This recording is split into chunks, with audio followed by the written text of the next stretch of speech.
All right, ladies and gentlemen, welcome to another edition of a NASCAR Cup Series live commentary stream on the channel today. We bring to you the highpoint.com 400 at the Pocono Raceway, the tricky triangle for the next stop on the NASCAR Cup Series schedule. We have 6 races to go in the regular season before the playoffs begin as we're in the home stretch over these summer months. Can't wait to bring the coverage for you already this weekend. We have seen a couple of great races at Pocono with the Truck and Xfinity Series races yesterday. Kyle Busch getting win number 100 for KBM and Austin Hill getting his 4th Xfinity Series win yesterday afternoon.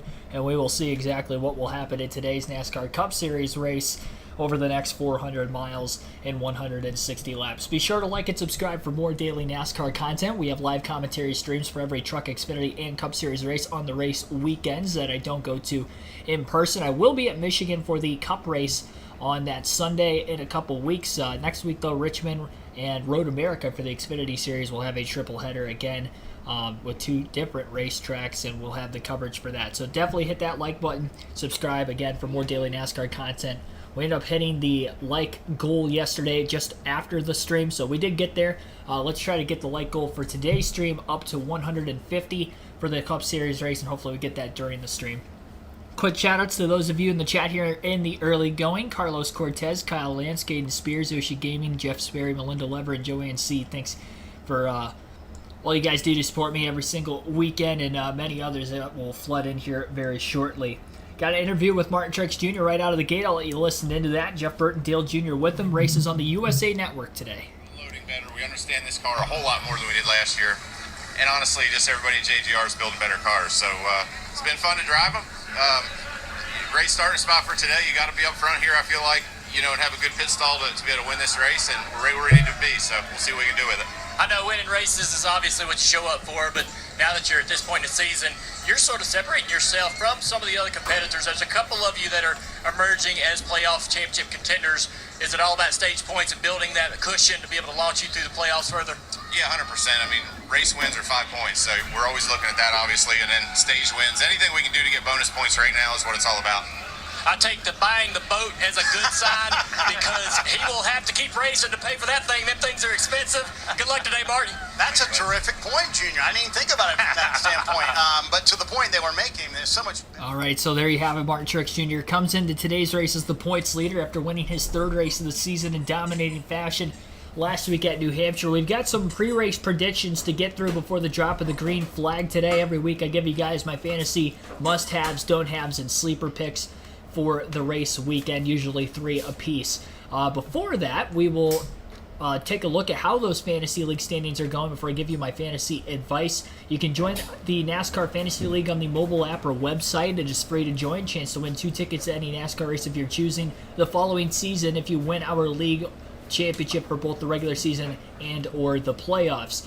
On NASCAR.com, you can go to the quick link section as you see on the screen right here. Click on Fantasy Live, and it'll take you right there. Obviously, if you're not signed in already, all you need is your email, and you create a password to sign up, and then you'll end up going to where it'll ask you if you want to create or join league. You'll join a league, and then you will search for KRC League. KRC in all caps, space, capital L on league. So I'll put that in the chat real quick.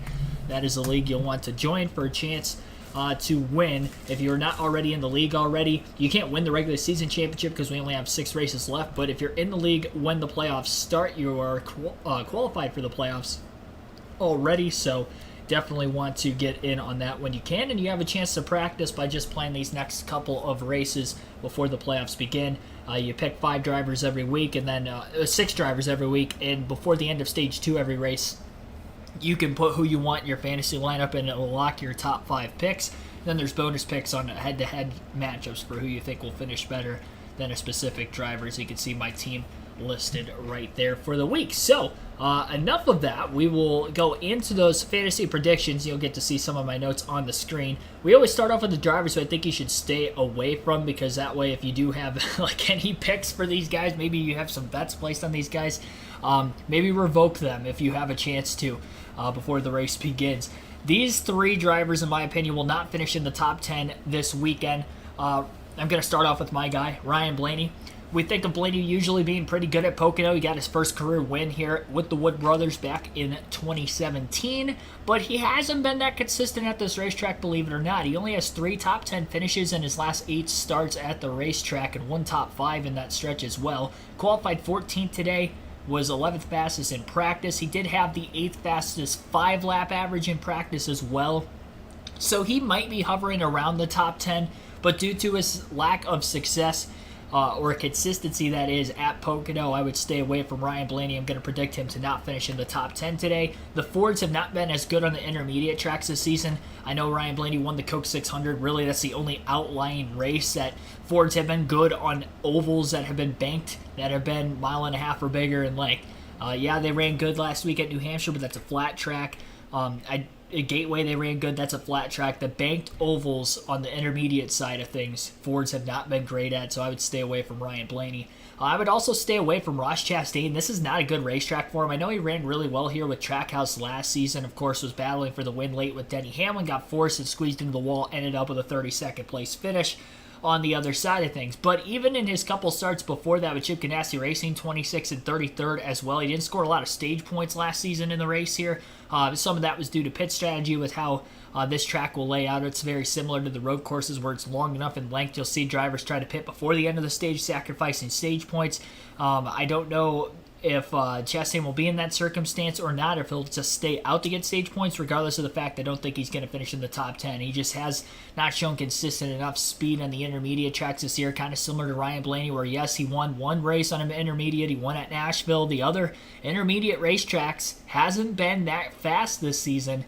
And this weekend, not looking too good for Chastain either. He qualified 21st. It was 26th fastest in practice. It's very reminiscent of how he was running before he won that race at Nashville. Remember, he had like 3 or 4 weeks in a row on the intermediate tracks where he was pretty bad, really. He was running like 15th to 20th most of the race, if not worse. So I would probably stay away from Chastain today. I think he's another risky pick. I'd also stay away from Chase Elliott. I had the other 3 Hendrick Motorsport Chevrolets on my not top 10 list last week, and I hit 2 for 3. Byron Bowman finished outside the top 10. I didn't have Elliott, though, because he had success at New Hampshire, not only the year before, but just in recent years prior to this season's race at New Hampshire, and he didn't run particularly well last week either. So if I were to pick 300 cars last week, if I could go back and change that, I would have had Larson up there and had the other 3 in. Regardless of the fact, though, I don't have Chase Elliott, or I do have Chase Elliott in the don't have list this week. I did not have him there last week. He only has 2 top 10 finishes at Pocono in his last 6 races here. I know technically he won last season's race with the next-gen car after Denny Hamlin and Kyle Busch got DQ'd ahead of him. Encumbered win. Well, I guess it wouldn't have been encumbered. It would have been, I don't know what the word that some of you in the chat would probably say is Mickey Mouse, but I'm not going to say that. He did win the race. He was the legal car that won the race.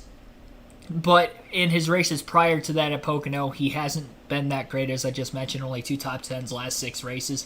Interesting stat, too.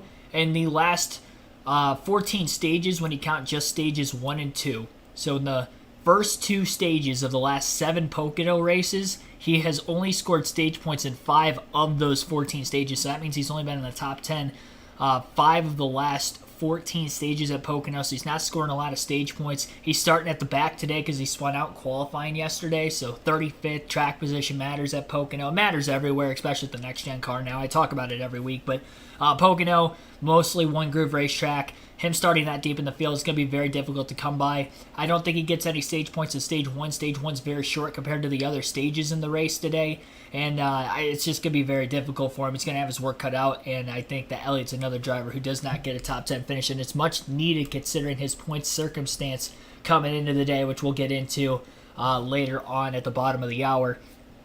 So again, don't have picks for this weekend. Chase Elliott, Ross Chastain, and Ryan Blaney. Like to see you guys in the chat. Who do you think will not run well today? Put in the chat. Suarez on the fence.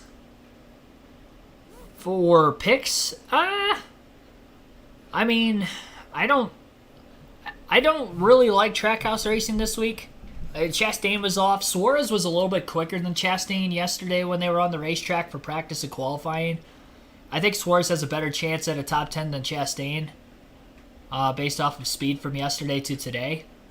And I think Suarez really in the summer months on the intermediate tracks outside of Nashville has been quicker than Chastain as well. Yeah, I'm just going to ignore that. Thanks for tuning in, though, Wade. Big E, thanks for tuning in. Also, Sonic Kicking Mario, Patrick Shadley, thanks for tuning in. Lunkers with Lucas, thanks for watching.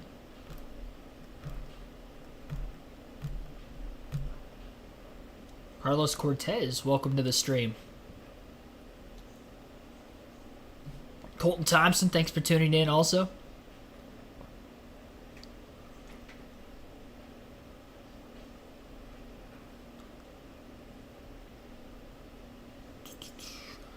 Maybe Rowdy. As far as not running well or running well? Because he's been... Oh, not running well. Yeah. Got Stenhouse Jr. I think he's going to struggle. Yeah, I mean, Stenhouse has cooled off quite a bit. He was like top 12 in points. And then we had that 1 week break. And ever since we came back from that 1 week break, he's been struggling. When we started racing at Nashville, he's been struggling. He did not need that break. I'll tell you that much. That's hurt that team quite a bit. Ray Sparky 388, thanks for tuning in.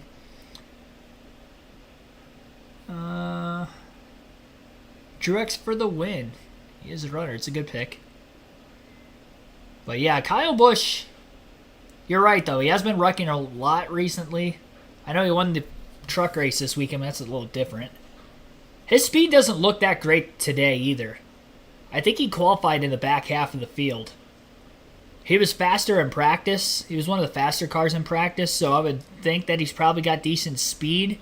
But it's going to take him a while to get up there in today's race. If he does get a top 10 finish, he's going to sneak in there late. I don't think he's going to be running there the whole day. So I don't have, predictions necessarily for Kyle Busch this weekend. For that reason, like I mentioned, I'm pretty confident with the 3 drivers that I picked not to finish in the top 10. If I had to pick one of those 3 drivers to finish in the top 10 this week, it'd probably be Blaney. Just because he did qualify a lot better than those other 2. But even still, I mean, the Fords, they just have not been there on intermediates. They've been good on flat tracks. So like New Hampshire, if you want to consider that an intermediate, I consider it an overgrown short track. But Gateway, the flatter, bigger ovals, they're okay. But they just have not been good on intermediate tracks with banking. Pocono is relatively flat, but high speed. I should say high speed ovals. They have not been good. Hamlin is the favorite. Yeah, I don't understand that. Denny Hamlin is the favorite according to like all the betting sites that I usually look at. All 3 of them. BetMGM, FanDuel, and Fanatics, they had Hamlin as the favorite. I don't understand that pick. I think there's faster cars this weekend. I could see maybe coming into the weekend him being the favorite, which he was, but he's still the favorite at plus 450. I don't like it. I don't like him being the favorite. Now, I think he'll have a good race today. I could see him running top 10 the whole day, but I'll mention my 3 favorites for the race, and I think that one of those 3 will win. I don't see Hamlin winning. Bubba won't be too good. Interesting pick. Thanks for chiming in, Patty. Yeah, Martinsville, too. Well, Martinsville's a short track. But yeah, same thing there. I mean, they've been good on the flat tracks this year. Flat tracks and short tracks Ford's been really good at. Phoenix, they ran well at in the spring. Even though Byron won the race, so they were right there behind Byron and Larson. I think Blaney ran top 5 all day. Harvick was top 10 all day. 400 to 1 favorite. I think you mean plus 400. So it'd be 4 to 1. So he's moved up, which is mind-boggling. He was plus 450 this morning when I was looking at it. I mean, it varies site to site, though, too. Yeah, I don't know how he's the favorite. Frank Powers, thanks for tuning in also. All right, that Bubba prediction does lead me into the next stage of predictions, which is going to be my sleeper picks for today's race. I do have Bubba Wallace getting a top 10 finish. I predicted him to get a top 10 at New Hampshire last week as one of the sleeper picks. I was right on that, and I think he'll get another top 10 again here today. He's been having some good momentum going on his side. He's pointed his way, but outside of Atlanta on a super speedway, he's been very, very good ever since about the All-Star race, really, where he finished second. That team has been very consistent. If he's not finishing in the top 10, he's finishing top 15, just outside there. He did qualify 10th for today's race, and he was 12th fastest in practice. So I think he's going to be like, he's probably going to be like 6th to 12th the whole race, I think. So I'm going to say he's going to get a top 10 finish because he'll be there. He did finish 8th at Pocono with the next-gen car last year, and he also finished 5th at Pocono in the second race of the doubleheader there in 2021. So he has back-to-back top 10s at the racetrack already. Pretty high on Bubba Wallace getting a good finish today. I do like Ty Gibbs as well to get a good finish. Made his first career start at Pocono last season when Kurt Busch had his career-ending concussion injury, or at least to this point, career-ending. Finished 16th in that race, and that was without practice or qualifying, starting at the back of the field. So with practice and qualifying this week, he's going to have more experience. He's already had a whole race there. We're starting to go to tracks where he's been to before, which is only going to help Gibbs as the season rolls along if he's going to want an outside chance to make it into the playoffs. Qualified 11th and was 9th fastest in practice. He had the 5th fastest 5-lap average of anybody on the racetrack yesterday. So look out for Ty Gibbs. He's got short run speed. It's going to be a matter of can he take care of his tires over the course of the longer run. We're seeing this Pocono racetrack start to degrade quickly. There were a lot of hairy, sketchy moments in Turn 2 yesterday, not just in the Cup Series, but the Truck and the Xfinity Series as well. There were spins in Turn 2. And other areas of the track, you can definitely tell there's some bumps starting to grow in. This track has been repaved. I want to say 2011 was the first year of the repave, so 13, 14 years in, it's definitely losing some grip, a lot of slipping and sliding. And if he can take care of his tires, I think he gets a top 10 finish today. I do like Ty Gibbs there as well. Staying with the Toyotas, Tyler Reddick, the final sleeper pick for today. Toyotas have been the ones to beat on the intermediate tracks. I mentioned that in the last 3 or 4 intermediate tracks we've gone to. It's the case again here today. We're on a banked intermediate track, so got to have it. Long straightaways, it's showing a lot of speed. On the bigger ovals, it's pretty much Joe Gibbs Racing, or not just Joe Gibbs Racing, because 2311, has been very consistent, like I mentioned, with Reddick and then even Bubba now getting into the playoffs. I think Wallace was like 23rd or 24th in points there for a while, and then after the All-Star race, I mean, he really started chipping away quickly, and he gained like 8 spots in points in a 7 to 8 week stretch. So consistency's gone up there. Reddick's been just consistent. And the thing with Reddick, his season's kind of gone how Kyle Larson's season has gone, where he's either up front contending for wins or he's crashing out of races. Not crashing out as many races as Larson necessarily, so Reddick will get better finishes in recent weeks as a result of that. But, I mean, he had a fast car at Chicago, wrecked out of that one. Had a fast car at Nashville, loose tire, came off in that race. He won a stage, led the most laps. You only wonder what could have been that day. He's got a redemption arc coming into this race today. He was fastest in practice yesterday as well, so that's good for Tyler Reddick. Qualified 7th, got a good starting spot. His finishes in the last 3 races at Pocono, granted they were with RCR, still good. Finished 2nd last season with the next gen, 9th and 11th in the doubleheader races in 2021. Not only had the fastest time in practice overall yesterday, but he also had the fastest 15-lap average, 2nd fastest 10-lap average, and the 3rd fastest 5-lap average. So look out for Tyler Reddick. I think he could be one of the favorites today out of the sleeper category. So, and he's only a sleeper because he does have 4 career wins. So anything less than 5, I group those guys into sleepers. Unless, like, I'm guaranteed on them. Like, if I were to pick Reddick to win today, I would have bumped him up to the must-have, but I don't have him to win.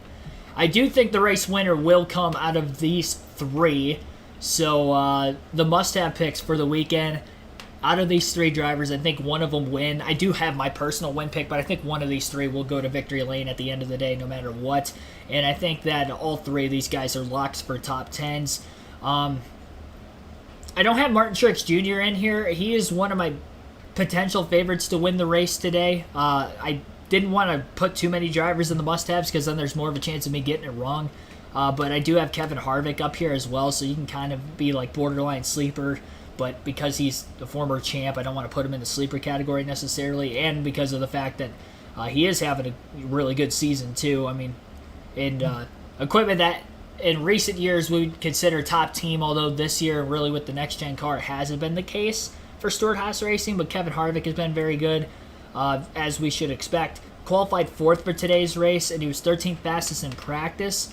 Kevin Harvick also ran well here last season. Remember, he was right behind Hamlin and Chastain on that second to last restart when Hamlin forced Chastain into the wall and then Chastain spun down the track into Harvick. Harvick was in third there in contention to win the race behind both of those guys, so he ran very well here there.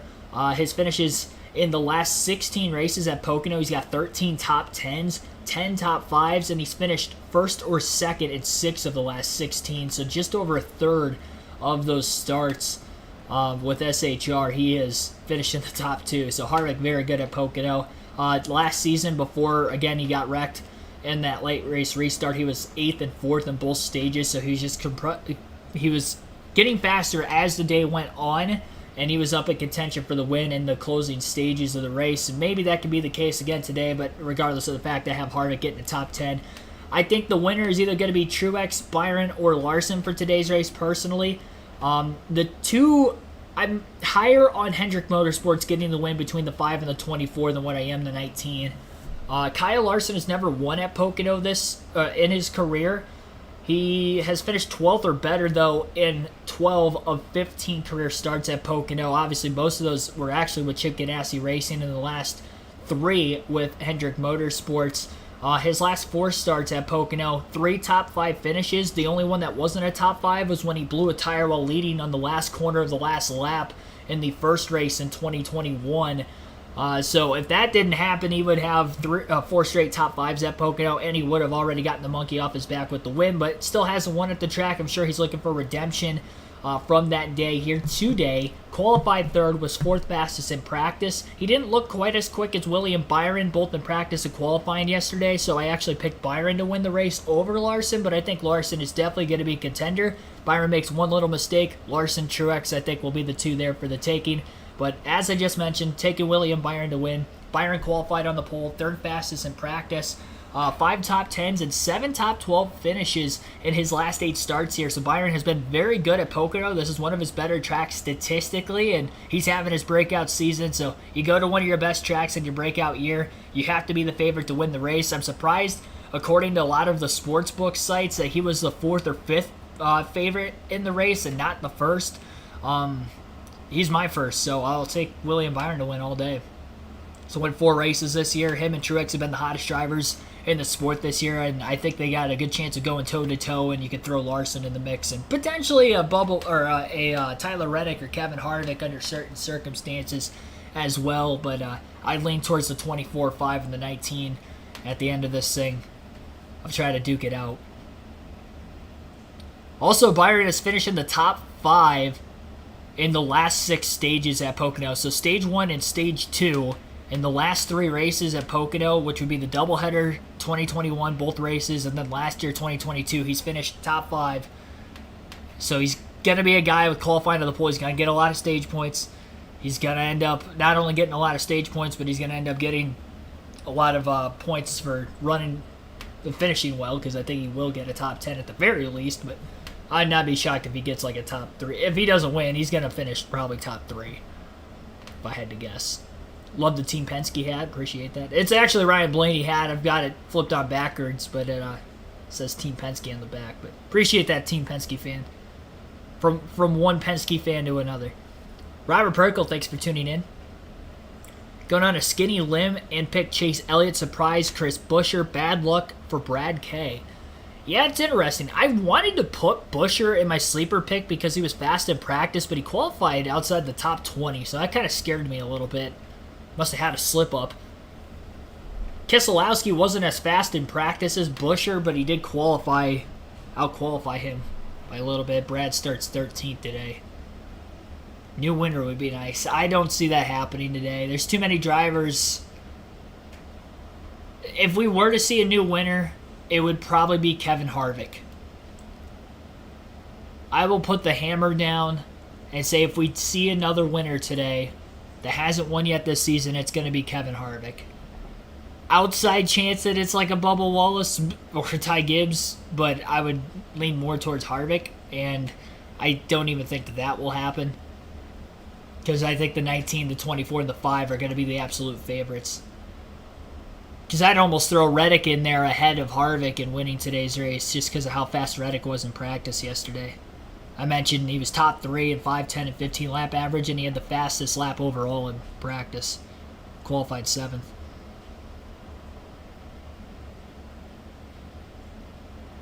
So those are my predictions.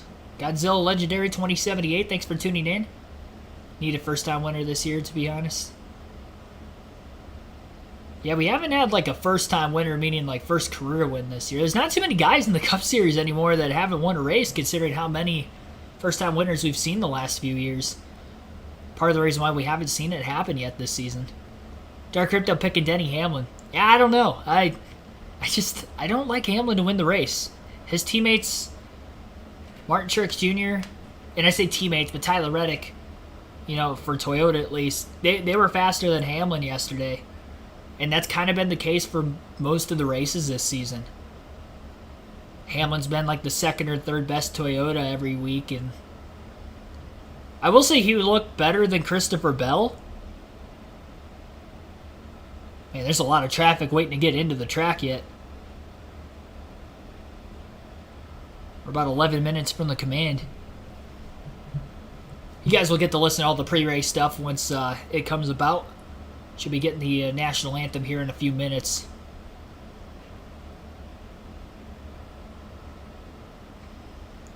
Todd Gilliland or Harrison Burton? Yeah, it'll be interesting. Gilliland kind of quieted down a little bit. He had that stretch where he finished like 4 or 5 races in a row in the top 15. Michael McDowell's really turned it on. I do like McDowell as a potential dark horse to get a top 10 today. Not as much as those other, sleeper picks that I mentioned, but McDowell has been just so hot lately. And even New Hampshire last week, he had a top 15 too on a track where you probably weren't expecting him to. At least prior to the next-gen car, this was the closest oval to a road course. I'm sure we'll still see some shifting today. So that could pay dividends for Michael McDowell. I think it'll lend a hand very well for his sake. Predicted the truck winner yesterday, and I predicted an Xfinity winner the last 2 weeks. Got to get back to the Cup side. I predicted 6 winners in the first 13 races of the year. I haven't predicted a Cup winner correctly in a little while. I'd go back to the last Cup winner I predicted was Busch winning at Gateway. That was the 6th different driver I predicted to win a race this year. Look, Reddick at Sonoma, Nashville, and Chicago. And then I took Blaney at Atlanta, Bell at New Hampshire. Taking Byron today. So I've been stuck at 6 for 6 races now. Trying to break the record of 9. The channel record. It wasn't all when I was doing live commentary. I didn't start doing that till last season. But as far as just in general, since I had the channel at the beginning of the 2020 season. That 2020 year, I had 9 predicted correctly. So, trying to break that. Trying to get to number 10. We got 16 races. Got to predict 4 more correctly. 1 out of every 4. Today's tough. Today's a tough prediction day. Because I think it's going to be between the 3. I'm positive that one of those 3 will win. I'm positive that Byron, Larson, or Truex will win. I just don't know which one. I'm leaning towards Byron. But I would not be shocked if one of the other 2 ended up getting the victory based off of what they look like already this weekend for speed purposes. Sam I Am, 224. I guess that'd be 20,024. 20,024. Cindric is a sleeper pick. Yeah, he qualified really well, which I was kind of surprised about. He was off in practice. Penske qualified better than they looked in practice yesterday, but I'm still not confident with Penske and Fords in general. The highest Ford I have for this weekend would be Kevin Harvick. If I had to pick who the top Ford finisher would be, I'd lean towards Harvick this weekend. 6 drivers to choose for your fantasy? I can't do that. I'm competing against you. Can't just say who the 6 are going to be.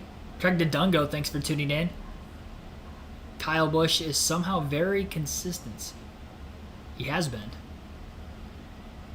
Tunchi Liu, thanks for tuning in. He's pulling for Chase Elliott today.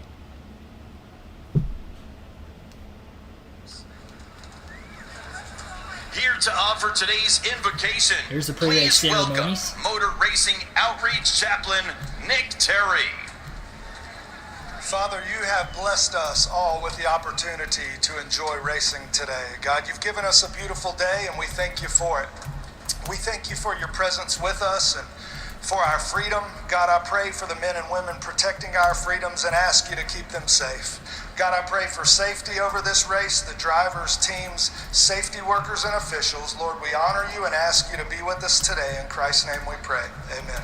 Amen. Here to perform our national anthem from the United States Air Force Band of the Northeast, please welcome Technical Sergeant Amy Aguilera and Staff Sergeant Jonathan DeLeese. Oh, say, can you see by the dawn's early light what so proudly we hailed at the twilight's last gleaming, whose broad stripes and bright stars through the perilous fight o'er the ramparts we watched were so gallantly streaming, and the rocket's red glare, the bombs bursting in air, gave proof through the night that our flag was still there.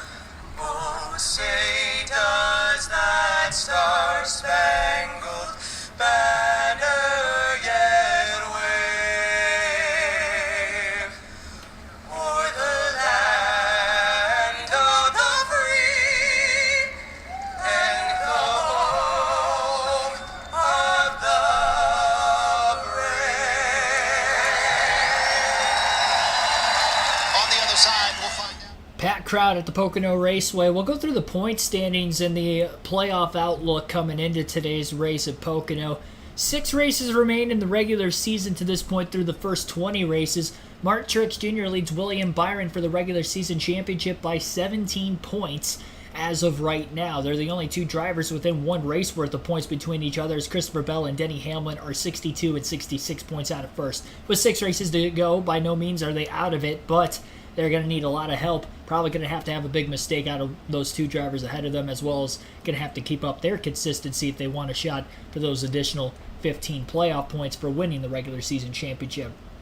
Drivers locked into the playoffs with a win so far this year. We have 11 different drivers who have won a race that are qualifying for points. Of course, 12 different winners in total, because Shane Van Gisbergen ended up winning at the Chicago Street Race just a few weeks ago, but of course he is not running full time, so not running for points. Drivers with wins this year: Mark Truex Jr. with 3. William Byron has the most wins with 4. Kyle Busch also has 3 wins with Truex.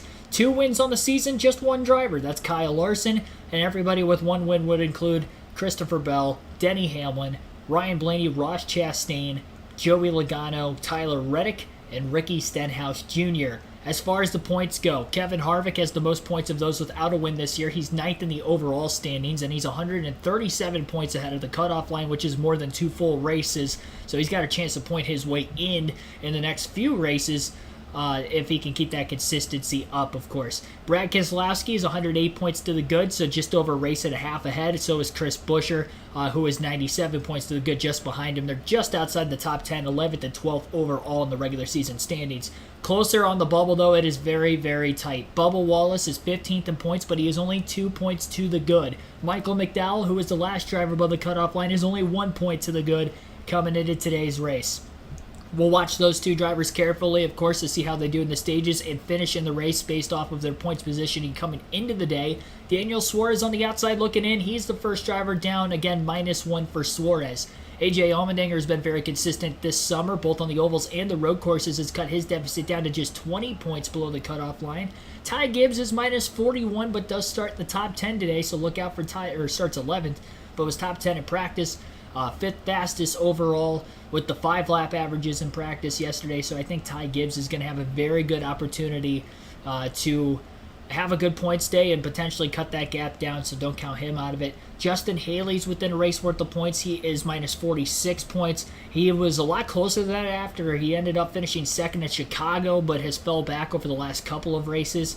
Austin Cindric is 51 points out of first, qualified top 10 today, so we'll see if he can hang on. He's 22nd overall, and Chase Elliott's 23rd in the standings and is 60 points out of first still. That really deficit has not changed much. He's been right around 55 to 60 points out of first the last few weeks. He needs to really start chipping away, but he's got his work cut out for him. Remember, he spun in practice or in qualifying yesterday, so he will be starting 35th today. He didn't damage the race car, so he's not in a backup car, but still starting deep in the field on a tough track to pass on. It is not going to be a fun day for Chase Elliott here to get going. He's going to have to be aggressive from the drop of the green flag. So that is the outlook on the standings coming into the race today. The live leaderboard is working. Yep, we had problems with it last week, and also at the start of the truck race yesterday we had problems with it. But today it is working right out of the gate, so that is good to see, of course. Just over 100 people watching already, and we haven't even gotten the race underway yet, so I appreciate that. And we're up to 50 likes before the start of the race as well. Our goal is 150. Let's get there as quick as possible. Maybe we have a chance to get to 200 before the end of the day. The race is on the USA Network for anybody wondering where you can watch the race on TV. Again, USA Network carrying this weekend's NASCAR Cup Series action. Demolition. I don't know. What is that? Demolition Derby Man 26. Thanks for tuning in. I was trying to look at that. It was all crammed together with no spaces in between words. It threw me off. Hopeful, thanks for tuning in as well. He's picking Kyle Larson to win the race today.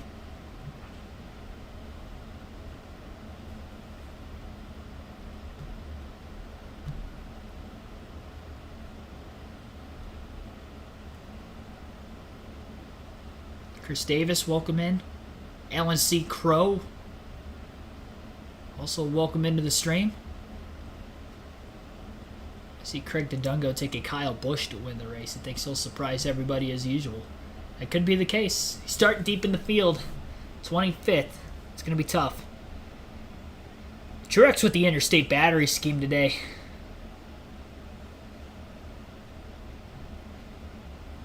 The recent interstate battery schemes with the next-gen car have looked very good. Whether it was Truex, Ty Gibbs has had that car a few times this year. Who else has driven that car? Well, Kyle Busch, obviously, in years past. A similar paint scheme when he was at Joe Gibbs Racing. Christopher Bell, I think, has had that scheme a couple times. Here's the command. Sports, please welcome the High Point family! Drivers, start your engine! Well, here I am at the front of the grid, and who's up there? All of our championship favorites. Byron, Truex, Larson, they're winning the races. They're gobbling up the points. They're leading the laps, but check out who's in fourth. 47-year-old Kevin Harvick in his last year. He's fast this week, and let me tell you, this guy can still get it done. His kind of racetrack, every corner is different, and you got to drive them differently.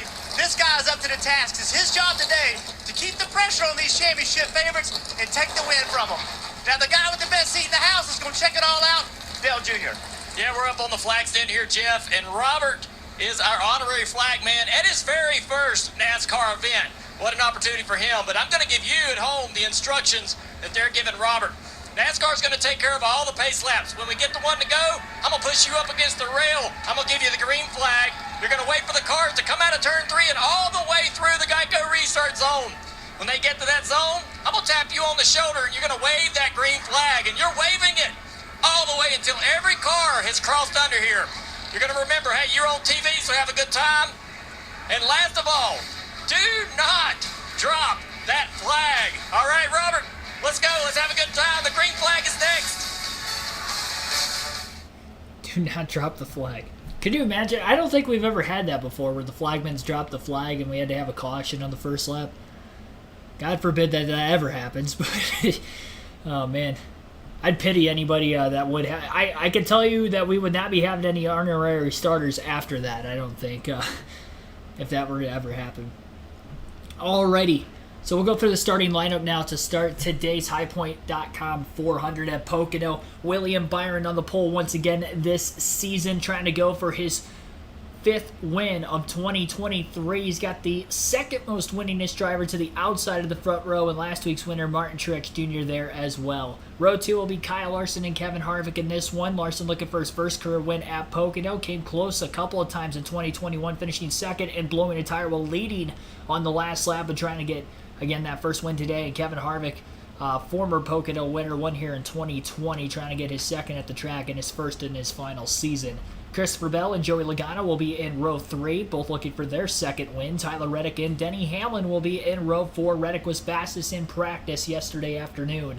Austin Cindric, Bubba Wallace in row 5. Wallace back-to-back top 10 finishes at Pocono. And Cindric looking for his first career top 10 finish in his second career race at the track. Ty Gibbs and Corey LaJoie will be in row 6 in this one. LaJoie impressed in qualifying yesterday, and Ty Gibbs made his first start at Pocono, filling in for Kurt Busch last year, back at the track for the first time since a season ago here today, and we'll see if he can get that top 10 finish. Brad Keselowski and Ryan Blaney back in row 7 in this one. Blaney crashed out in the race last season, looking to get through all 400 miles today, and Brad Keselowski looking to keep his strong season even stronger with another top 10 run. Michael McDowell and AJ Allmendinger, a couple of those road course ringers back in row 8. Good seasons so far for them. McDowell 1 point to the good coming into the race. Allmendinger minus 20. Daniel Suarez minus 1 point. He will start on the inside of row 9 with Chris Buescher to his outside. Buescher over 90 points ahead of the cutoff line. Justin Haley and Alex Bowman back in row 10. Bowman looking for his first top 10 finish in his last 8 races since coming back from that vertebrae injury. And Justin Haley announced earlier in the week he'll be running full-time multiple years with Rick Ware Racing starting next season. So 31 car's got a vacancy going into the offseason as we state right now. It'll be interesting to see who takes over that ride at season's end. Ross Chastain on the inside of row number 11 came close to winning this race a year ago, stuffed in the wall by his rival Denny Hamlin at the time. Ricky Stenhouse Jr. looking to bounce back, has been very sluggish since coming back from that 1 week break on Father's Day weekend. Austin Dillon and Eric Jones will be behind them in row number 12. Kyle Busch, Harrison Burton in row 13. Busch won the truck race at Pocono yesterday, trying to get his second win of the weekend at the Tricky Triangle. Eric Almirola and J.J. Yaley will be in row 14. Heartbreak for Almirola, having a tire coming off while leading last week at New Hampshire. Looking to have all 4 tires stay on the race car today and drive that Ford up towards the front of the field with his teammate Kevin Harvick. It'll be Chase Briscoe and B.J. McLeod in row 15. Briscoe in a must-win situation, still following that penalty that was handed to them earlier this season. Cole Custer will be in the 51 car for Rick Ware Racing this weekend. This will be on the inside of row 16. Noah Gragson, the rookie, to his outside. Gregson still looking for his first top 10 of the season. Ty Dillon and Ryan Preece will be in row 17, and rounding out the field today will be Chase Elliott and Todd Gilliland in row 18. Elliott spun in practice yesterday, so did Gilliland. They'll be starting at the rear of the field. And that is your 36-car lineup for today's highpoint.com 400 at Pocono. For more previous updates, here is the USA Network coverage. In these final 6 weeks of the regular season and start finishing races where we've run during the week. And he said, honestly, it's been my fault the last few weeks. I talked to Adam Stevens, his crew chief. He said, I don't agree with that. I think we've had problems on pit road. It hasn't been all on the driver, but he's right. We have to clean that up if we want to be legitimate contenders to make it to the championship 4 again this year. That has to be cleaned up in the next 6 weeks. So, Steve, how's the pole sitter feeling about today's race? Well, Marty, let's see if we can check in with William Byron here. Yeah, William, it's the guys in the NBC booth. You got a copy? Yeah, I got you. All right, man. Well, mission 1 accomplished. You have the best seat in the house for the start. 3 very tricky corners, crazy strategies. Take me through the driver mindset and the mental checklist here on the pace laps getting ready for today's race.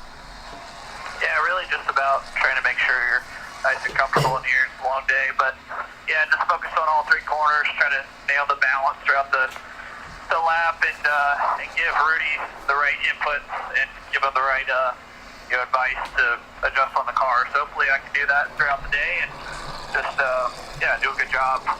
Just working traffic as well, because obviously the strategy is going to change throughout the day. So you're going to be put back in 10th or 12th at some point, and you got to work your way through those cars. So we'll see how it goes. Well, you and Rudy have just been on fire this year with 4 wins. Just how much fun is it to have a season like this? yeah, it's fun. We just really enjoy working together.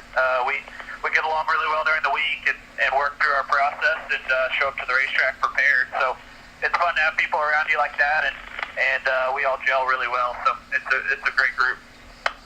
Well, we appreciate you taking the time to talk to us and the fans. Good luck. We'll be following along. Yeah, man. Y'all have fun. It'll be exciting.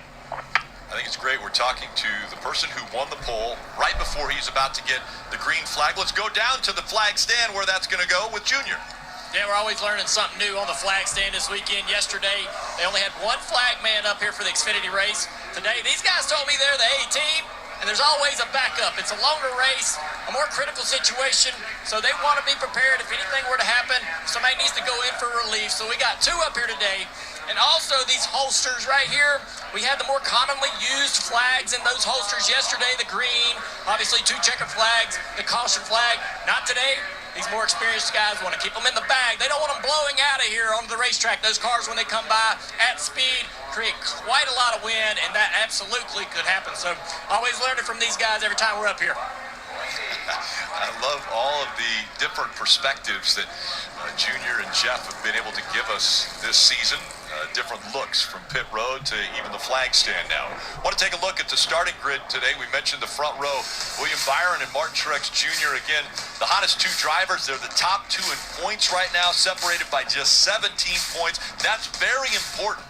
Every point matters because if they're the regular season champion, they get 15 playoff points. That's like 3 races that they could win. Well, the regular season champion knows he's in the playoffs, so drivers still working their way in at the bottom of row 5. Austin Cindric and Bubba Wallace, a lot of conversation about the points, where they'll be in the stages. Ty Gibbs on the outside looking in. Can he get a win? How about Corey LaJoie? Row 6 ties his best starting position of the season. McDowell and Allmendinger also very good in qualifying, put up some good laps. We'll see if they can transfer that from a good lap to a good race. Yeah, row 12, Austin Dillon. Eric Jones, this is one of the best statistic tracks for Eric Jones. Kyle Busch back in row 13. There's going to be some firepower there. Chase Briscoe, a top 10 a week ago, trying to carry that momentum. He'll start in row 15. Surprised a little bit about Busch starting so far back, a former winner here and success. We mentioned Chase Elliott just moments ago as far as trying to get to the front. Well, they had an issue. They had to make unapproved adjustments to the car. Yeah, so they spun out, and basically with the flat tires, drug some of the underneath components. They just wanted to repair those. Those are unapproved. He'll go to the back.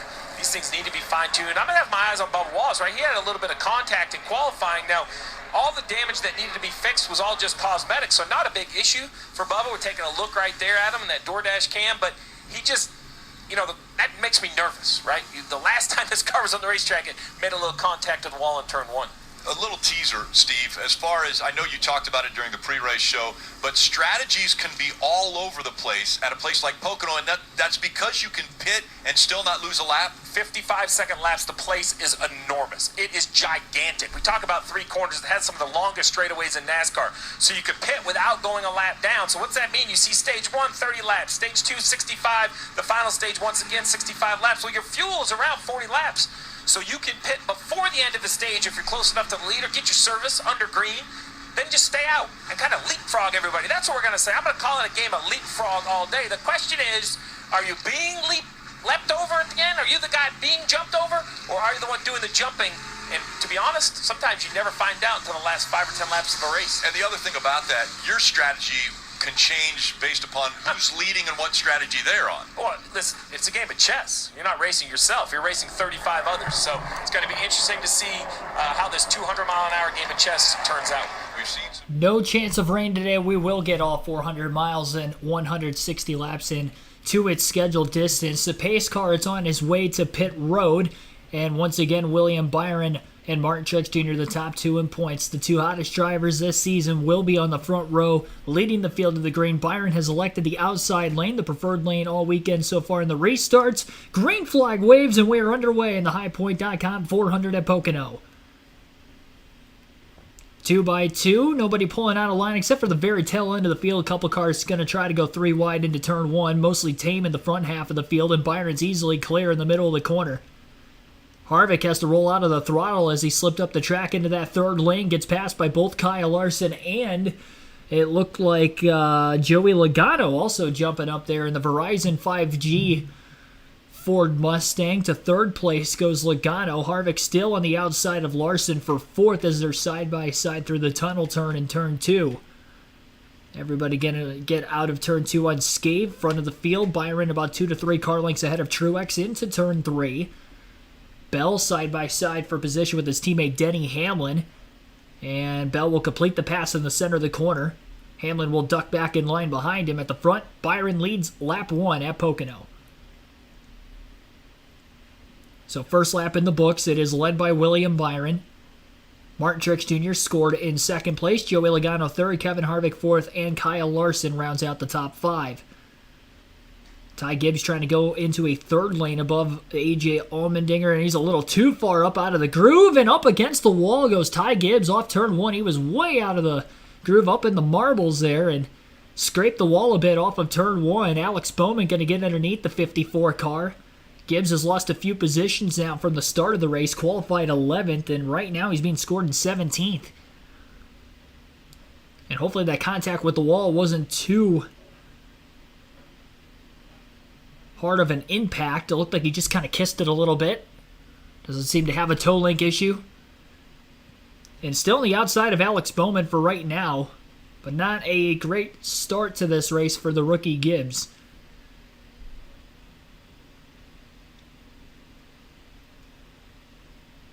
Fastest lap that last time by was the race leader, William Byron, with the clean air.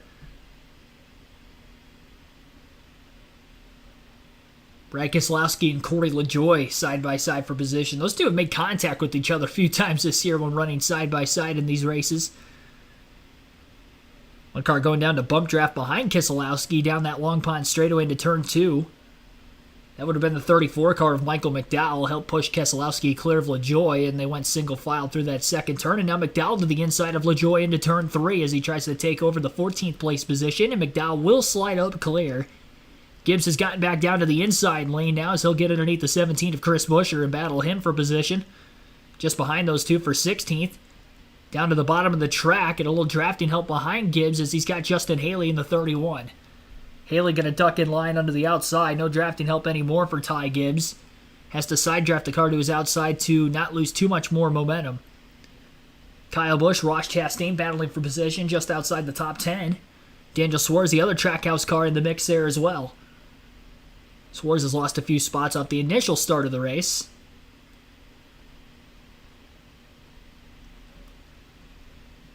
Started 16th, is scored 21st. Ryan Blaney moving into the top 10, passing Tyler Reddick that last lap through turn 2.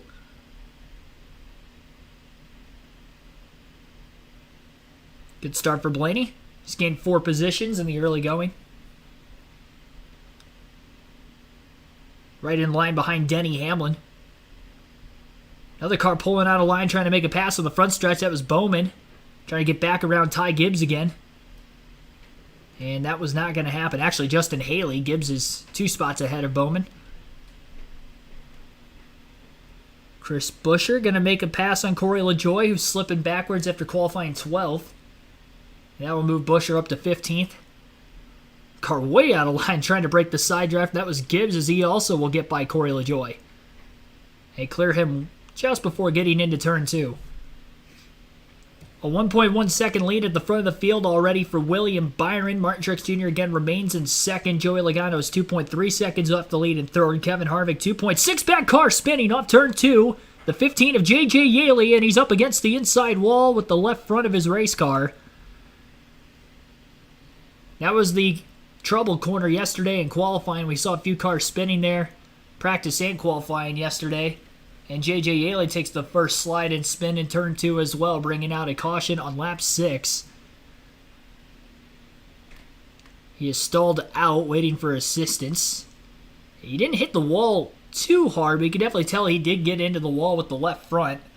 It might actually have backed it into the outside wall as well. Either that or he had contact from another car because there was a bit of paint scraped off of it. Showing a replay from the slide from Yaley. Yep, definitely hit that left front fender on the wall. Not a completely head-on impact, but he clipped it pretty hard. It looked like he may have had contact from behind, but Tough to tell for sure. So J.J. Yaley going for a spin. Last race he ran would have been at Atlanta, had a top 10 finish. Did not race last week at New Hampshire. But a tough comeback here into the sport just 2 weeks later. He is the reason for our first caution of the race. So as I was stating, the top 10 at the time of the yellow, William Byron is in the race lead. Martin Truex Jr. second, Joey Logano third, Kevin Harvick fourth, Kyle Larson fifth, Bubba Wallace in sixth, Christopher Bell seventh, Austin Cindric eighth, Denny Hamlin ninth, and Ryan Blaney is 10th. Be sure to like and subscribe for more daily NASCAR content if you haven't already, and also vote for who you think will win today's race. 61 votes have been casted already in the chat. We will close that poll at the end of Stage 2, which will be lap 95. First stage is 30 laps in length, Stage 2 65 laps, and then the final stage will also be 65 laps. Surprised 39% of you think that somebody other than Larson, Truex, or Byron will win. I think one of those three drivers will win today's race. And that's why I put them in there. I think that they are the three favorites. But I'm surprised that not more people going with them right now. But that could sway. Only 61 votes so far. 72 likes on the stream as well. Our goal is 150. We're almost halfway to it. We're only 6 laps in, so I appreciate that. Thanks for everybody that was listening and watching along with our pre-race coverage. Usually go live about a half hour to 45 minutes for the drop of the green every NASCAR Cup Series race weekend. And then our Truck and Xfinity streams usually start about 15 to 20 minutes before the start of the race, typically, unless they move the start time up a little bit. That is very abbreviated. Doesn't look like anybody had any other damage, severely at least, from that incident. Yaley was the third to last car in line. He only had 2 cars behind him when he spun, which would have ended up being Gilliland and McLeod.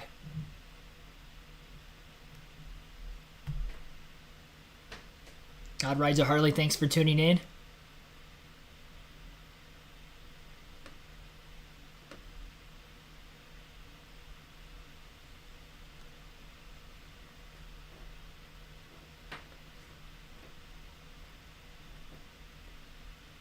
Scotty Dingus, thanks for tuning in. Daniel Powers, welcome into the stream. Scotty Dingus pulling for Alex Bowman today. And by the new movie Gran Turismo, based on a true story, only in theaters August 11th. Crowd is bursting at the seams here, and a sellout crowd. I was going to say, that place looks packed this weekend. They were packed for the truck race yesterday when it was watched. Perfect day for racing. Crazy. And let's get a few updates. We'll start with Kim. Well, currently Kyle Larson running into 5th position, and when I talked to crew chief Cliff Daniels, he said they want to stay in the top 8 throughout the day to optimize their options in terms of strategy. Right now, Kyle's saying the car's just really tight in traffic, doesn't know what it's going to do in clean air. Cliff relaying to him what the cars around him are feeling, so he has an idea of the cars battling around him and what he's going to be dealing with restarts, Parker. Well, Kim, one of the things I think is a great indication of a driver's confidence in their race cars, how quickly they fire off at the start of a race. Well, for Bubba Wallace in that 23 car, up 4 positions were the biggest movers in the top 10, up to 6th place. And I kind of had an inkling that would be the case in talking to him earlier today. He looked at me and he said, I know I hit the wall in qualifying. That was a mistake, but we've got a really fast race car, and he's showing that right now, Marty. Well, Parker, we saw Steve's breakdown in the pre-race show of the bubble, and Austin Cindric is in the must-win category. So how are they going to make that happen? Austin told me earlier today, listen, no doubt, it's been a miserable season to this point. But starting this weekend, and for the next 3 weeks, the 2-car will migrate towards Joey Logano's setup. And already, it's resulted in speed here at Pocono. Started 9th, up to 8th for Austin Cindric. Could be a big weekend and a must-win scenario to make the playoffs for a second straight year. Hey, Junior, how's the view from the flag stand with a packed crowd right behind you? Yeah, the crowd's got a lot of energy. They're thrilled about this race today and glad to be here. One of the things I'm noticing as the cars come underneath me under caution is that a lot of them aren't running. Saving fuel starts when they say, gentlemen, start your engines. It is that critical here. Every ounce of fuel will give you an advantage in this race some way, somehow. Short feeling late in the race, whatever you need to do to give your crew chief options with strategy. That's important.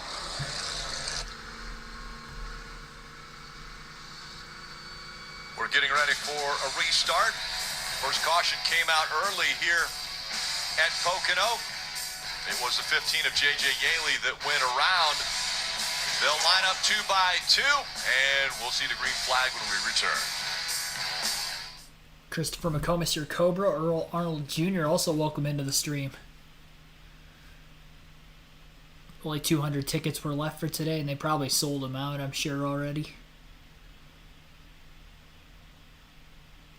Bentley Potts also welcome into the stream.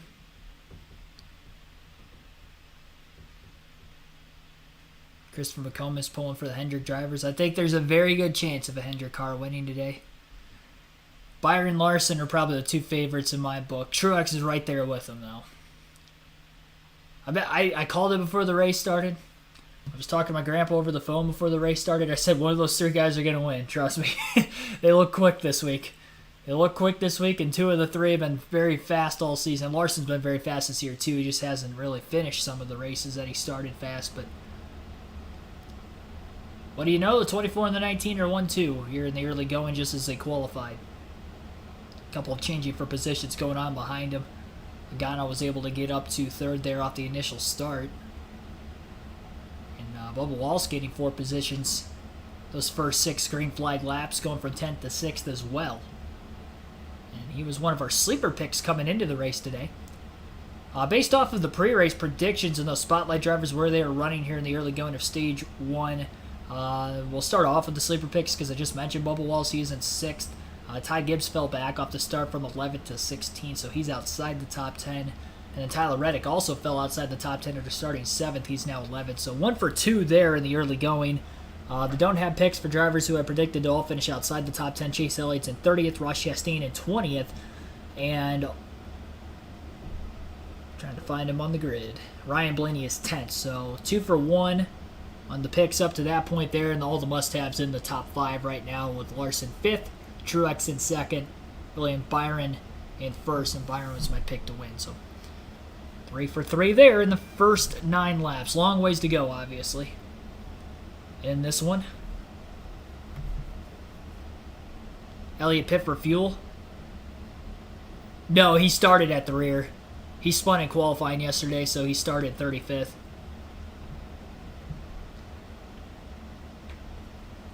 I mean, he might have topped off. Just coming back from commercial on my end right now. Never mind.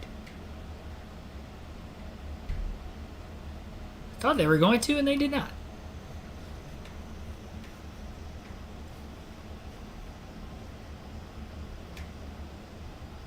Now they're coming back. This is a little delayed, by the way. What you guys are listening from me is going to be slightly delayed from when I'm actually saying anything that goes on in this stream in real time.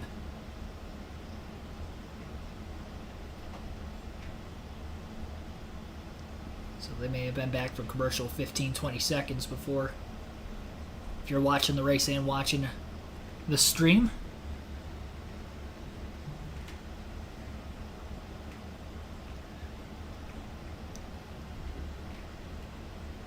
Field making their way through turn 3. They'll be going green this time by. We'll have 20 laps to go in stage 1. Byron out in front. Martin Truex Jr. in 2nd. Truex actually going to take the outside lane behind Byron, so that'll give Logano to the inside of row 1 here for the restart. Interesting to see the 19 go where he did. He got the 2nd on the inside lane of the front row last time. We'll see what he does this time. Green flag back in the air once again. A lot more fanning out going on just outside the top 10 this time. Ty Gibbs chasing his car down to the bottom of the track. Big block was being made. Contact and almost wrecking into turn 1. Chris Buescher got forced out of line by, it looked like, potentially his teammate Brad Keselowski. 3 wide for 2nd as they work their way off turn 1. Larson underneath Harvick and Byron. And to the race lead was Joey Logano on the inside of row 1. That worked out perfectly for him. Logano out in front, still 3 wide into turn 2. Nobody giving an inch in the toughest corner of the racetrack. Kevin Harvick was the one that was going to give as he got out of the gas and let the 2 Hendrick cars go in front of him. Larson up to 2nd and Byron to 3rd. Harvick still on the inside of the 24, making a big dive into 3. Second chance effort for Harvick to try to get that third place position back. He's not going to be able to do it. Truex trying to gas it up. He loses multiple positions there in that outside lane. Truex falls from second on the caution back to 5th off the restart.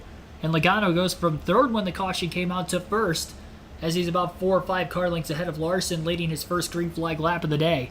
3 wide into turn 1 again between Keselowski, McDowell, and Bubba Wallace. Wallace falling backwards on the restart after being in 6th. That whole outside lane, just for whatever reason, did not take off well.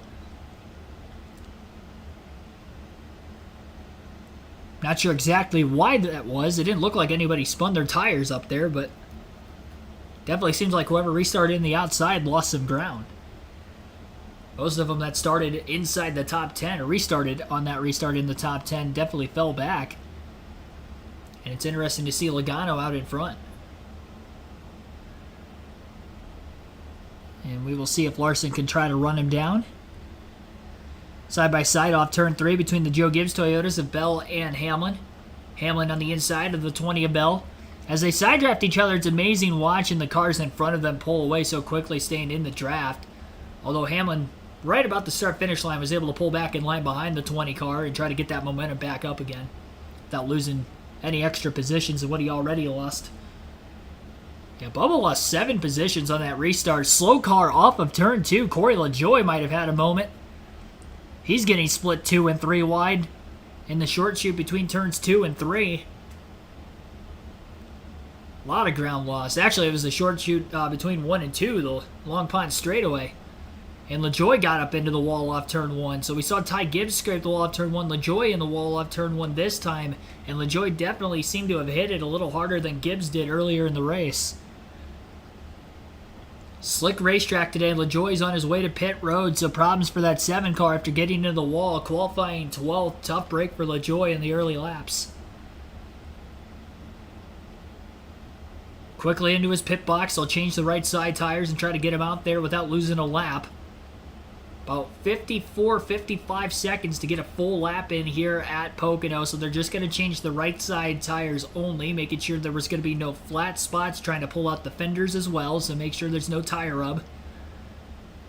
And out and away he goes. He'll remain on the lead lap, but he'll be scored the last car on the lead lap for now. Chase Elliott got to pick up another position as he continues to charge forward, passing Harrison Burton for 25th. Larson trying to run down Logano at the front of the field, and he is making up ground on the 22 after Logano got to the lead on the restart. Logano was about a full lane wider than Larson. Larson ran the bottom, but was still able to close in on the 22, using the draft to his advantage down the longest straightaway on any oval in the NASCAR schedule. Both cars about a full lane off the yellow line on the inside of the track down towards turn 1. Larson staying right behind Logano. It's going to be tough to pull much closer than that in the corners running the same line with the way the dirty air works. But Larson still running a primarily identical line. Maybe a half a lane lower, but even that might be a little gracious. I don't even think it was a full half lane lower. We'll be halfway through stage 1 at the start-finish line this time by as well. But Larson definitely quicker than Logano that last lap, and down this long straightaway in the front stretch, we'll see if Larson can build up momentum in the draft to try to pull out a line and make a pass. Logano not trying to break the draft in any way this time. Larson going to be patient. He's not going to dive bomb this time into the corner. About a half lane lower in the center of 1 and 2 that time, but it looked like Larson got a bit tight off the exit. Definitely was a lot closer to the wall than Logano. May have had to burp the gas just a little bit, and he lost some time. And Logano will pull back ahead to about another 3 to 4 car length lead. And Larson's going to have to work hard to try to get that time back and then get within striking distance to pass the 22 for the lead again. Top 5 following the restart. Joey Logano leads. Kyle Larson is 0.3 of a second back in second. William Byron in third, 1.3 seconds off the lead. Kevin Harvick in fourth, 2.2 seconds off the lead. And Martin Truex Jr. in fifth place, 2.4 seconds off the lead. Lap 17 at the line, 14 to go in stage 1. Launch here, Jeff, on restarts, and how hard is it to get the momentum back after you've lost it? We're going to see all day, Marty, that restarts are huge, and it all starts in the restart zone. You've got to get a great launch, great forward momentum, because that carries you into turn one, progressing on the car in front of you, keeping the car from behind you, gaining on you. If you don't get a great launch, now you're on defense entering turn one. It is a huge part of having success at this racetrack. Well, I'm having a lot of fun on the flag stand here. It's a lot of fun watching this race, but also the fans up there in the stands. My home is in the booth, and that's where I'm headed next. We'll go through the full field running order now as we're under the first commercial break of the race under green flag conditions. Joey Logano remains with a 1/10 of a second lead over Kyle Larson in second. Again, William Byron in third, Kevin Harvick fourth, and Martin Truex Jr. is fifth. Christopher Bell in sixth place, Denny Hamlin seventh, Ryan Blaney eighth, Tyler Reddick ninth, and AJ Allmendinger is 10th. Michael McDowell in 11th, Bubba Wallace 12th, Austin Cindric 13th, Ty Gibbs 14th, Alex Bowman 15th. Brad Keselowski in 16th, Justin Haley 17th, Kyle Busch 18th, Chris Buescher 19th, and Eric Jones is 20th. Ricky Stenhouse Jr. in 21st, 22nd, Ross Chastain, Daniel Suarez 23rd, Chase Elliott 24th, Noah Gragson 25th, Ryan Preece 26th, Harrison Burton 27th, Austin Dillon 28th, Ty Dillon 29th, and Eric Almirola is 30th. Chase Briscoe in 31st, Ty Gillen 32nd, BJ McLeod 33rd. 34th place is Cole Custer. Corey LaJoie just pitted moments ago after scraping the wall in turn 1. He's 35th. Last car in the lead lap, and J.J. Haley 4 laps down in 36 after spinning, bringing out the first caution of the race back on lap 4. Logano's led the last 8 laps. Byron led the first 10 in this race, and Logano got to the lead again on that 24 car on the last restart. You're listening live, KRC, on the YouTube channel. Be sure to like and subscribe for more daily NASCAR content. We'll stay right here as I'll let you listen to some more of the actual race broadcast on the USA Network following this commercial break. You can vote for who you think will win today's race. 79 votes have been casted so far. And right now, 43% of you say that somebody other than Larson, Truex, or Byron will win the race. Both Larson and Truex at 20% and Byron at 16% so far. And Byron has led the most in the early going, but with Logano leading right now, he is closing in. And Larson very close behind him. Byron is also starting to close that gap. He's less than a second off the race lead during our commercial break so far. And again, the spotlight drivers here in the early going, the must-have predictions, all of them in the top 5. Larson second. My win pick, William Byron in third. Martin Truex Jr. 5th. Sleeper picks following the restarts are all outside the top 10. Tyler Reddick's in 9th, so he worked his way back forward again. But Bubba Wallace, Ty Gibbs, 12th, 14th. They are outside the top 10, so 1 for 2 there. And all the don't have picks, Chase Elliott, 23rd, Ross Chastain, 22nd, are pretty far back still. And Ryan Blaney is 8th, so 1 for 2. A lot of pit strategy. We haven't yet had a pit stop, and I would imagine we might see some short pitting for the end of this first stage, so that'll be something to watch throughout the course of the race. On a true story, only in theaters, August 11th, but you can get your tickets. They are on sale now. All smiles for the fans here. And I'm sure a lot of them are Joey Logano fans, as he is out front by 0.3 of a second over Kyle Larson. William Byron running in that third spot. Harvick is 4th. Martin Truex Jr. is 5th. Then it's Bell, Hamlin, Blaney, Reddick, Allmendinger, all in the top 10. And it seems as though, Steve, we're seeing Kyle Larson close the gap, and he gets within about 2 car lengths, 2.5 car lengths, and then he can't close it any further. Well, what makes passing Joey Logano very tough is he's just a driver that makes very few mistakes. So you can see he just kind of content in running his line. He's a groove up in 3. Also groove up in 1, Jeff, and I think as long as he doesn't miss a corner, he's going to force Kyle Larson to find an alternate path.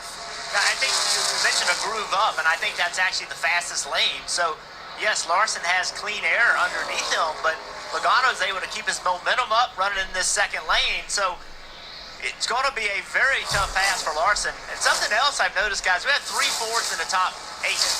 And this is something that we started to see the last few weeks. The Fords have struggled early in the year, but they're starting to show some speed, starting to show the ability to lead laps, run up front at the time of the year that it's most important. You mentioned speed. Let's get a few updates from maybe one of the best on this racetrack, Denny Hamlin, currently in the 7th spot, Parker. Right, Rick, and sometimes race cars just get better with some laps on them. That might be the case for Denny Hamlin and that 11 car as he works on his teammate Christopher Bell there through turn 3. At the start of the race, he came on the radio and said, whoa, he had a huge moment off of turn 1, got very loose. Then said his feedback to Chris Gabehart was that car was very, very loose. But for the last couple of laps, he has been the fastest car on the racetrack as it starts to come to him here and tries to make that pass, Marty. Ford Parker, Ryan Blaney was so excited to get to Pocono after having a terrific car, maybe a winning car at New Hampshire last week, or at least could compete with Martin Truex Jr., and then a bad pit stop on the final pit stop of the day. What's going on with the handling of the 12 car? Listen in. A little bit of turn here, I'll be a little better. I say 3 is my weakest corner. Tight initial turn of the wheel in there. I'm going to just kind of fight loose, go on top of the racetrack. Center exit. And he also said the bumps are just so rough as we ride on board with the Advanced Auto Parts onboard camera. His secret weapon today might be the young man on the bottom left of your screen. We've talked about how strategy will be everything today. Jonathan Hassler, one of the best young crew chiefs when it comes to strategy, and that early caution certainly going to add to the playbook today, Kim. Well, Ty Gibbs currently running in the 14th position. And remember, this race last year is when Ty made his Cup Series debut, filling in for an injured Kurt Busch. But when I came on the holler this morning and talked to crew chief Chris Gale, I said, nice qualifying effort. They started in the 11th position. He said, no, we want to be where our teammates are. They qualified 2nd, 5th, and 8th. They said, even though Ty is a rookie, we hold him to a higher standard because we know his potential. Currently, Ty complaining he just needs the most help in turn 3. Great job, guys. All right, Steve, we've got Logano up front with Larson running 2nd. So will the top 10, are they running a strategy of all the way to the end of this stage, and maybe somebody outside the top 10 starts looking at maybe changing that strategy up? Well, the choice for Joe Logano right now with 6 laps to go on the stage is he's currently leading. So there you see right there Chase Elliott moving up. That'll be for the 21st position for Ricky Stenhouse Jr. You know, if Logano stays on the racetrack and wins the stage, that's a playoff point. I think everybody wants that. But if you don't think you can win a playoff point, you can pit with 3 to go before pit road closes, not lose a lap, and kind of cycle to the front. Now, that option is really only for any driver that's within about 15 seconds of the lead. You get farther behind than that, you will lose a lap. So it'll be decision time for both Logano and Larson. For Larson is really tough because he's so close, Jeff. He might think, I could pass the 22 and win this stage. Yeah, that's a tough call, and that's where I would not want to be a crew chief. As a driver, I just have to focus on my job, trust my crew chief to make the right call here. Go try to put as much pressure on Logano as I can to try to win this stage, but I just got to trust my crew chief. He sees a bigger picture.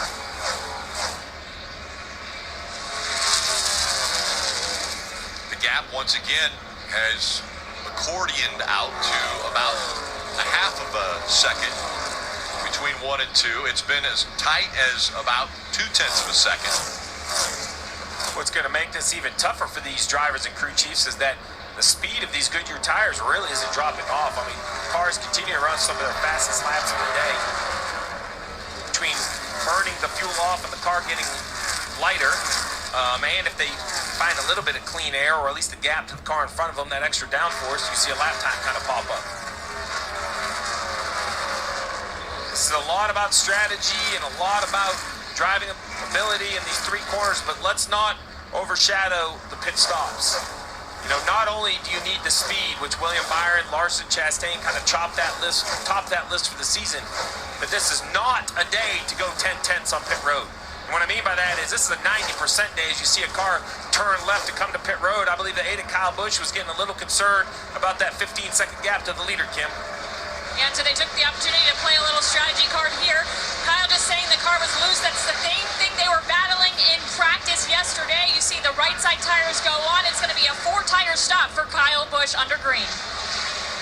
So does this start a flow of more cars making their way? It looks like they're having a problem on the right side or the left side. So this is the fear of every crew chief. So we're going to see where the 8 blends back out to the leader. Now we're going to have a little bit to cover because we're also going to have a wave of pit stops coming in right here. So this is Kyle Busch leaving. Let's see what Joey Logano tries to do off turn 4. He's going to kind of stay on the racetrack. There you go. Look, everyone else. Here comes Larson, Byron, Harvick. This is going to look like a caution. There's so many cars. But what about Kyle Busch? Ooh, he is going to get lucky and stay on a lead lap even with that slow pit stop, Kim. And Kyle Larson complaining again, just a little bit tight in traffic. They told me they were going to do something from the leader if they didn't have the lead. You see the 4 fresh Goodyear tires going on. Sunoco Fuel, here's the 4 of Kevin Harvick finishing up his stop. Kevin, just again, tight in traffic. Marty?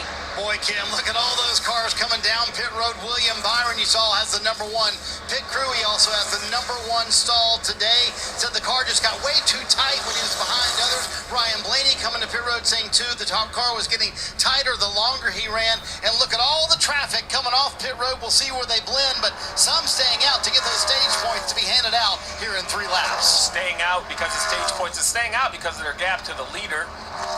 We see all these cars leaving pit road right here, well in front of the leader. Joey Logano, there's Joey Logano, the red car. Still looking for that benzo yellow. Starting to get used to this Horizon red for the 22. Yeah, we've got some guys that are racing for that last spot in the playoff points. We've got Allmendinger, McDowell, Wallace, all those guys, they've stayed out. And so they're trying to just get as many points as they can, doing all they can to get themselves into the playoffs. One other driver that's looking for as many points as he can get would be Martin Truex Jr. And that's because he right now is in a big fight with the 24 of William Byron for potentially the regular season championship. If you do that, you get 15 playoff points. That's like winning 3 races. You see right there the 9 to chase out the 8 of Kyle Busch. Well, look at this. Joey Logano, who's that right behind Joey Logano? I think that's the 47 of Stenhouse, who said, man, I came to pit road and I lost a lap. Now he's using those new tires. Stenhouse will get back on the lead lap as he passes Joey Logano. Currently, Ricky is in the 35th place position of those that had already hit pit road. Quite a few drivers, though, staying out, not going into the pits to split the strategy up here, so they will choose to more than likely pit during the stage break, but we could end up potentially seeing a different strategy where drivers stay out during the stage break that did stay out to get stage points here. Try to pit as soon as the window opens for them to make it on fuel to the end at stage 2. That could be a possibility. I remember seeing that in years past in Pocono, so we'll see how many of those, if anybody, tries to do that. But for right now, Joey Logano staying on the track, got the lead on the last restart, will continue on the lead, and he'll take this stage 1 win. So that will be a playoff point for the 22 team. Joey Logano surprising and stealing stage 1 here. Martin Truex Jr. finishing 2nd, Denny Hamlin 3rd, Tyler Reddick 4th, AJ Allmendinger rounds out the top 5 in stage 1. Michael McDowell 6th, Bubba Wallace 7th, Justin Haley 8th, Chris Buescher 9th, and Eric Jones rounds out the top 10. All those drivers receive stage points here in the first stage of the HighPoint.com 400 at Pocono. We will take a quick ad break here on the stream. First time today. Be sure to like and subscribe for more daily NASCAR content as we'll continue our flag-to-flag coverage shortly.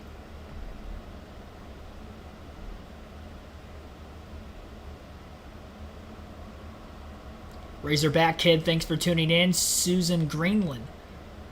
Regine Huddleston, also welcome to the stream.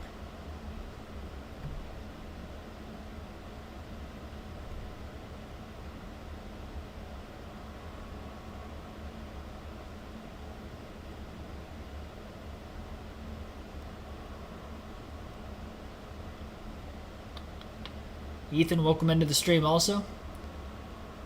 Nah, Byron's not struggling. He was in 3rd place.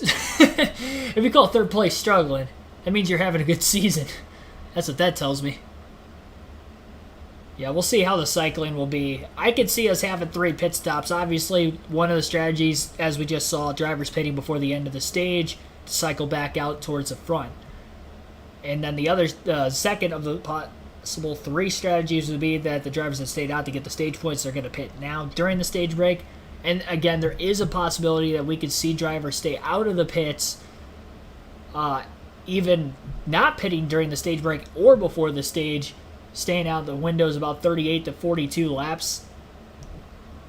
And that's under green flag conditions too, so they'll be able to go. I mean, even if they went 15 laps into the 2nd stage, they still wouldn't be able to make it on 1 stop. Because then they'd, let's say with the caution, they'd go 45 laps or so at the start of the race. They still can't make it on 2 stops from pitting from then. because that would give them 110 to 115 laps to go, we'll say, in the race before making the first stop. But you would have to go 55 laps per run, and that's just not possible. So it's going to be a 3-stop race, a 3 to 4 stop race today. And the drivers pitting before the end of the stage here more than likely are going to be looking at this as being a 4-stopper. Who knows, though? Again, we'll see. And if we get any cautions at any point in the middle of stage 2 or 3, that will even split the strategy more. There's definitely a lot of strategy in the Xfinity race from what I heard yesterday. I wasn't able to give you guys commentary for that, so I didn't watch it live, but I watched the highlights on YouTube last night. NASCAR Vintage 17, Brett Whitesides, Billy Kramer, welcome into the stream also. Mark Witkowski, welcome in. He's pulling for Bush, Logano, and Busher. Raceway Fire Rescue, Tuckanuck Township Fire Company, the Lehigh Valley Health Network, and more. Please join Verizon in thanking first responders for all they do for us every day. And now the car's making the way onto pit road, led by that 22 of Logano, Kim. And he said he was loose into all of the corners. He rotated good and won, loose over the bumps. You see him top left. He said, I was tight in traffic before I got clean air, though, so do not tighten it up. They did make a small air pressure adjustment on those Goodyear tires to give him more grip, Parker. And for Tyler Reddick at the top right of your screen, he was just very on edge through turn 3. The team said, we can see that. We'll make a small adjustment for him. That's 4 Goodyear tires, Sunoco fuel. The bottom left of your screen, Denny Hamlin. We noted how loose he was. They're going to make an adjustment on that, and they're going to wait on fuel just a second, Marty. Big debate on Martin Truex Jr.'s radio as to whether to pit here or not, waiting a little bit on fuel, just like a teammate, Denny Hamlin. They did decide to come to pit road for fresh Goodyear tires. He said it was crazy in traffic. The car was so tight, but when everybody else pitted, the car went way free. Dramatic, the difference in handling when all those cars pitted. The cars that came to pit road. Alrighty. So once the field gets to the start-finish line next time by, our leaderboard on screen will update, as that updates lap by lap when the race leader crosses the start-finish line.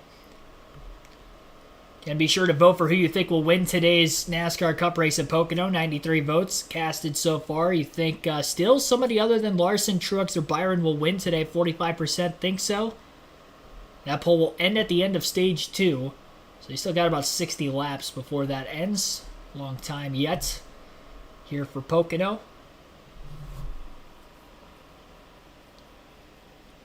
I'm not sure who cycled to the lead of those that ended up pitting before the last stage. I think it was William Byron, but I'm not entirely sure. No surprise though, Byron's pit crew has been very, very efficient this season. They've been fast. Byron's not been making mistakes on pit road either, and helped Larson win a championship in 2021 on top of speed. Well, Byron's had speed this year. He's had the pit crew too, and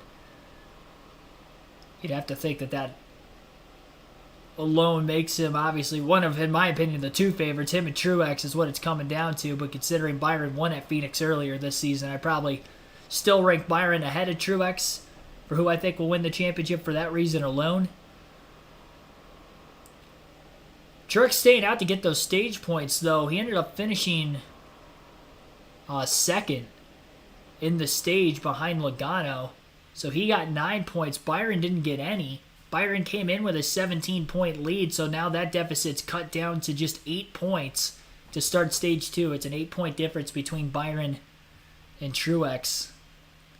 But Truex will restart back in 15th as he was second out of the pits, right behind his teammate Denny Hamlin. And the top 13 that you see on the leaderboard now would have all ended up pitting during the last stage.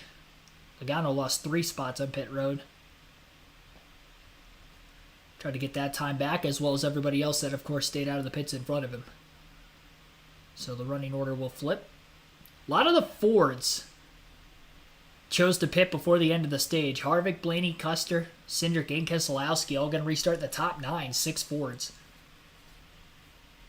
And only one, make that 2 Toyotas in the top 13 on the restart. 2 Chevys in the top 9, which would be 1, 2, Byron and Larson. With the new Sonic 299 Strawberry Shortcake Snowball Slush Float, topped with ice cream and crunchy sugar crystals. For a limited time only at Sonic. Sonic. Take a look at the points earned in Stage 1.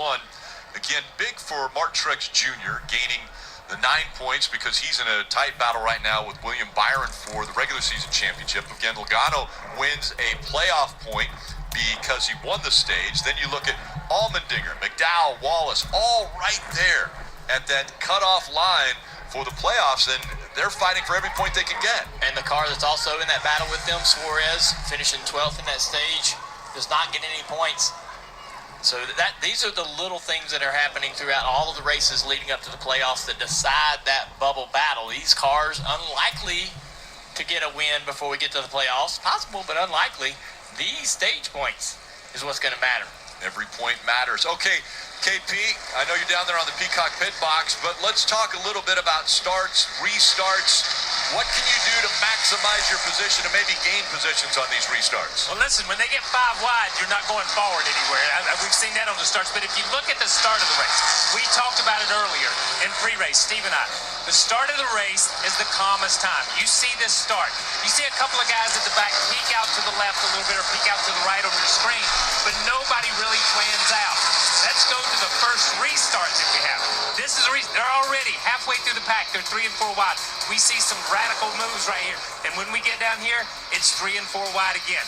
This is only the first restart of the race. I understand why Junior left the flag stand and came back to the safety of the booth, because it's only going to get wilder. He wasn't wearing a helmet.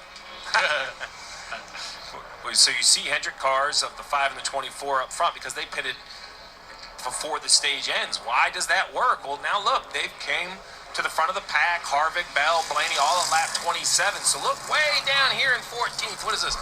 Hamlin, Truex, Reddick, Logano. They were the winners, or the top 4 at the end of the stage. Now look where they're going to restart. They're, row 6, row 7? And you see 27 to 32, only a couple of those are green flags. So the cars in front of them have 2 hard laps on their tires. I don't even think that's a tire disadvantage this weekend. So it's going to be a stressful time for Hamlin, Truex, and those fast cars. Parker. And there might be more stress for Denny Hamlin. He was told to wait on the nod of the fuel. Remember, fuel strategy is so important.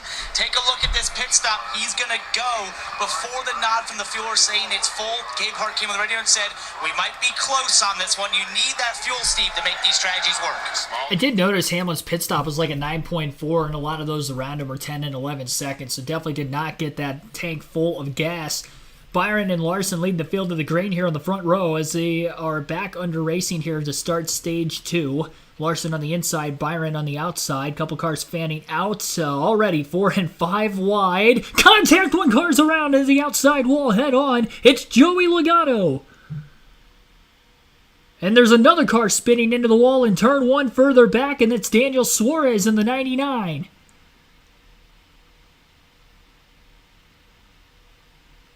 Logano has wrecked on the restart after winning stage 1. And Daniel Suarez also got clipped going into the first turn as well. They were 5 wide and it just didn't work. A lot of damage on the 99 of Suarez. And that is not going to be repairable for a driver who came into this race just 1 point below the cutoff line behind Bubba Wallace and Michael McDowell, who both ended up finishing in the top 10 in that first stage. A lot of damage on Suarez's race car. He hit very hard. Logano, not quite as much damage to his race car, but he does have a flat right rear tire. So he may lose a lap or two, having to go all the way back around this 2.5 mile oval with the wrecker to get back to pit road. Now, both right side tires are flat on the 22, in fact. And he's sitting in the opposite direction, so that's only going to be more and more of a disadvantage to try to get him back to pit road.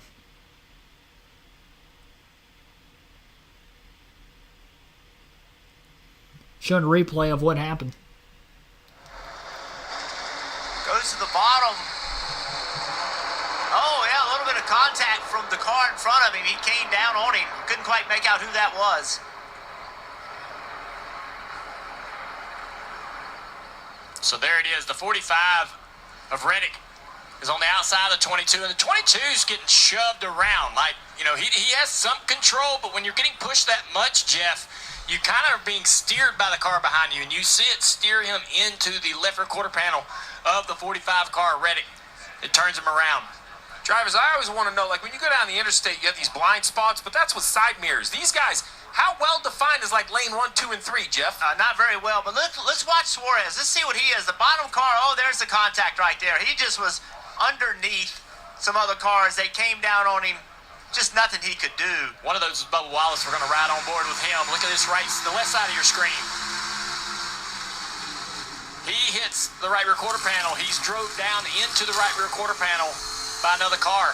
And that car was Michael McDowell. So you wonder if he's got damage. Again, another one of the guys at the points trying to make the playoffs. And Suarez's car, it's a lot of damage. You mentioned Logano maybe not having as much damage. He will go multiple laps down, though, trying to get him to pit road. And on top of that, getting the car back to pit road damages all the underbody. Right. And the car, many times, does not perform as well after that. So, yeah, I'll be surprised if the car drives as good as it's drove all day long after dragging all that stuff off. I mean, just even a thousandth of an inch can make a big difference in how much that car loses in downforce. But carrying it this way is a little unique, kind of a new way of doing things to get these cars back. It's better this way because you're not damaging the rear diffuser. That's the most sensitive part of this car. If there's anything that you can say is better for Joey Logano, he's got to hang his hat on that. So caution following the restart to begin stage 2. Joey Logano and Daniel Suarez with severe damage.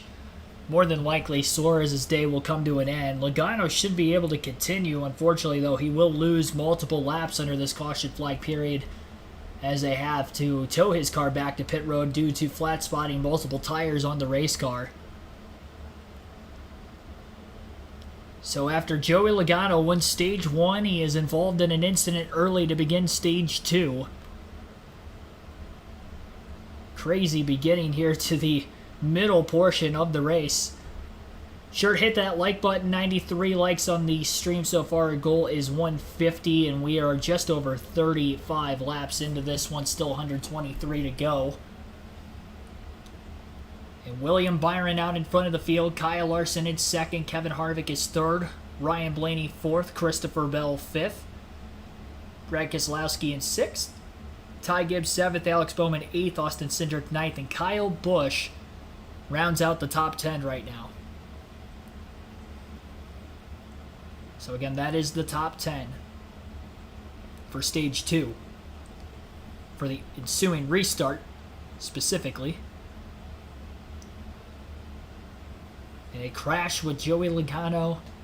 And that's the price you pay, too. You get the stage points, you put yourself in the middle of traffic. They were 5 wide, and Logano didn't do anything wrong there. He got pinched by Tyler Reddick, who was trying to move down a lane, thinking he had the 22 clear. He didn't, knock the 22 sideways. And then Daniel Suarez, also an innocent bystander in that, just got hit from behind by Bubba Wallace, who got ran into the side of by Michael McDowell, which forced the 23 into the 99, which right hooked the 99 into the wall. So just a product of circumstances, and McDowell probably got forced down because he had contact from Logano, who spun sideways. So it was just, I mean, once Reddick moved down in front of Logano, which started the incident, it was just a chain reaction of events that went on from there. And as a result, again, we are under caution for the 3rd time today, and our 2nd for incident.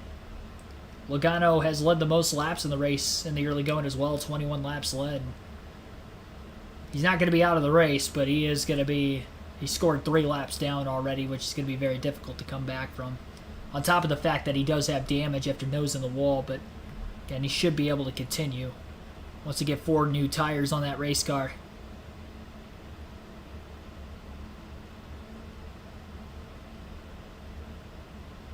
Jade Hornsby, thanks for tuning in. Pulling for Keselowski.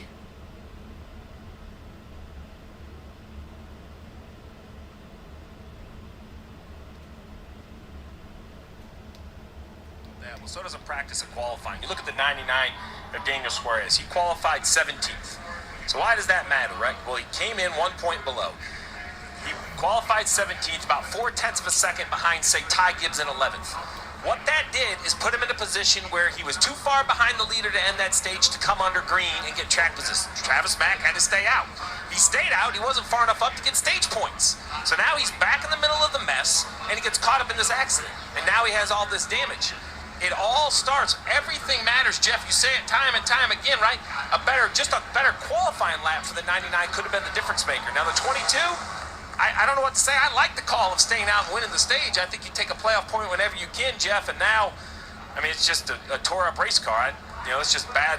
That's racing, I guess, is what you would call that. Yeah, when this happened, it spun around and it hit the left side the car pretty hard on the wall as well. So the damage to that, and Kim also the damage done getting the car back to pit road. Yeah, and this is really a tale of two tapes because on Daniel Suarez's side of things, no stage points. So this amplifies the fact that they got no points. Good news for Joey Logano, despite the accident, despite the damage to the car, they won that stage. So showing the importance of stage points if you get caught up in an accident later. Damage repair is done, it looks like, on the 99. They might bring him back around one more time. Travis Mack asked a number of times, Daniel, what do your gauges look like? He said the water and the oil look good. They did full crash repair on that That's 99 insane that of that Daniel car's even Suarez, still on Parker. the track. And Kim, two other cars that had some contact in that incident there that are on the playoff bubble were Michael McDowell in the 34 and Bubba Wallace in the 23. Both teams were evaluating those cars, and both came to the conclusion that they're okay. Even the 34 that has a little scuff on the left front, and the 23 had a little scuff on the right front, but both teams establishing that they are all right. And the spotters on those teams also reminding their drivers, we see those fanning out into turn one, that they can't see very well. It's a blob of cars. They can't tell you sort of the definition of how you're side by side, so reminding those drivers they're kind of on their own into turn one.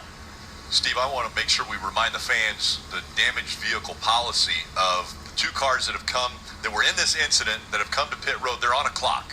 Yeah, they have 7 minutes basically to repair their car, and they'll drag your car back there to let you work on it. The damaged vehicle policy is not to eliminate cars that should stay in the race. The cars that really should. We don't want to see 15 cars out there riding around wrecked in the car's way, and that's what this team's trying to do, is take all that time and evaluate what's going on with the 22. Now, the interesting thing for the field itself is as we ride around here under yellow, we are moving very dangerously close to a pit window, as you see the 99 of Suarez.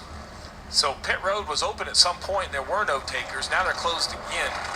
I just wonder if they reopen at any point. No, they're going to leave them closed because the 99 or the 22 sitting on pit road. So I was a little surprised more teams didn't come, kind of top off the fuel and get on strategy towards the end of the pack.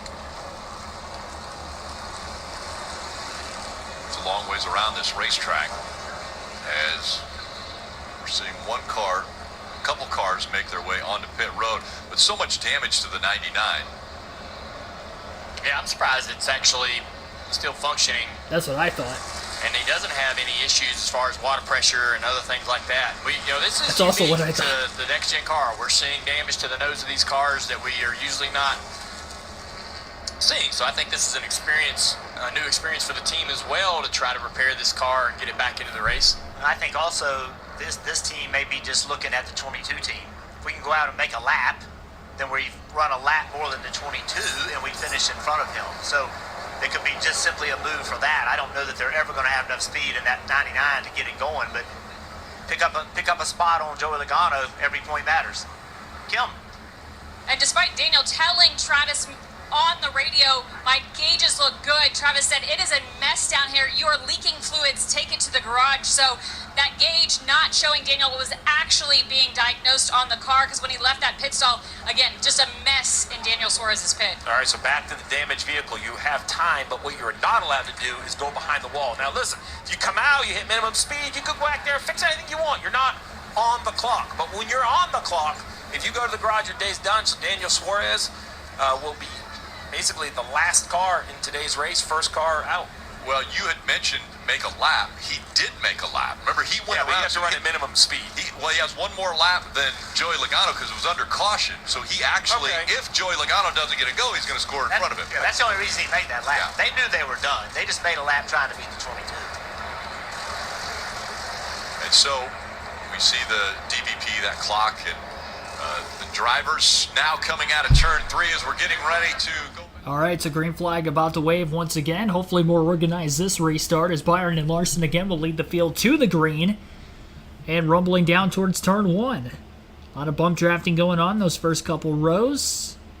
Couple cars fanning out the 3 wide, definitely not 5 wide like we saw in the last restart after having that incident. Drivers more tentative this time to make it through the first corner. Larson almost able to clear his teammate Byron, but Byron gets the run on the outside lane instead, and Austin Dillon's around as he backs it into the wall in turn 1, and that'll bring out another caution. Likely had contact, I'd have to imagine, as Austin Dillon has spun on the restart, turn 1. And that is back-to-back cautions getting to the green. Trying to get the car fired up, won't fire.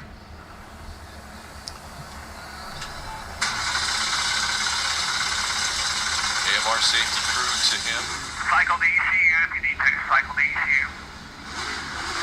Got it fired back up. We'll see if he's able to roll back to pit road. It's not uncommon for a car to spin and take a while to fire it off. I don't understand why, but it just happens for whatever reason. Let's see what happens. Way in the back. See the orange car in the back. BJ is on the bottom, blocking a little bit.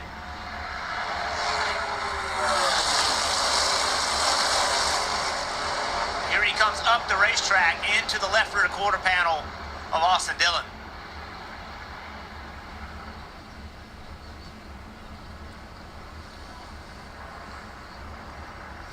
Dillon was running 26th, so back in the pack.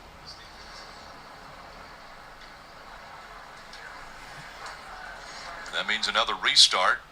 And First, it means pit road, because I think we are in a real decision maker. Let's ride on board right here.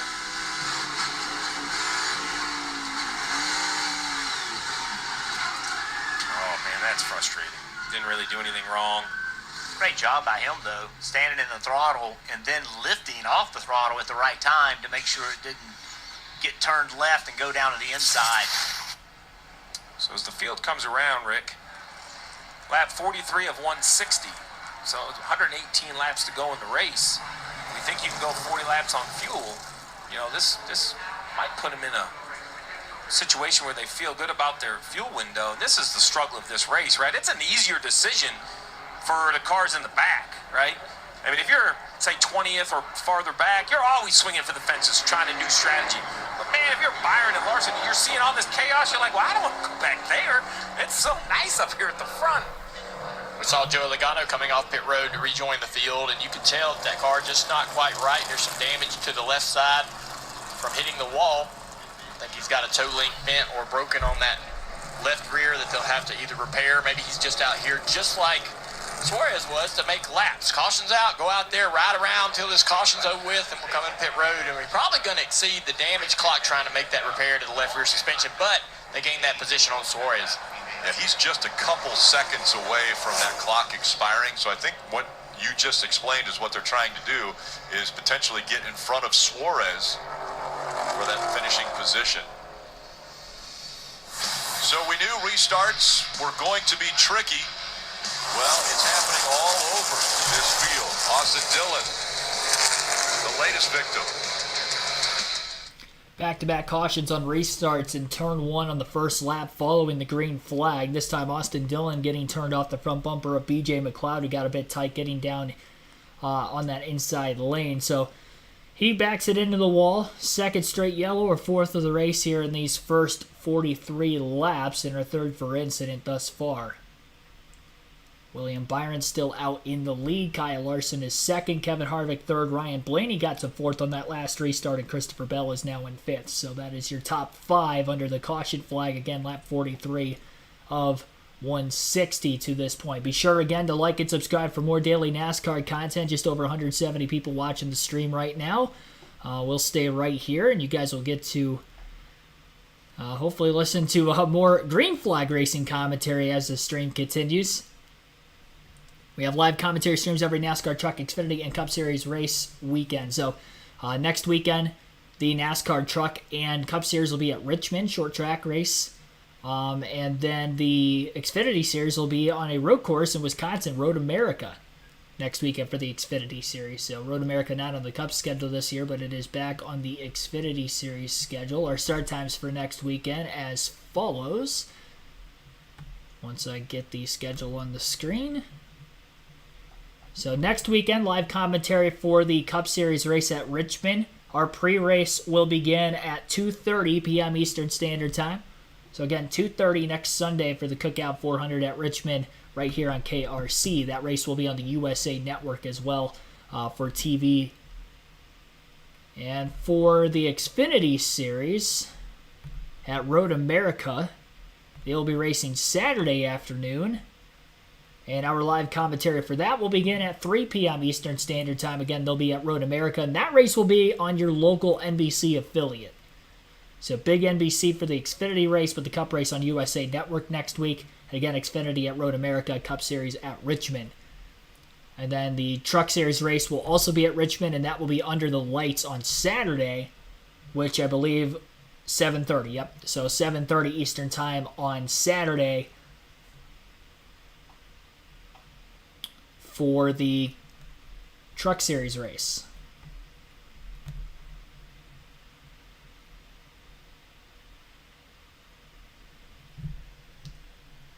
On NBC USA and Peacock, the world's best players return to the pitch with new dreams, new stakes, and the new hope of a brand new season. Also, don't miss the PL Summer Series all week on the networks of NBC, USA, and Peacock. You're watching the highpoint.com 400 from Pocono Raceway. And people are watching from everywhere. The infield, the grandstands. These restarts have been crazy. That is an understatement. Marty. Rick, we talked about how strategy's really all over the map here at Pocono, so this is an interesting twist, Steve, with all of these cautions that have come out. Those who pitted and went all the way to the end of stage one now feel like they can connect that to lap 80 or so and make it 2 more stops in this race like Martin Truex Jr. But there's a ton of cars, Steve, that pitted short of stage one, did not run it all the way to the end. Those cars say they cannot make it all the way to lap 80. They're going to need at least 1 more caution in this stage to be able to pull that off. Man, it's down to a game of inches here on pit road and for all these strategists and crew chiefs. That tells me they're all getting better mileage than I expected. I thought we'd see a lot of cars pit there to fuel, but what Marty just said is, you know, they're going to get well over 40 laps of this tank of gas between the yellows and a little bit better mileage.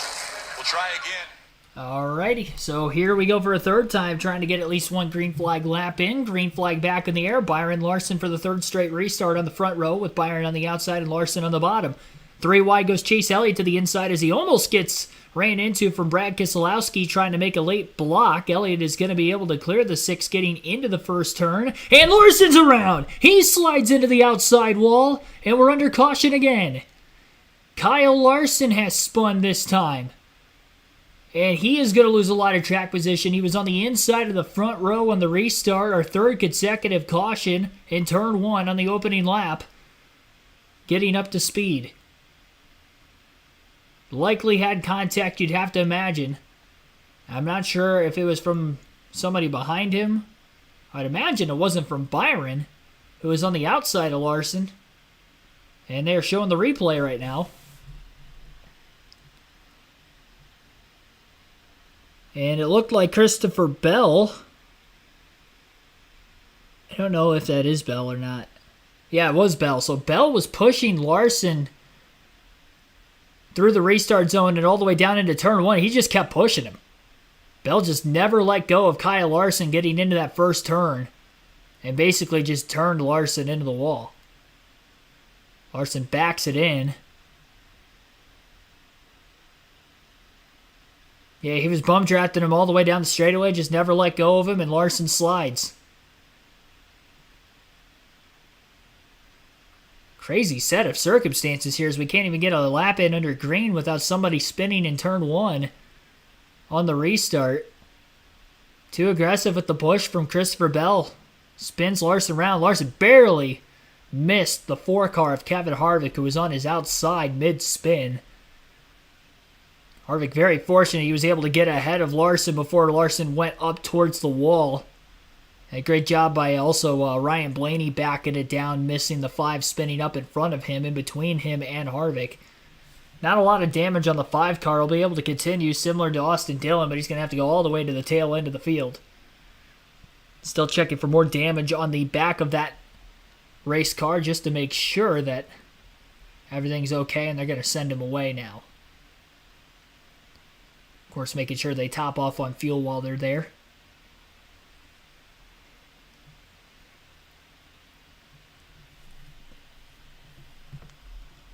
Well, the voting poll might not have Larson for very much longer at 23%. He'll remain in the race, but his chances of winning are going to be way, way harder.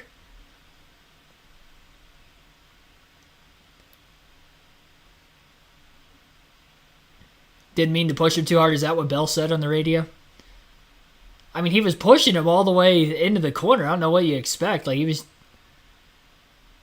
pushing him in the braking zone. On a high-speed racetrack. That was never going to work. Matthew Dorter Bruno, thanks for tuning in. Yeah, that's just not a mistake Bell should be making. Dale, welcome into the stream also.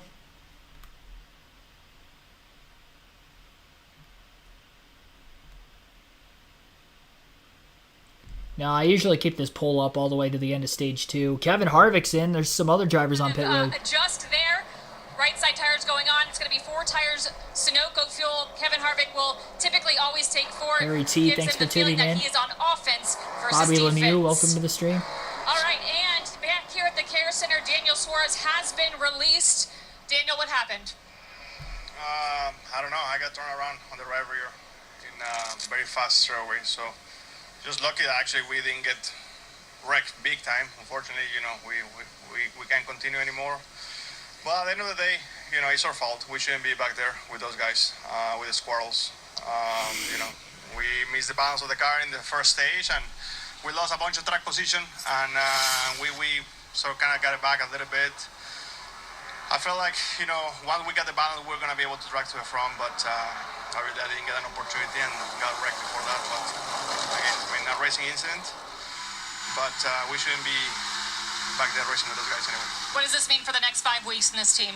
I mean, we just have to control what we can control. Unfortunately, on this one, it wasn't my mistake. It was a racing incident. The crazy thing is that the 34 and the 23 are the one that actually wrecked me. I mean, they didn't mean it, but it's funny that those are the guys that I'm racing for the points. But it's what it is. We have to just continue to work and go to Richmond and focus for that one. Well, unfortunately. Dejected but mostly calm Daniel Suarez after exiting the infield care center. Pretty hard hit head-on into the wall for that 99 in his wreck. We are under caution for Larson spinning in turn 1 on the restart.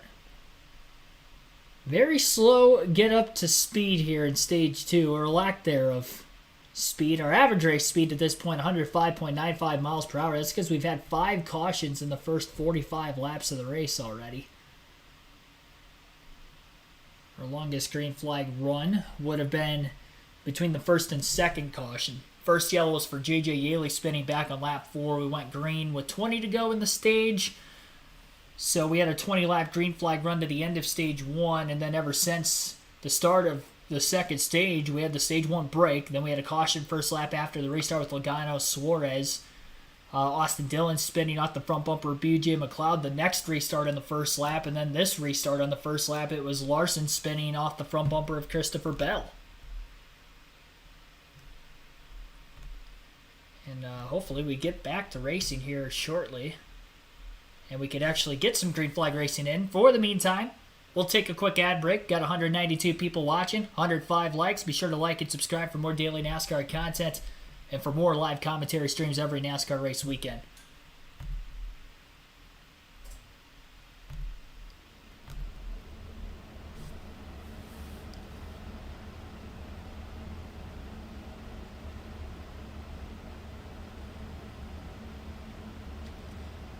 Update on the Spotlight drivers, where they are running based off the pre-race predictions. Must-have picks, William Byron in first, Martin Truex Jr. in 10th. They are in the top 10 right now. Kyle Larson, who was up in second, got spun from second place on that restart from Christopher Bell right behind him on the inside lane, unfortunately, so Larson's now back in 33rd, still on the lead lap. Not a lot of damage to his race car. He'll be able to continue, but he's got his work cut out for him, as stated already. Other drivers Sleeper picks, Ty Gibbs up in 4th. Good run for him early on. Bubba Wallace 12th, just outside the top 10. Same for Tyler Reddick at 13th. So 1 for 2 on those picks. 2 for 1 on the must-haves. And the don't-have picks for drivers who I guaranteed no top 10 finishes for today. Ross Chastain's still back at 21st. He's been struggling all day today. As predicted, Chase Elliott is already up to 7th off of his pit strategy. Good run going for him early, though. Gained a couple spots these first couple of restarts for Stage 2, and we'll see if he can keep going forward. Proven me wrong thus far. Still a long race to go.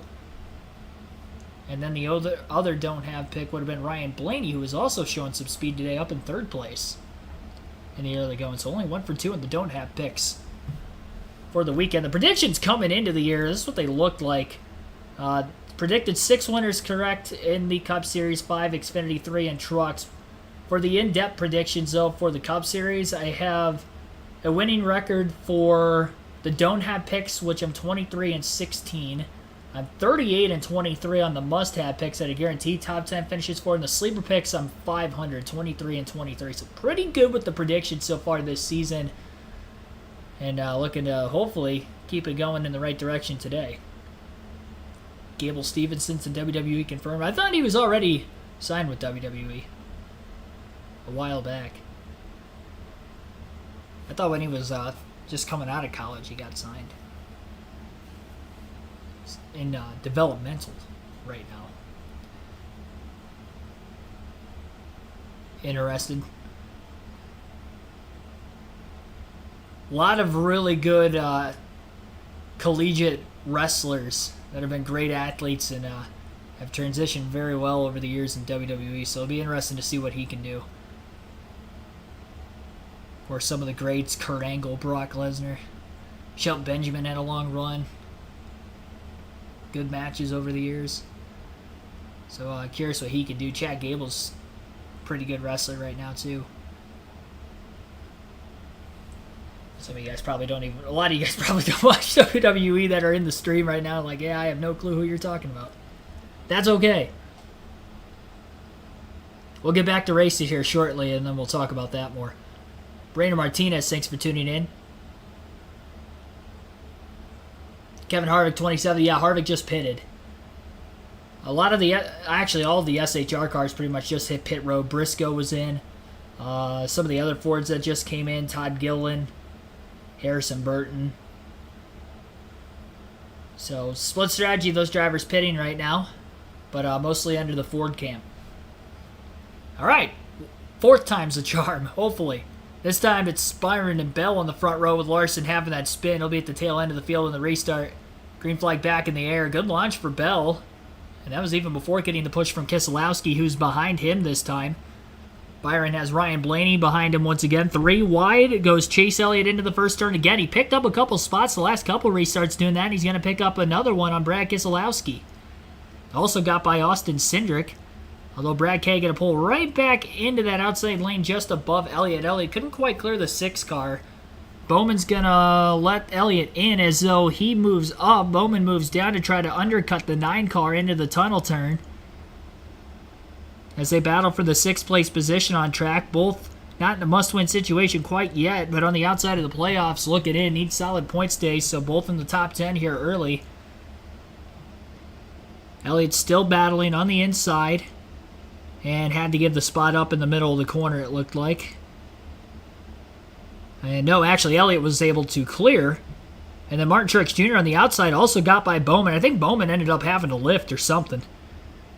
So he lost 2 positions in that corner to both the 9 and the 19. Truex trying to move himself forward after staying out to get stage points. Was second at the end of stage 1. Started on the front row, and he is now back up to P7. Byron led the first lap after the restart. Ryan Blaney got the second. And Christopher Bell, who restarted on the inside of row 1, fell all the way back to 5th that time, right behind the 6 of Keselowski.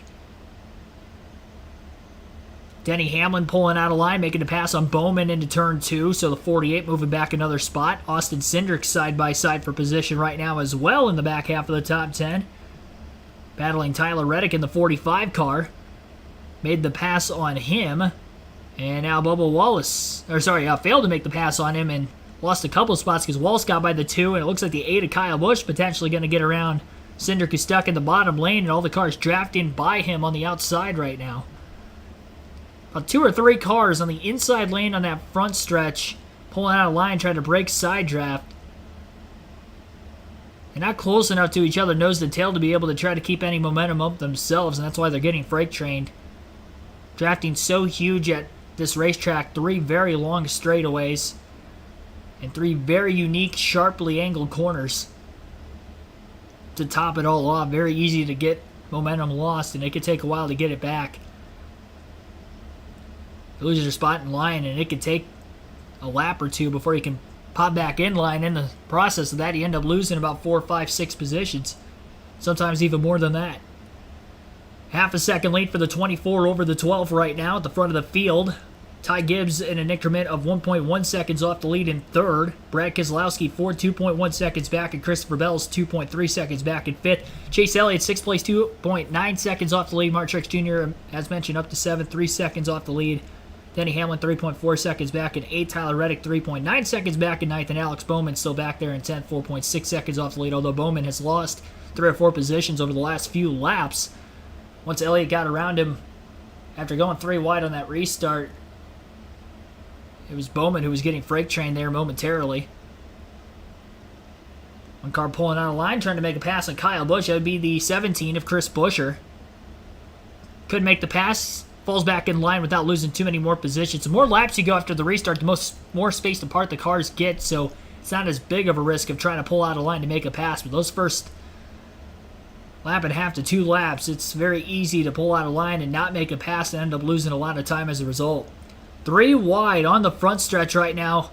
And because of how much side drafting was going on between Austin Cindric and Ricky Stenhouse Jr., it was Michael McDowell who passed both cars 3 wide, and so did Ryan Preece. They both got around those cars well before getting into turn 1. Stenhouse bobbled off the bottom just a little bit, almost gets into Cindric off turn 1. And they'll continue to side draft each other down the racetrack, almost making contact now, and Noah Gragson in the 42 starts to close in behind him. 47 in the 2, still door-to-door into turn 2. Stenhouse clipped the yellow line just a little bit in the tunnel turn as he drove it in a little too flat. Still stays along the 2. They're racing so hard, they're just holding each other up.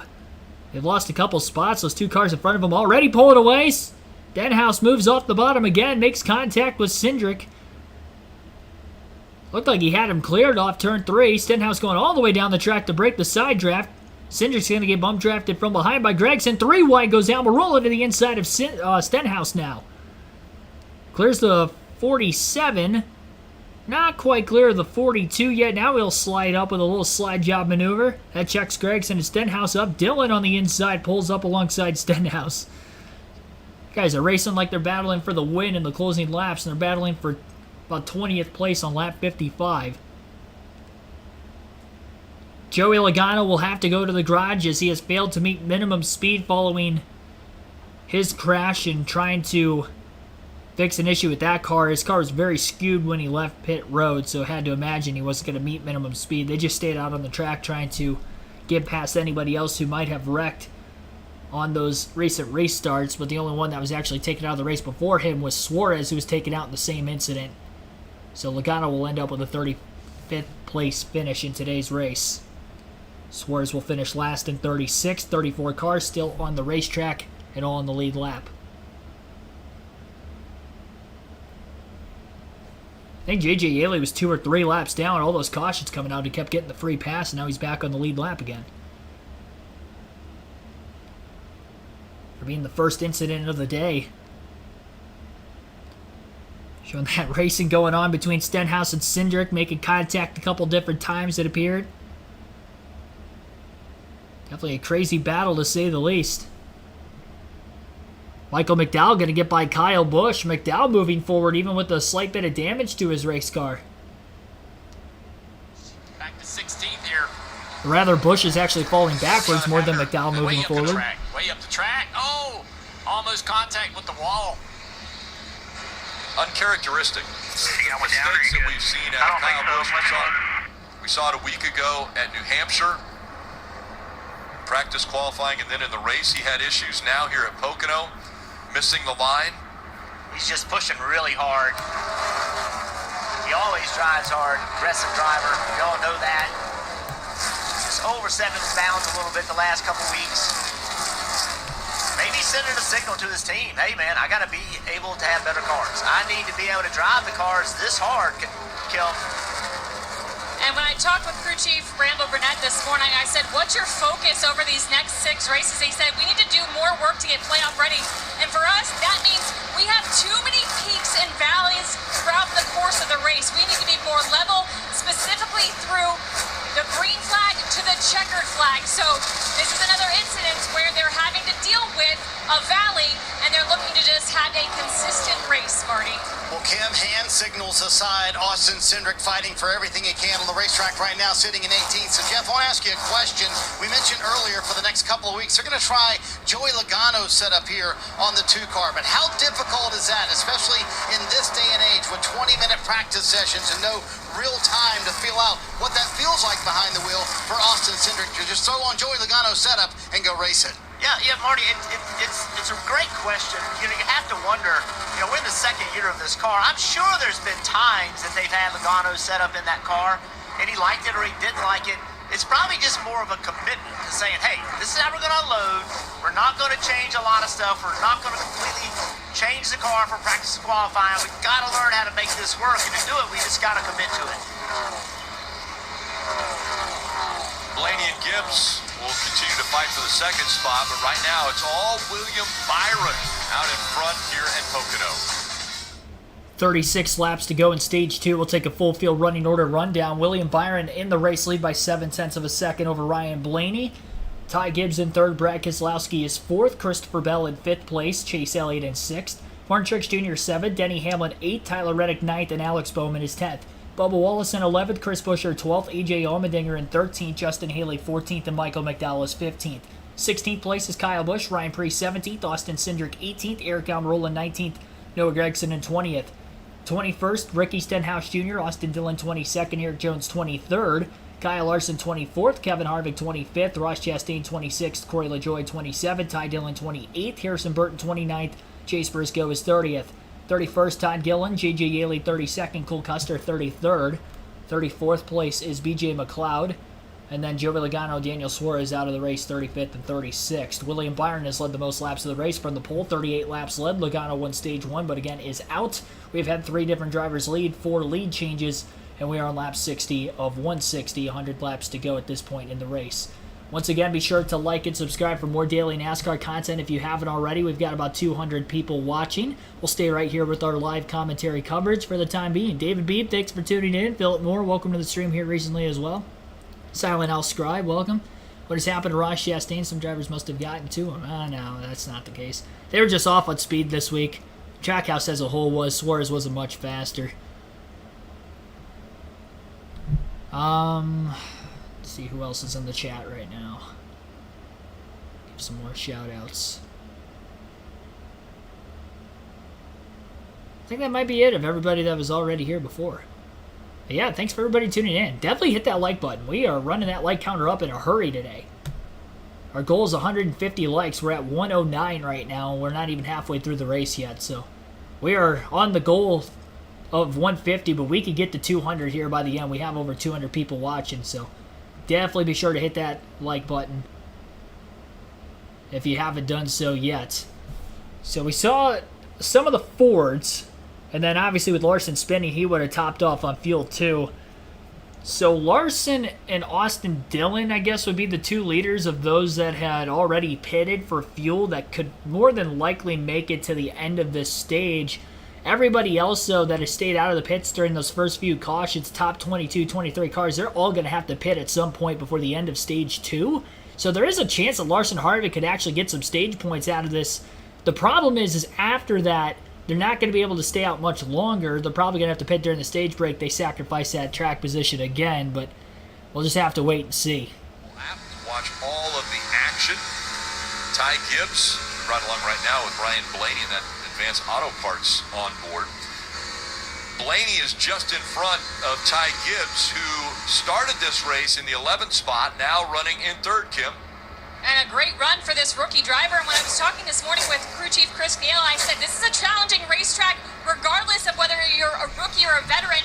What about Ty can work well here? And he said Ty has complete trust and what decisions the team is going to make strategy-wise. He just worries about driving the car the best he can.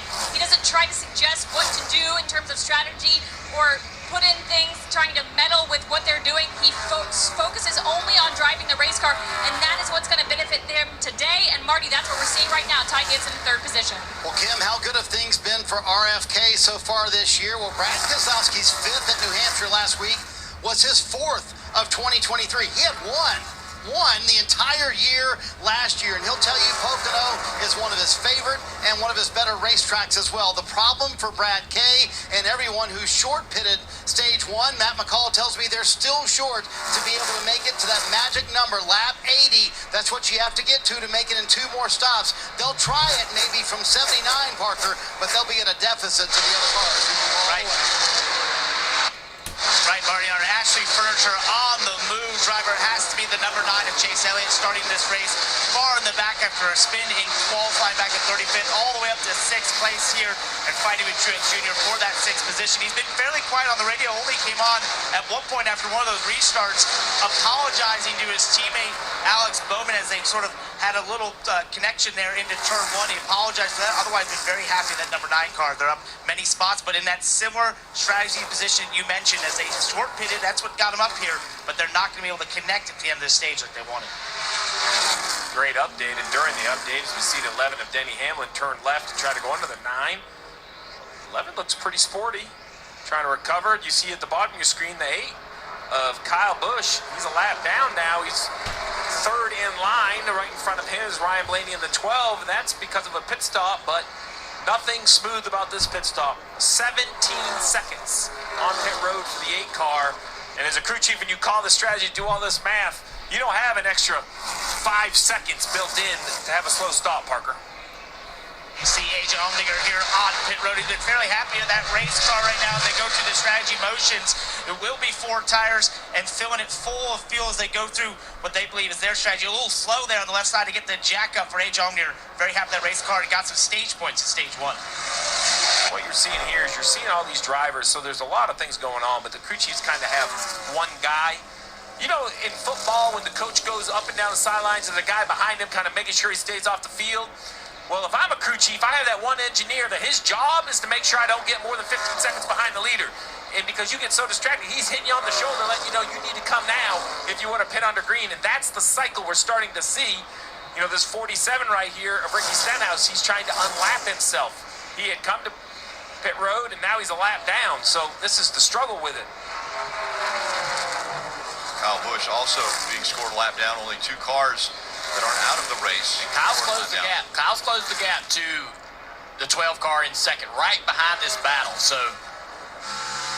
right behind Blaney as we ride on board the Advanced Auto Parts camera. There it is, the 8 car going to the inside. So to your point, Jeff, earlier, tires matter. Because Blaney's a good car, right? He's not letting Kyle Busch go. There was a question if Logano was letting somebody go at the end of stage 1, but there's no way Blaney is letting the 8 go out of kindness right here. See on the left side, fuel remaining. Everybody's trying to get the lap at least 79. That's 11 more laps, trying to stretch that fuel. It all comes down to how well they did under all those yellows. Junior was a huge fan of saving gas under yellows. Hated it. Take a look at the progressive telemetry now. Talked about the shifting that takes place here, how much brakes they're using. We look at Ryan Blaney. I get fascinated with just the speed. I mean, I know I've been coming here for over 2 decades, but just the place is so big that from the infield you have a hard time just understanding how fast they're really going until you put this telemetry up. You're going to see, you know, over 180 miles an hour on this front stretch and then hard on the brakes. In the 5th gear there, right before the flag stand. 190 miles an hour. 193 into turn 1. And all the way down to 140. Bubba Wallace on pit road, Parker. Right, he's been very tight in that race car. Came across the radio multiple times, described that handling condition, especially in turn 3. As you see the 4 Goodyear tires going on here for Bubba Wallace, as well as filling it full of that important fuel here. Spoody Barker has been on the radio throughout these stages and updating him on the strategy and telling his spotter as well how many cars they may see pit and how that would dictate their strategy. They've stayed fluid with it, and this is what they decided here to pit at lap 69.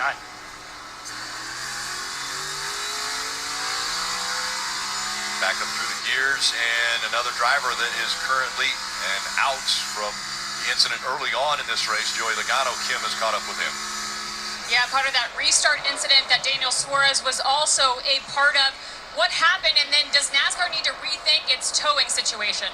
Well, yeah, I mean, first off, I think, it's good that we had a stage win. That gets something out of the day at the Verizon Mustang. That's nice. It just seemed like on the restart, had a gap down the middle. I went down the middle, and it kind of squeezed up, and as I kind of was squeezing back up, I think the 34 got me in the right rear. It's still not a great angle to tell from there, but then we just got stuck on the wall, and that's when I got drug around the racetrack for 2 miles, and I think we can make that a little better. Maybe have a tow truck with some tires on it and put some tires on it so you can at least limp it back, because it's a pretty bumpy ride. Yeah, that really doesn't do it justice right there. It really sucks, so I hope we can make that better in the future. But, there's a lot of cars this week that had 4 flat tires that had to get towed in, so 2 miles is a long way that way. So hopefully we can make that a little bit better, but like I said, it stinks because we had a really fast car and obviously one that could win the stage and just didn't get to finish it out. Joey Logano out of the race here at Pocono. And Logano already this season with a win that came early, the 5th race of the season at Atlanta. So he is in the playoffs even with this accident.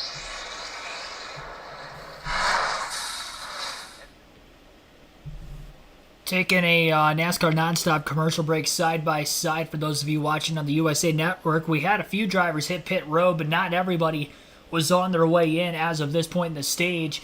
So the top 10 as of right now would be William Byron, 1.9 seconds ahead of Ryan Blaney. Ty Gibbs is 3 seconds off the lead in third. Brad Keselowski in fourth place is 8.2 seconds off the lead. Christopher Bell is 8.8 seconds off the lead in fifth. Martin Truex Jr. is 9.1 seconds off the lead in sixth. Denny Hamlin in seventh, 9.3 seconds off the lead. Chase Elliott's 10 seconds back in eighth. Tyler Reddick is 10.6 seconds back in ninth. And Chris Buescher rounds out the top 10. He's 12.4 seconds off the race lead. Our poll for who you think will win today's race will end at the end of stage 2. So after lap 95, we have 24 laps to go. Until that poll ends, 142 votes have been casted so far. And as of right now, you think somebody other than Larson, Truex, or Byron will win. Surprising, Byron was my pick to win. Looks to be the fastest car on the racetrack right now as he has led the most laps in the race so far. We'll see how these green flag pit stops will maybe shake things up for the time being, but again, you have until the end of stage 2 to vote for that one. Jeffrey C., Matt Hunter, thanks for tuning in. Linda Bollinger, welcome back. Melinda Leverett, thanks for tuning into the stream also.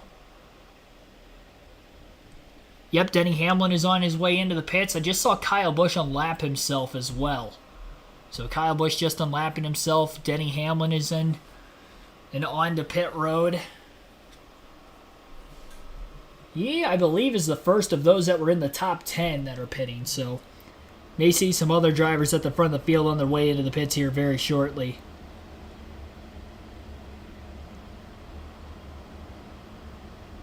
The longer they can go without pitting now, the more likely they're going to potentially end up pitting as soon as the window opens up in the final stage rather than during the stage break itself. It's like Martin Truex Jr. just passed Christopher Bell on the racetrack for 5th place through turn 2. Maintains in front of him in turn 3. Another car in the top 10 on their way to pit road. And that would be Tyler Reddick for 9th. So Reddick is in. A couple of Toyotas coming down here back-to-back laps.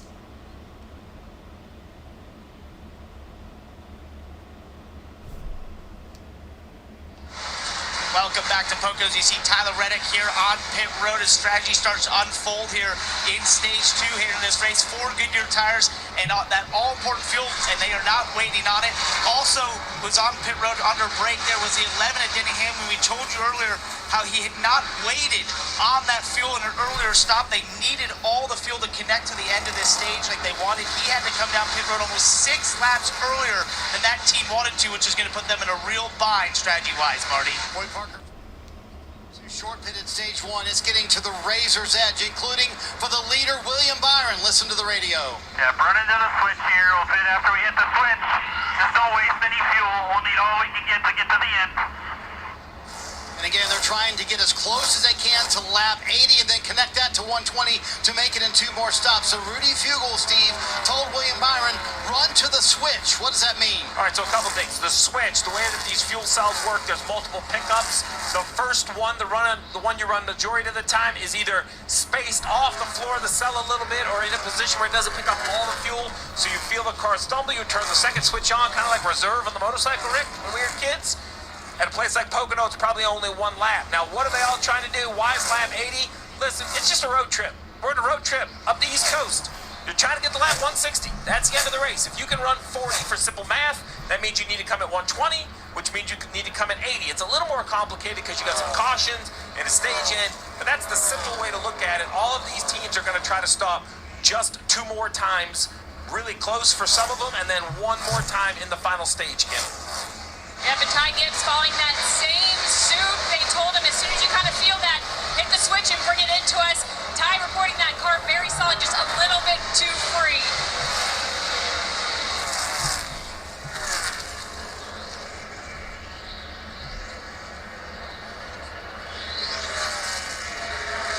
Byron is out front by 1.8 seconds over Ryan Blaney. Then Ty Gibbs, another second back from him. And then it's 5 seconds back to Brad Keselowski. So the top 4 separated, but we saw on the left side of your screen, you saw how many laps they had run on fuel, and so many of these drivers look like they're about to run out of fuel. But Steve, there's not a fuel gauge inside the car. No, there's not a fuel gauge. You look at the fuel pressure, or the car itself will actually stumble just a little bit. And that's when you flip that switch. We're on you. We're within a lap, but you have to flip it, then we can run a lap. There you go. So Reddy Fugle says, hey, William, don't be concerned if this thing stumbles a little bit. Just reach up and flip the switch. Don't run the thing completely out of gas and get it shut off. And then run, finish that lap and come to us on pit road. So this is not a new thing. It's been around a couple, or at least 10 years or so, Parker. Also, some more pit stops happening here. As you see Ross Chastain on pit road. He was 27 seconds behind the leader. So inevitably, most likely, will go a lap down until William Byron's able to hit pit road. Very tight in that race car. Just not been able to make it handle the way he wants. Just struggling to get the front end to turn. Well, so now that whole 15-second thing's kind of behind you. Because if you're running to lap 80, you're going to run it for as much fuel as you have in. The one of Chastain probably just needed gas. Because to Parker's point, there goes the leader. He's going to be a lap down. But everybody hopes the leader will pit before the yellow comes out. Right now, you're kind of holding the breath if you're the crew chief of the 1. You just don't want to ill-timed yellow while you are the car lap down. Parker. Also on pit road is the 17 of Chris Buescher, who was 12 seconds behind the leader, Steve, so this should work out a little better for them. So they're able to get stage points in stage 1. This will also be 4 Goodyear tires. And Sunoco fuel filling it full as they can here for the 17. He's just struggling through the bumps in turn 2 over this last run. So there's a little difference. We saw earlier that the 11, we were supposed to let the jack down, wait on the gas. The way that Chris Buescher's team does it is, no. You still leave on the jack. We're going to take care of it. We're not telling. That's great work by the jack man. He just did that work. It's easy to forget. You watched him stare at that fuel guy until the fuel guy nodded and down the jack went. Yeah, I don't like telling the driver wait on the fuel. I like the signal to be the same all the time. When the left side drops, that's when you go. 6 car, Keselowski on pit road. All right. And Jeff, the other interesting thing for Steve from back in the day, now crew chiefs have the SMT data, so it's a little less guesswork. So Matt McCall makes the call to bring Brad Keselowski in, running 4th at the time. At one point in the run, he said, that's all I've got, bud. Said the car just shattering the front tires is his biggest handling issue. Going to pack it full of fuel, hoping they can make a long run here. And look how long they're waiting on the fuel. That's the penalty, Steve, of waiting so long and actually have to back them up there. That's going to cost them a ton of time. It is going to cost them a ton of time. There's kind of a third look, as you saw the pit crew guy with his hand there, kind of like an IndyCar open wheel style. You don't go until the guy releases you. Now we see William Byron, the leader, as well as Ryan Blaney, second, dive to pit road together. Now it'll be interesting to see their strategy on getting the cars full of fuel, Marty. Yeah, this will be a little bit of a longer stop, and Rudy Fugle did warn William Byron about that. He said his biggest issue, he's too free, especially off turn 3. That's where the handling issue for him. They're going to have to wait on that Sunoco fuel. Ryan Blaney said his car was way too tight across the tunnel, and that was really bothering him. Christopher Bell, also on pit road, said, I like the car way better on this run. And look how long they have to wait on the fuel with these longer stops. You can't short fill here. You got to go as long as you can if you want to make it on one more stop. Austin Cindric, also on pit road, said, I like the balance much better. Car tighter on this run. That's what he wanted. Now those who went to all the way to the end of stage 1, they have the advantage. We'll see when Truex and all those guys will come to pit road. So Rick, remember, it doesn't take longer to fuel than it used to. It takes less time to change tires.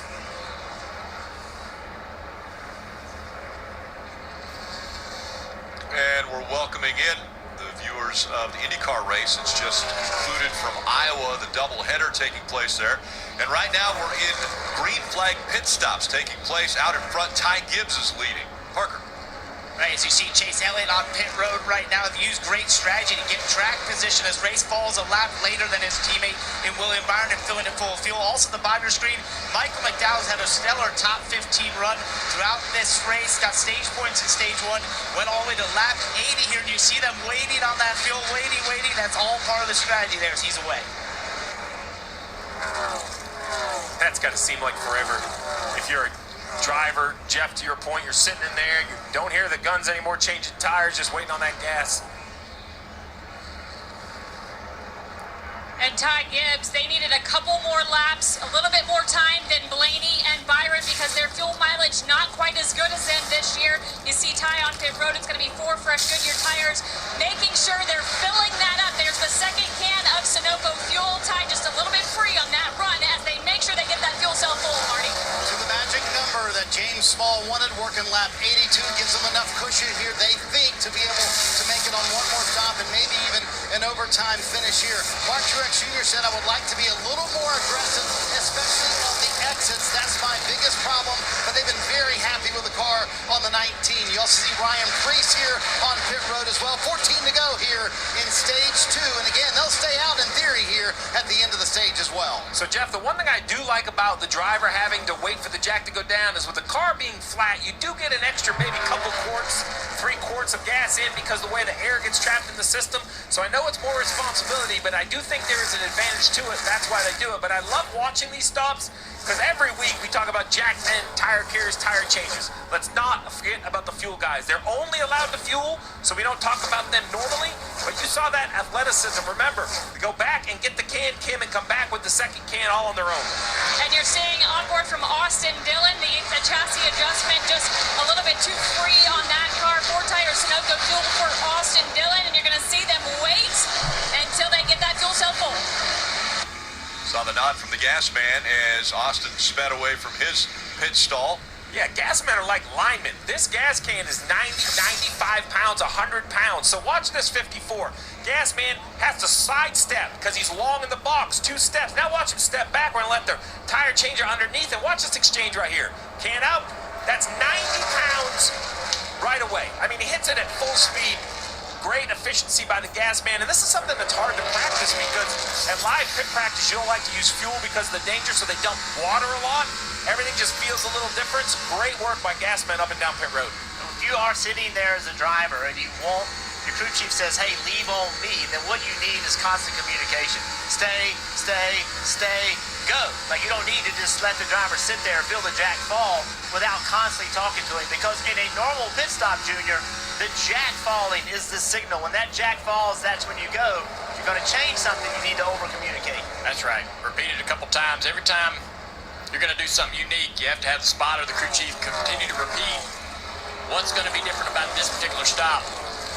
For those of you that have just joined us, right now you see Larson and Harvick up at the top of the list here. Well, Larson was running second and actually spun had a little bit of help in turn number 1. That relegated him all the way to the back. So a little bit of strategy here has put Larson up front. Harvick came to pit road a little bit earlier than everyone else, so he's on a different strategy. Well, you see William Byron in 7th, right? He has almost a full tank of gas, best position for those situations. Caution's going to kind of change everything. 11 laps to go in the stage. But I like what Larson's doing. You mentioned it. And at some point, you can only kind of do with the cards you're dealt. He didn't mean to get spun out into turn 1. About 9/10 of a second separating Larson and Harvick now, running 1 and 2 with 11 laps to go in stage 2. So with 11 laps left in the second stage, again, Kyle Larson a 9/10 of a second lead over Kevin Harvick in second place. Eric Jones is 3.6 seconds off the lead in third, also has not yet hit pit road during stage 2. Ty Dillon, or I should say during the current set of green flag stops. Ty Dillon's 4th place, 7 seconds off the lead. Corey LaJoie, 10.1 seconds off the lead at 5th. Harrison Burton, 6th place, 11 points, 7 seconds off the lead. Then William Byron in 7th would be first of those that have already hit pit road during green flag conditions in this stage. Byron is 12.7 seconds off the lead. 15 seconds off the lead is Alex Bowman. Denny Hamlin in 9th place, 15.3 seconds back. And Tyler Reddick is 16.4 seconds off the lead in 10th. So Hamlin was one of the first cars on the pit road, and he leapfrogged probably 3 or 4 other cars in front of him. He went from about 6th or 7th up to what is now going to be 2nd once they all end up pitting, because I do believe that Bowman has not pitted yet. And he is between the 24 and the 11 in the running order right now. So looking at Byron retaking the lead, he's about 3 seconds ahead of Denny Hamlin currently, and then again Reddick right up there with them on pretty much a similar strategy. Reddick was one of the first cars to pit also with Denny Hamlin. He pitted a lap after him, so that's why Hamlin's about a second ahead of Reddick. But Hamlin and Reddick, they pitted a good 3, 4, 5, 6 laps ahead of Ty Gibbs, Christopher Bell, Martin Truex Jr., who are now all behind them in the running order. So they have leapfrogged their Toyota teammates, as well as Ryan Blaney, who was the lone Ford up there in the top 5 prior to those pit stops. So that is the way things are working itself out right now. And again, 9 laps to go in stage 2. Final stage will be 65 laps, just the same length as what we had here in stage 2. So we'll probably see similar strategy to get to the end of this race. Bubba Wallace going to work his way past Christopher Bell in the outside lane. That's a pass for 13th place on the racetrack. And once everybody pits, I believe that pass will be for about 5th, if I'm not mistaken.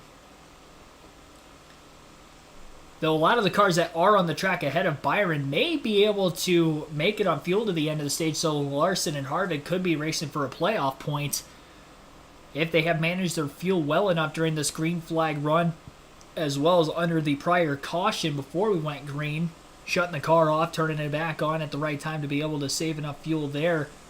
The window's 38 to 42 green flag laps, but when you have caution flags obviously mixed in, you could go just a little bit longer than that.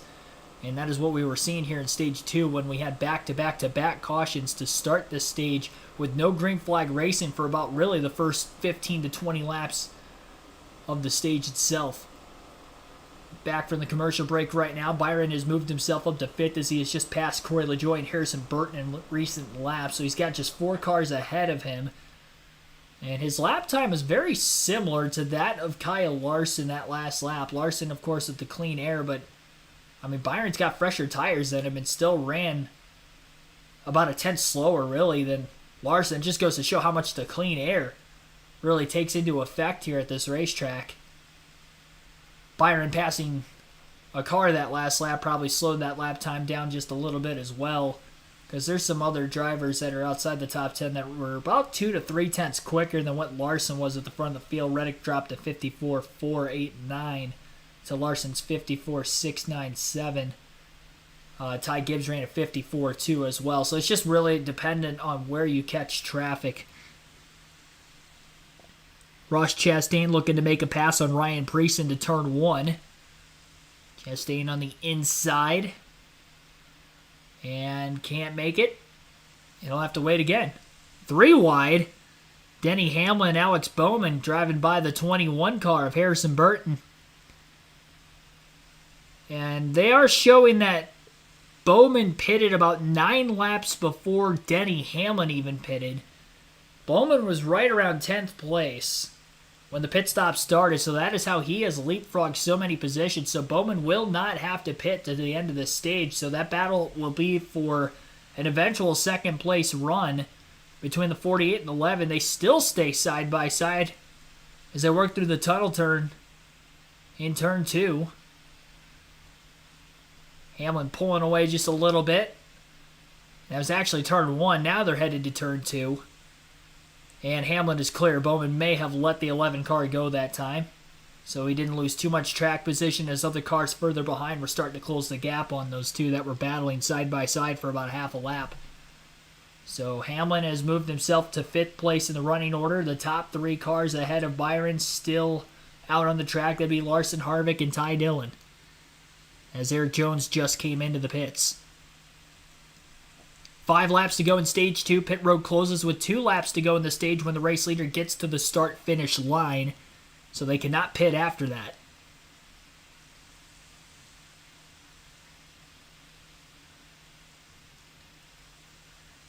Lap times between Harvick and Larson. Larson's been about a 1/10 of a second quicker the last few laps than Harvick.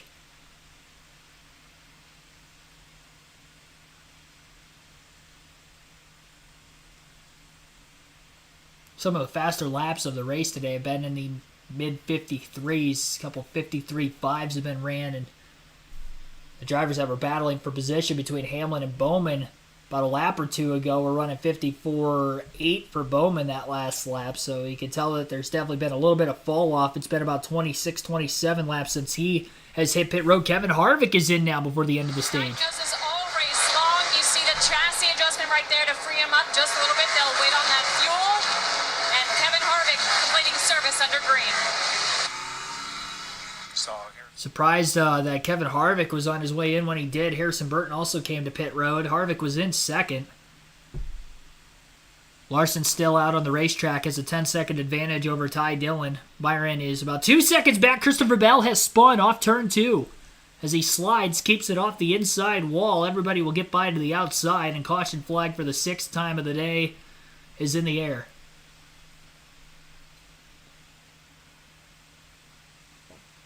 And we will not be able to get another restart in here before the end of the stage because we're down to 3 laps to go in stage 2. This is going to deny any opportunity that Larson could have potentially pitted before the end of the stage. I'm not sure if he was going to or not, but definitely ends up not pitting. And Bell just got loose off turn 2. Same spot we saw some spins in practice and qualifying yesterday. Very similar to when J.J. Yaley spun in the opening laps of the race off turn 2. No help there for Christopher Bell. Just got out from underneath him. Round he goes. Did a great job keeping it in the throttle when he needed to. And Larson was literally on his way into the pits. Caution came out, which immediately closes pit road, so he stayed out on the track. So he was going to pit, which would have surrendered the lead to Ty Dillon. And I don't know if Dillon was going to make it out to the end of the stage or not, but might as well at this point that we're under yellow. So Kyle Larson's going to get a playoff point out of this. I mean, you might as well. That's why I'm surprised Kevin Harvick pitted. Unless they didn't have enough fuel to make it. But I would imagine they did. Because he pitted with 4 to go. He was a couple seconds behind Larson.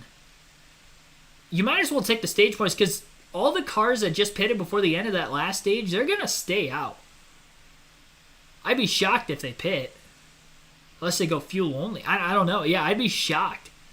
Any of those guys at the front of the field are going to pit anyway, so at least this way you're getting a playoff point out of it before you go to the back, because if you were to just pit before the end of the stage, I don't think you're going to get that track position back right away anyway, and you just sacrifice all the stage points with it too. So, yeah, I'm surprised Harvick pitted. I'm surprised Larson was going to be on his way in there too, to be completely honest, and at least this way Kyle Larson's going to get a playoff point out of it.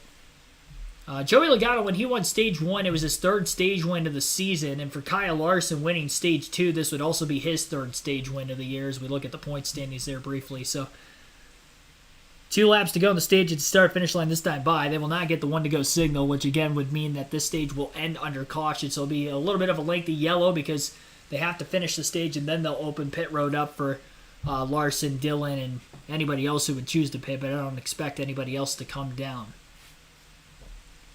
So your Stage 2 results, we mentioned already, obviously Kyle Larson will win Stage 2. Ty Dillon will finish 2nd in the stage. William Byron 3rd.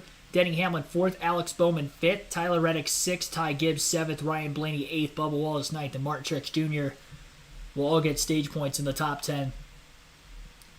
Because we are at stage 2's end right now, this means that we have our diecast showing. I show you guys a diecast from my collection at the end of stage 2 for every live commentary stream on the channel for the NASCAR races. Got a classic Dale Earnhardt Sr. 1996 Wrangler Monte Carlo. This is my personal favorite Dale Earnhardt Sr. paint scheme of all time. I always liked the Wrangler schemes on the car. I think the early 90s Wrangler scheme probably looked a little bit better than this, but I think it's just because of the car itself. With the boxier look better, I think, than this. But scheme-wise, though, still, the Wrangler colors are always my favorite. I'm a big Michigan Wolverines fan, so anytime I see like blue and yellow, it just looks good to me. And this was always my favorite Dale Earnhardt paint scheme. That might rub some people the wrong way. It's like, how do you just not like the black? I mean, the black is synonymous with Dale Earnhardt, the Intimidator. It makes sense, but you know, from a scheme, it's just a black car. I think the scheme itself is better here, but there's definitely a lot more. I think that goes to the black look of the Intimidator, the Goodwrench number 3.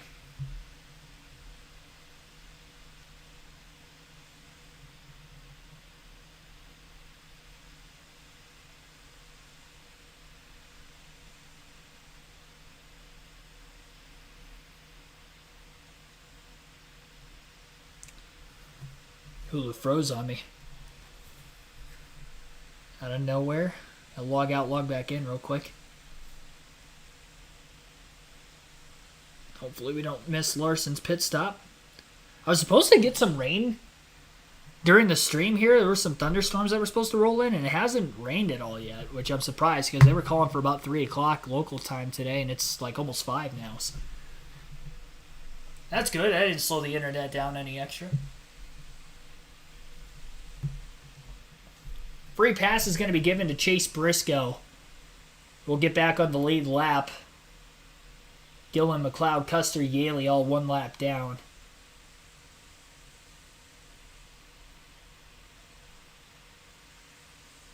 And actually, no, Corey LaJoie got the free pass already. So Corey LaJoie gets the free pass. He'll get back on the lead lap, which means that Briscoe is still a lap down, with Larson about to head to pit road.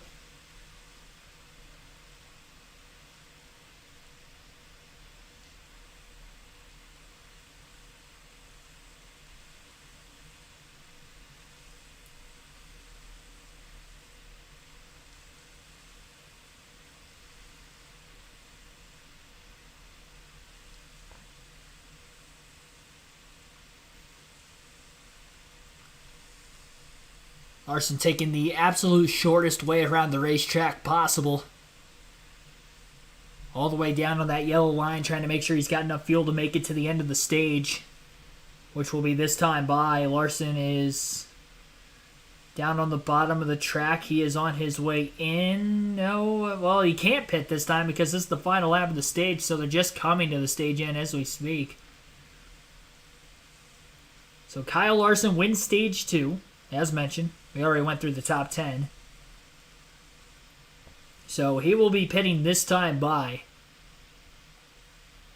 That will give Larson 13 playoff points on the year. 3 stage wins, 2 race wins for him so far this season. Budweiser's well, that's Dale Jr. Got Bill back in 29th now after the spin. Still on the lead lap.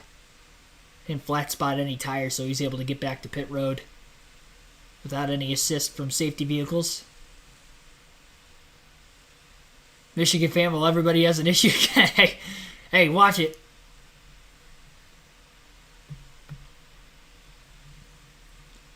I mean, let's be honest. Most sports, you're born into the fan base that you're rooting for more often than not.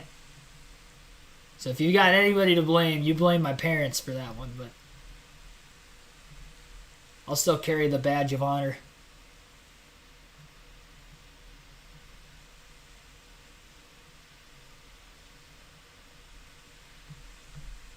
And then I'll pass that on to another generation below me.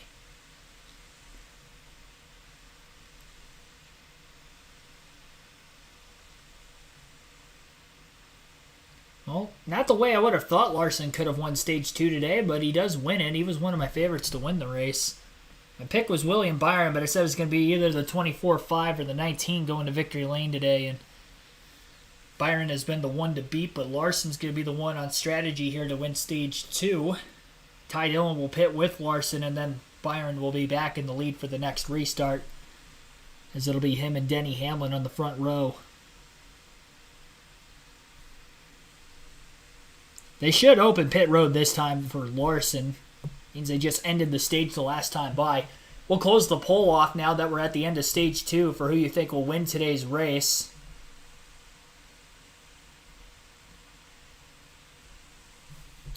38% think that somebody other than Larson, Byron, or Truex will win today's race. 165 votes were casted. 23% for Larson, 20% for Byron, 18% for Truex. Again, surprising considering Byron's been the dominant car of the evening. Got some other leaders on pit road behind Larson. Make an adjustment for you.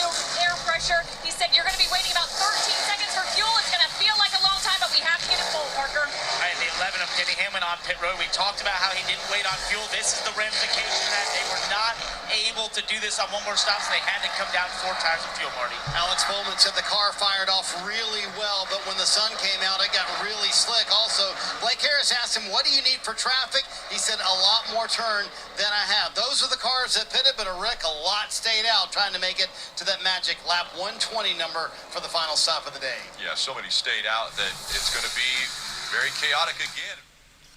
All right, well, we're going to have another restart ensuing. Last time we ended the stage and we started restarts, we had back-to-back-to-back cautions in the first turn of the first lap of the restart. So hopefully we don't have that issue again here. Everybody can get by cleanly through that first turn, first lap, and we'll get back to our strategy race that we have seen unfold in front of us so far this afternoon. Got to check out the NASCAR fantasy team here. Probably locked on me. I did not make my lineup change quite yet.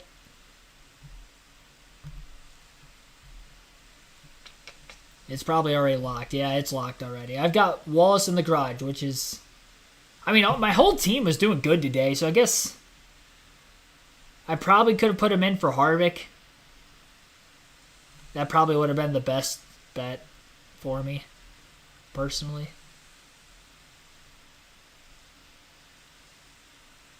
Well, dang. Yeah, he's about 10 positions ahead of Harvick. I like the strategy he's on versus the 4.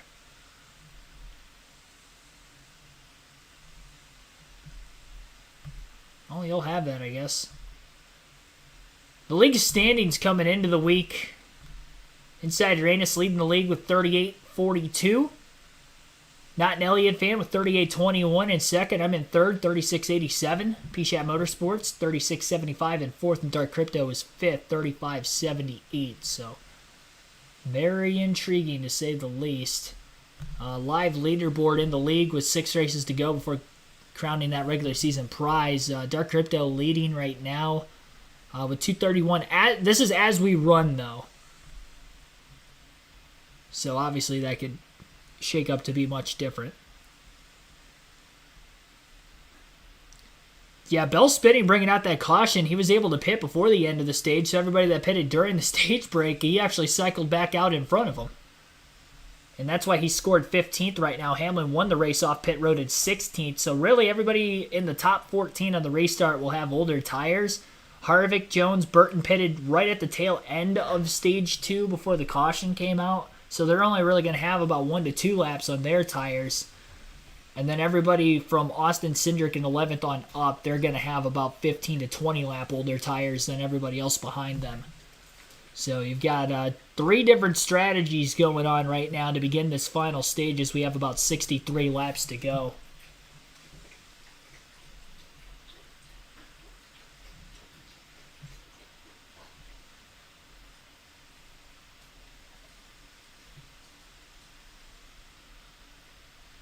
Alrighty. 130 likes on the stream. Our goal is 150. We're 20 away from that. Let's get there as soon as we can and maybe get up to 200 before the end of this race. Again, we're just about to start the final stage of racing. little over 2 hours into this one. About average, 2.5 to 3 hours for a race. Even with all those cautions in the middle going, still pacing well. Stage break was right after the Christopher Bell spin. Bled into one another, so we're still at 6 cautions on the day. We did have an additional caution for the stage end. 1 to go signal got given that time by as the lights are out of the pace car. Byron on the outside of the front row will have Ty Gibbs as the push car behind him. And then Ryan Blaney, Martin Truex Jr. also stayed out of the pits, and I believe they will be on the inside of Byron and Gibbs. Yep, Blaney will be on the front row underneath the 24. Keselowski up there inside of row 3 on the restart as well. Chris Buescher, his teammate, to his outside. Chase Elliott's gone 3 wide on the bottom the last few restarts. He's not going to be able to do that this time because he'll be on the outside of row 4. He was gaining positions doing that, so kind of surprised he didn't take the bottom lane of row 4 this time, took the outside. Gonna try something a little different. Good day for Michael McDowell, top 10 run going right now. Also had 5 stage points in stage 1. So track position battle maybe going well for McDowell. Problem is he's going to be towards the tail end of those drivers that'll have the 15 to 20 lap older tires. A lot of drivers on fresh tires behind him. We've seen that make a bit of a difference today, especially if you could pit 5 to 10 laps before another driver. It has leapfrogged multiple positions in the running order and a lot of seconds to be gained as well with that said strategy. We'll have officially 61 laps to go in the race when they get back to the green flag to begin stage 3. And once again, the fuel window is 38 to 42 laps, so a lot of these drivers staying out of the pits here are going to be on the border of trying to make this on one stop, and they want to keep that track position. So the drivers that pitted during the stage end, they can easily make it on one stop. The drivers who stayed out of the pits could be in a fuel mileage situation. Byron gets the launch. Green flag is back in the air. Blaney getting a push from Ty Gibbs right now, trying to get him up there. Alex Bowman, the other Hendrick car, further back, going to try to pull out of line on the inside. A couple of other drastic moves going down into the first turn. 3 wide as well. Gibbs gave Blaney such a big push. He cleared the 24 of Byron before getting into turn 1. And Gibbs also slides up in front of the 24. One car got up against the outside wall in the middle of turn 1. Lost a handful of positions at the back of the pack as well. But Ryan Blaney to the lead on the restart. I didn't think he took off very well, but Ty Gibbs, great push to be able to get both himself and the 12 out in front. And Byron's going to be sitting in third now following the restart, and Blaney's going to control the pace of this race here to begin the final stage. A lot of bonsai moves being made back around turn 2. Bubba Wallace passed a couple of Hendrick cars. Chase Elliott, Alex Bowman in a 3 wide pass there to get to 7th. Kevin Harvick just behind the 48 and the 9. Bowman still down to the inside trying to get by, and rookie Ty Gibbs going for the lead into turn 1. Underneath Ryan Blaney, not going to get there. Blaney shuts the door in the middle of the corner. Bigger run by Gibbs than what Blaney was probably expecting. The rookie Ty Gibbs trying to get out in front. Not in a must-win situation by any means coming into the race today as far as his playoff point standing circumstance comes in. He was 42 out of the 16th spot. And, of course, remember, Daniel Suarez already wrecked today. So he is looking to gain a lot of points. Gibbs has been in the top 5 most of the afternoon and now is challenging Blaney for the lead. And it was Kyle Busch who got up towards the outside wall off that last restart. I saw somebody get close to it. It was Kyle Busch for the second time today, and Gibbs to the inside for the lead. Blaney led that lap at the start-finish line, but Ty Gibbs easily going to clear the 12. I think the 12's down on power because William Byron just passed him as well. I believe there's a chance Ryan Blaney is trying to save fuel or he's down on power, one or the other, because he is dropping way off the pace. Gibbs tried to pass him in turn 1 a couple laps ago. That time he passed him on the front stretch, and Blaney has fallen from about 1st back to 5th or 6th place just in the span of about 3 or 4 corners, really. Not even that many corners, about a half a lap or so. He lost about 5 positions. Listen in.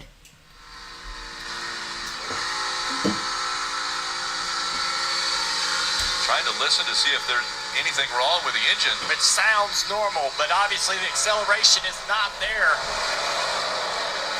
We saw over 190 miles an hour easy at the end of the straightaway. And this thing is only topping out at like barely 180, and you can see there's nothing the driver's going to be able to do in it. Laying down a cylinder. So a problem for Blaney after taking the lead, has lost it. Martin Truex Jr. now has a half a second lead over William Byron. You have to wonder if they broke a spring or something in the rocker system. The downshifting here, if sometimes you get a little aggressive downshifting a little too early, over-revving that engine. Reddick goes by in the 45. Some guys downshift down in the middle of the corner at low RPMs. But then sometimes you want to downshift early and use that engine braking to balance the car into the corner and help the car rotate, and even slow the car down. Stay off the brake pedal. Not use all the brakes, only to slow the car down as we continue seeing great battles back through the field. Yeah, we saw 3 wide there, of which Kevin Harvick was right in the middle of it. Yeah, look at speed comparison. He is 8 miles an hour slower than race leader Martin Truex Jr. It's a battle for 7th right here with Denny Hamlin in the 4 car of Harvick. As Keselowski looks on, Harvick battling hard around the outside, making this a difficult spot for Denny to get, and Keselowski loses the air on the nose of his car and gives up the spot to Chase Elliott in the 9 car. Chase moving into 9th place. Harvick not giving an inch through 3 here. I love it. I like when these guys race each other like crazy. They get frustrated. They make mistakes. Into turn 1. These two will be side by side. Hamlin, will he try to go a little bit deeper into 1? Harvick dives into the corner. Hamlin and Harvick battling side by side for 7th. Hamlin going to move up the racetrack just a little bit, forcing Harvick into a tight position off the exit corner, but Harvick stays in the throttle and he's able to nearly clear the 11. They will stay side by side. I thought for a minute that Harvick had enough momentum that he was going to be able to carry clear, but Elliott wasn't far enough behind, or close enough, I should say, behind Harvick to try to push him out ahead. Hamlin has had a little bit quicker of a car than Harvick throughout the course of this race. Relatively equal tires between the two of them. Still door to door for 3rd. Hamlin leans on Harvick. A little bit of contact that time. Hamlin did not give Harvick a lot of room there, and they'll still stay side by side. 3 wide at the start-finish line behind them. Tyler Reddick all the way to the apron on the main straightaway, trying to pass a couple of cars as they head down towards turn 1. Oh, Reddick spinning hard into the wall. Big impact. Or was that Austin Dillon? It was Dillon who hit hard. He was battling with Reddick. And Brad Keselowski was in that battle as well. A vicious impact for Austin Dillon. And that car is absolutely destroyed. I think he was in the bottom lane of the 3 that pulled out of line in the middle of the straightaway. Either that or it was Reddick who went all the way to the apron, and then by the time they formed into turn 1, the 3 car got turned some way or another, and that's the second time Austin Dillon's been involved in an incident. Showing a replay here. And Dillon just turned down on top of the 45 car. I mean, that's all that looked like. Dillon crowded the 45 and went way up the track. A very hard hit for Austin Dillon. The side window came off of the race car midst impact. Contact from the 45 of Reddick, but it did look like from the other camera angle that the 3 of Dillon just kind of moved down on the 45. I mean, Reddick was there. You have to give that car room, and it just looked like Dillon basically turned himself. I mean, you could see him hanging to left to try to make the corner, but Reddick was clearly already there. And it wasn't like Reddick just had a bumper there. He had about half of his car there, and Austin Dillon throws his helmet at Tyler Reddick. Tempers for Austin Dillon. It looked like he missed him. The helmet did not connect. It is now rolling down the racetrack. Car's dodging it.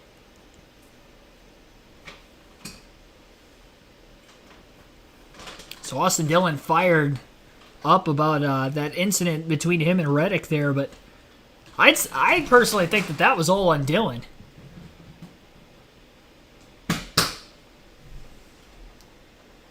Down into turn one, going away from you. So I don't think the spotter, that's a call, in my opinion, you guys as drivers need to make. Exactly. I'm not sure I can help you. I might tell you, hey man, listen, 45's in there, can't tell, and you have to decide whether that guy's going to give you the spot or not.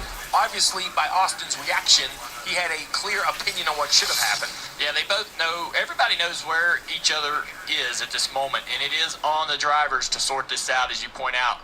The three coming down the racetrack, and he's coming down into the line of the 45 car. I mean, you know, I know he's upset about Reddick turning him there, but he steers down the racetrack, and they make contact. Reddick, ouch.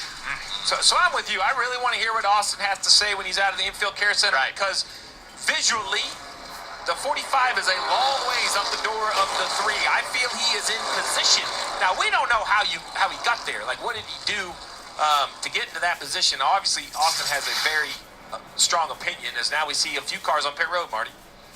Yeah, you're going to see Ryan Blaney come down pit road, a host of others here as well, taking advantage of this. That will make their next stop a little bit shorter. For Ryan Blaney and Jonathan Hassler, as you see Brad Keselowski on pit road. For Hassler, they're trying to diagnose exactly what's going on, but Jonathan Hassler, going through all the maps, Steve, and all the codes on the car, they think it's a drivetrain issue for Ryan Blaney. So how long could that last for Blaney for the rest of the race with 53 to go?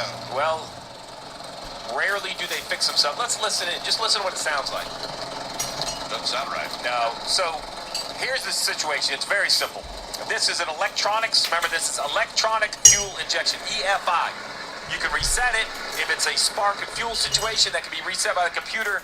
But Junior, if it's your point, valve spring, broke a valve, it's dropped down, a rocker, something in the upper part of the engine, it's going to last until they take that thing out and send it back to Roush Yates and rebuild it, because it's broken. It's an unfortunate day for the 12, but I think it just proves how hard. Like speed, we talk about speed. How do you find speed? More horsepower. Well, you don't want to make any assumptions because we don't know what's going on, but we do know that Ford and Yates and Roush, they've been working really hard on creating more power, and when you do that, it does get dangerous to break in. We don't know that's what happened, but you get aggressive, things happen. Big hit here for Dillon. Slamming passenger side into the turn one wall, disappointed and not happy with the driver of the 45. Yeah, that helmet didn't quite. It hit before it got to Reddick's car, and I think that is why the helmet did not make contact with the side of Reddick's race car. I thought a couple other drivers were going to hit the helmet as it was coming down the racetrack, which could have ended up causing damage to the nose. Luckily, nobody hit it. Yeah, Austin Dillon definitely fired up following that incident. I personally thought it was all on Dillon. I agree with Jeff Burton Dale Jr.'s diagnosis there. Really, everybody in the NBC booth could pretty clearly see that Austin Dillon was coming down on the 45, and he was probably expecting the 45 to, lift, I would assume, but Reddick had the positioning. And I said the same thing that Steve Letarte basically said before Steve Letarte said it, was that Austin Dillon, or I should say Tyler Reddick, had more than half of his car underneath Dillon, which would state that he had the positioning on him. Easy Network, thanks for tuning into the stream here recently. Again, we are under caution. Very vicious impact for Austin Dillon. Thankfully, he did get out okay. That is definitely one of the hardest hits I've seen with the next-gen car so far as wall impact goes. That's slammed very hard. This will give the free pass to the 15 car of J.J. Yaley, so Yaley back on the lead lap now in 31st. Ryan Blaney still in the lead lap, but down power. And a drivetrain issue on that engine there for the 12. Was leading the race off the restart before losing power and was running about 1,000 RPM slower at the end of the straightaway than everybody else. In result, per lap was running 8 mile per hour average slower than the race leader, Martin Truex Jr. Truex got the lead away from him. I stated that Ty Gibbs took the lead away from Truex. It was the interstate battery scheme that was throwing me off there. Truex in the interstate batteries car this weekend, and Gibbs in his Monster Energy colors once again. Currently, Gibbs is back. Let me find him here. He is in third, so Gibbs is third. I knew he was up there, but it was Truex who got to the lead. And then William Byron in second. Chris Buescher still up there in the fourth place spot as well. And again, this is our 7th caution of the race with just north of 50 laps to go at Pocono. Still just outside the fuel window to make it to the end. Again, the fuel window is 38 to 42 laps today.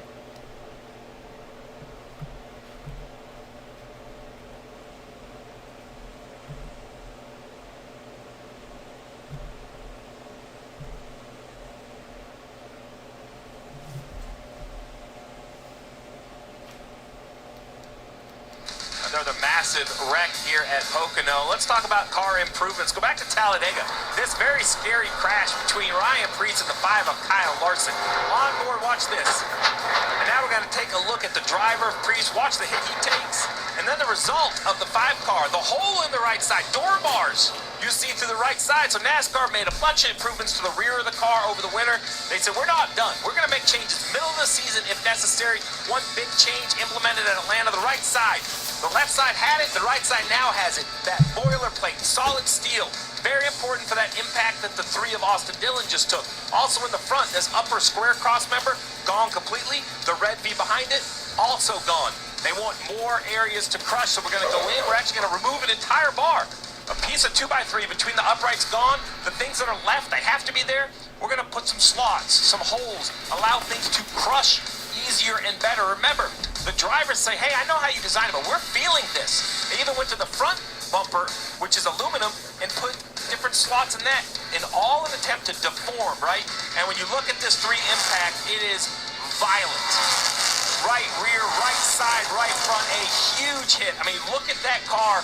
That's how we want them to look, Britt. We want them to fold up, take some of that load away from the driver. Yeah, so many impacts that we have seen out of race cars, especially last year, resulted in drivers that had to sit out because there was injuries that were involved. And so NASCAR, as you mentioned, went to work and tried to make it a little bit easier, but still, you have to remember, this is a very dangerous sport. These cars are going 190 miles. All right, green flag is going to be back in the air as Truex leads the field to the green. His teammate Ty Gibbs, rookie, behind him trying to push him. Byron trying to get the lead on the inside of the front row, which we have seen a couple different times where drivers have been able to get to the lead from that lane. 4 wide, down into turn 1 further back, right around Ryan Preece. Kyle Larson gets a little loose in front of Justin Haley. That stacks up that 3 to 4 wide battle just a bit. Everybody keeps it off each other. Truex maintains with the race lead at the front of the field. Byron's getting a big push in second place from Ty Gibbs. He's going to make a run after Truex into turn 2, but he's not quite close enough to dive out of line quite yet. Chase Elliott battling Denny Hamlin, stays in front of him. Hamlin was on the inside. Bubba Wallace, speaking of which, on the inside lane as he tries to get past Ty Gibbs for third place into turn 3. Wallace going to slide up, almost making contact. Gibbs is still there. And if Gibbs clears, Wallace has to get up quickly, so that way he doesn't risk losing too much momentum, and he does. So good job there by the 23. Doesn't lose a position out of it. Went for it, couldn't make it work, but didn't lose any spots. And here's Austin Dillon with Kim Kuhn. Today, we saw the displeasure with Tyler Reddick. What happened, and what message were you trying to send him? That I was mad. I don't know. I heard Junior's replay said that I came down a little bit. I felt like I was holding my own. He was at my left rear. Going in there, I knew we were 3 wide. I think I've got the right to at least hold my lane. I mean, I got to turn at some point to get down. Brad's on my outside, maybe a half lane up. But Tyler drove it in there. Obviously, I feel like he drove it in deep enough where he had to come up the track into me. We can look at the SMT and see the little fine movements that we make, but felt like that was not the time to do that when in the 45. Hated for our Brett's-free team. We really sucked at the beginning of the race. We got the car much better, made some good strategy moves, but you know, we just lived to fight another day. I guess that was pretty rough hit, but yeah. Was the helmet throw enough, or do you need to talk to Tyler? No, I just need to start wrecking some people. There you have it. Austin Dillon not happy. I don't think that was the right answer, but okay. Here you have it. Austin Dillon coming out of the infield care center. The big thing is, glad he's okay, because that was a very hard impact. Needless to say there, and it's kind of his fault, but good thing is he is okay. That is the biggest thing we can take away from this. Still a lot of battling going on just outside the top 10. Brad Keselowski trying to get some of that track position back. He's back in 19th after spending most of the day in the top 10. He was one of the few that just hit pit road during that last caution. And reason for some drivers pitting there so that way they don't have to take as much fuel when they pit the next time, because they were only going to have about 10 laps really to make it to the end from the end of the pit window from when they last made their stop, maybe even go fuel only to the end of the race, not have to make a 4-tire change. So they're trying to get as many spots as they can here, stay as close to the leaders as possible so they can maybe make a fuel only stop and gain some positions out of it. Maybe have a chance at the win depending on how many cautions we get going forward. Ricky Stenhouse Jr. is moving forward as well as he passes Ryan Preece getting into turn 2 for 20th. Denny Hamlin and Kevin Harvick battling for position once again. They made contact with one another in turn 3 just before the caution came out behind him. Harvick maintains that spot for the time being with the 11 right on his tail. Chris Buescher has lost a couple spots. Alex Bowman just got around him, so Buescher now back to 6th after 4th is where he was running at the time of the restart. Update on the spotlight drivers at this point here, 46 laps to go based off the pre-race predictions. Must-have picks, William Byron, Martin Truex Jr., 1-2. Truex in the lead. My pick was William Byron to win the race today. And then Kyle Larson, who spun earlier after winning Stage 2, is up to 12th place, so he still might have a shot to get a good finish. Guaranteed the top 10, of course, for him. Sleeper picks, running really well, really. Ty Gibbs in 3rd, Bubba Wallace 4th, and then Tyler Reddick is in 10th. Was battling for 10th there with Austin Dillon. Now he holds the 10th place position. So 3 for 3 there. 2 for 3 on the must-haves and the don't-have picks for drivers who have predicted to finish outside the top 10 at the end of the race today. Ross Chastain is in 16th place. Really, that's about as good as he has ran today. Ryan Blaney 31st with that drivetrain issue. Tough break, though, because he was leading the race. Definitely proving me wrong up to that point. But at the end of the day, it looks like that prediction will be correct. And then also the... Gotta find him on the leaderboard real quick. Chase Elliott, 9th place, was the other don't have, so 2 for 3 there as well. So 7 for 9 on the predictions up to this point. Maybe I'll get the bonus if Byron can pull it off. 1.1 second lead. Make that 1.2 seconds now. Truex about a 10th quicker than Byron that last lap once again. 53.794 that last lap for the 19 car. He was the only driver to run in the 53-second lap barrier that last lap. This is the first time we've seen Truex with clean air today. He had not led at any other point earlier in the race. Qualified 2nd. That initial start, he fell back to about 5th, and he really hasn't been up higher than that up until the last couple of restarts. Stayed out of the pits during the stage break. So he'll have to be one of the first cars to come to pit road when that fuel window opens. Same goes for Byron, Gibbs, and a few of those other cars at the front of the field. Denny Hamlin looking to make a pass for 6th on Chris Buescher in the 17 car. As NBC/USA Network will head to a NASCAR nonstop commercial break. So we'll keep our live commentary coverage going for the time being right now. Your top 5, Martin Truex Jr., again 1.3 seconds ahead of Byron in 2nd. Ty Gibbs is in 3rd, 1.7 seconds off the lead. 3.1 seconds off the lead is Bubba Wallace in 4th, and Alex Bowman in 5th place is 3.5 seconds back. So that is the top 5, 44 laps to go. We're on lap 116 of 160 in today's race.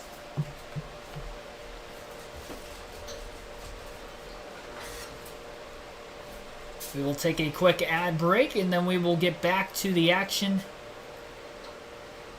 Take you into the final 40 laps. David Conley, thanks for tuning in.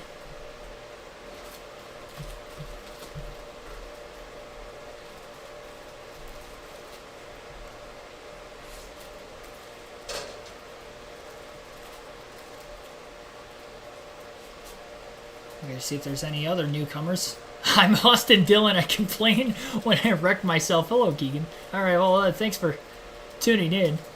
I like that somebody changed their name to that. I didn't even see that in the chat earlier. That's funny. It's literally the name of their channel. I don't know who that was before. It may be an actual newcomer to the channel that just decided to change their name after the Austin Dillon incident. It literally says, I'm Austin Dillon, I complain and wreck myself. Oh, jeez. That's good. Way to make light of the situation there. Got 140 likes. We're 10 away from our goal. 10 away from the goal. We've got about 40 laps to go.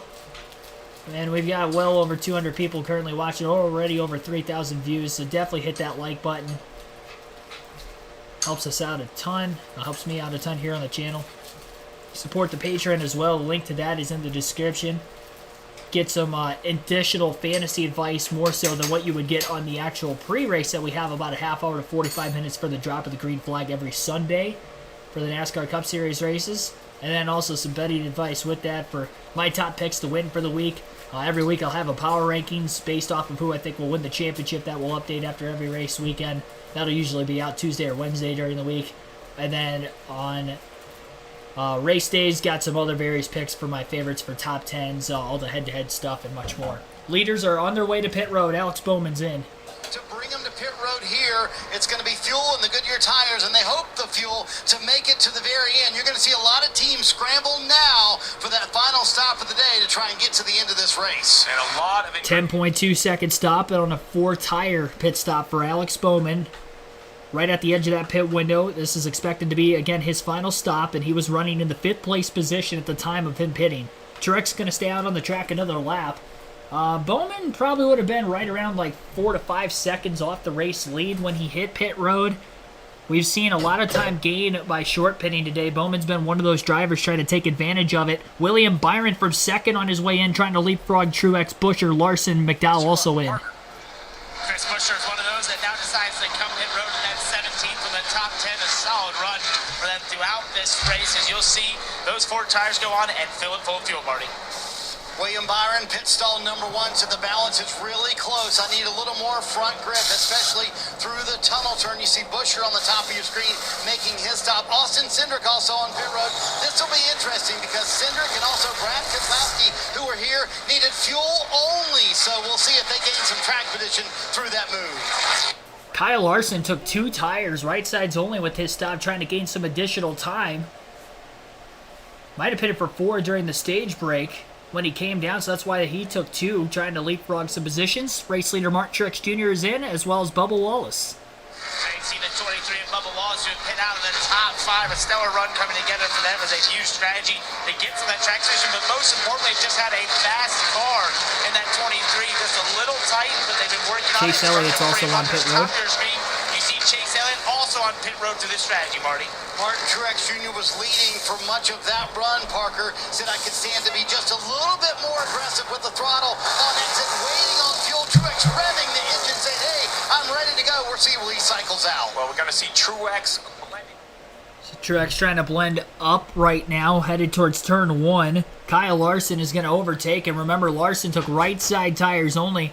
The big question is, can those left side tires make it about a full 50, well, actually 61 laps roughly on green flag conditions? So we're looking at about 61 green flag laps is what Larson's going to have to try to make out of the left side tires. Ty Gibbs is now into pit road. Christopher Bell is also in. They'll take a tear off, and they will take 4 tires Ty on this green Dillon's flag in. stop to give them just a little bit of an advantage, they think. All right, now Ty Gibbs is thinking, I want to get in front of the 5. You see it up here on the top? So a 4-tire stop there for Ty Gibbs. It's going to be tough for him to cycle out anywhere close to the 5 car of Kyle Larson. He's got a pretty big gap back to the cars behind him who took 4 tires. Denny Hamlin's still on the racetrack right now, but he pitted during the stage break. Same goes for Harvick and Reddick. So all those guys that are out in the front portion of the field right now are all probably projected to pit between 10 and 15 laps to go if this stays green. They cannot make it to the end. The plan is that they will potentially go fuel only or right sides only and hopefully be able to maintain their track position with where they're running now and still cycle out ahead of those that just took 4, like Byron, Truex, and a few other cars. Now, William Byron has cycled out of the pits because he waited about a lap after Bowman. Bowman swiped up in front of Byron, and then also Martin Truex Jr. in the 19 car, despite pitting a lap after the 24, still beat the 24 and the 48 out of the pit. So very fast stop for that 19 team, reminiscent to last week at New Hampshire, where they have fast pit stops, even staying out a little bit longer than everybody else. Right side tires only for Chase Briscoe in the 14 cars. He came to pit road that last time by as well. He's just trying to...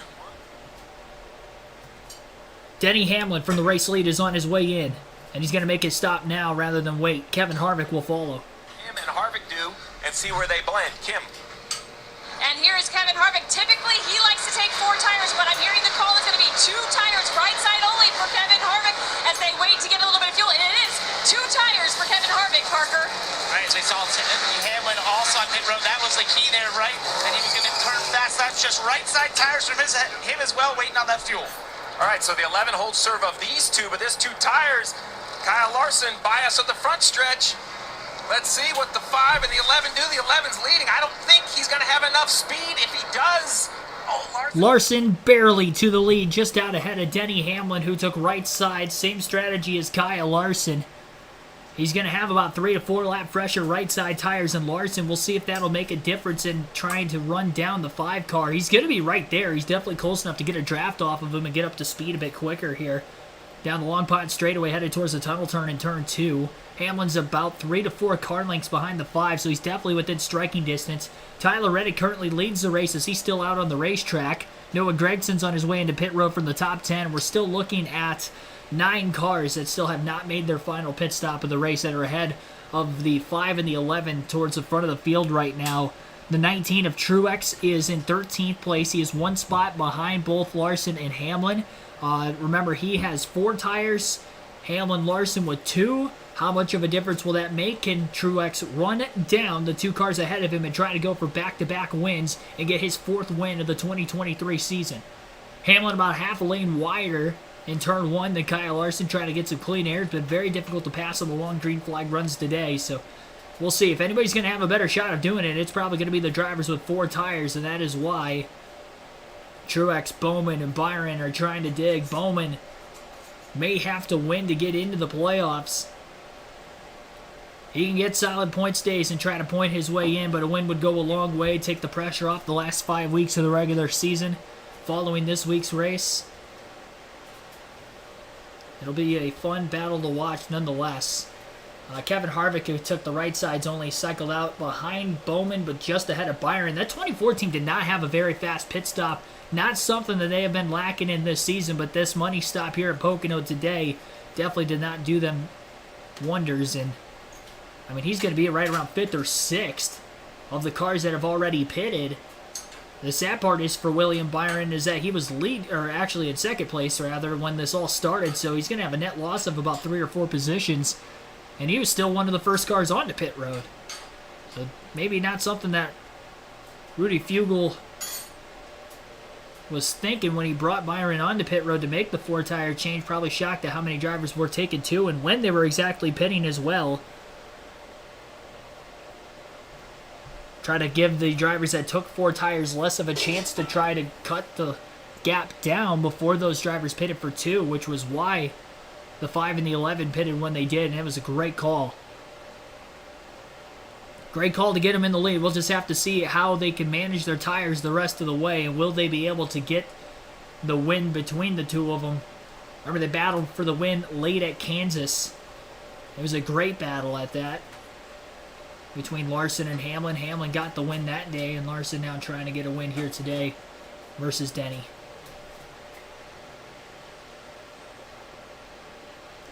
.32 laps to go as Tyler Reddick crosses the start-finish line that time by. Reddick, Jones, Stenhouse, LaJoy, Burton, Almirola, Gillen, Yaley, and Blaney still have to hit pit road. Blaney down a cylinder, of course. Still out there on the racetrack, though. But he's last of those that have not pitted yet. Drivetrain issue on that 12 car, the reason for the lack of speed. Larson's going to catch him in about a lap or 2.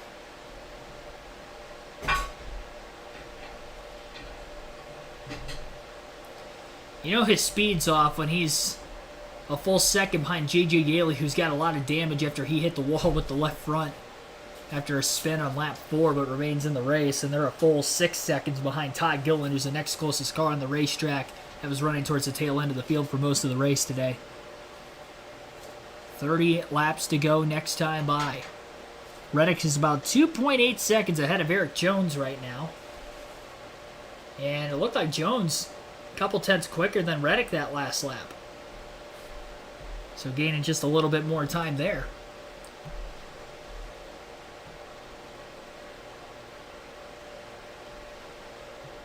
Truex is the guy to beat. We'll see. I mean, Larson's got the track position. Truex is the first on 4 tires, but I mean, maybe right sides will be enough to hang on.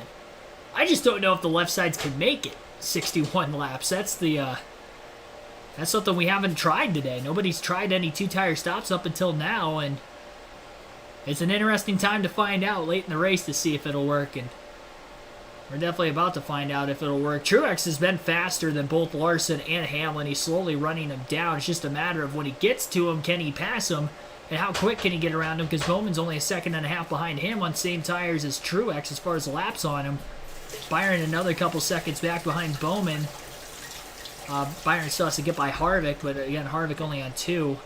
So you'd have to imagine that the 19, the 48 are going to pull the 4, and then the 24 will catch up to the 4 at some point as well. So very interesting to see how this all shakes up in the final 30 laps of this race. Reddick picked it back up again. He was about 3 tenths quicker than Eric Jones that last lap. Extends the lead out to 3.2 seconds now. Tyler Reddick leading for the first time today in the midst of green flag pit stops. Up to this point in the race, we've had 8 different drivers who have led at least 1 lap, and we've had 12 lead changes amongst them. Driver who has led the most laps has still been William Byron. From the pole, he has led 60 laps thus far. Your stage winners today were Joey Logano and Kyle Larson, each receiving a playoff point.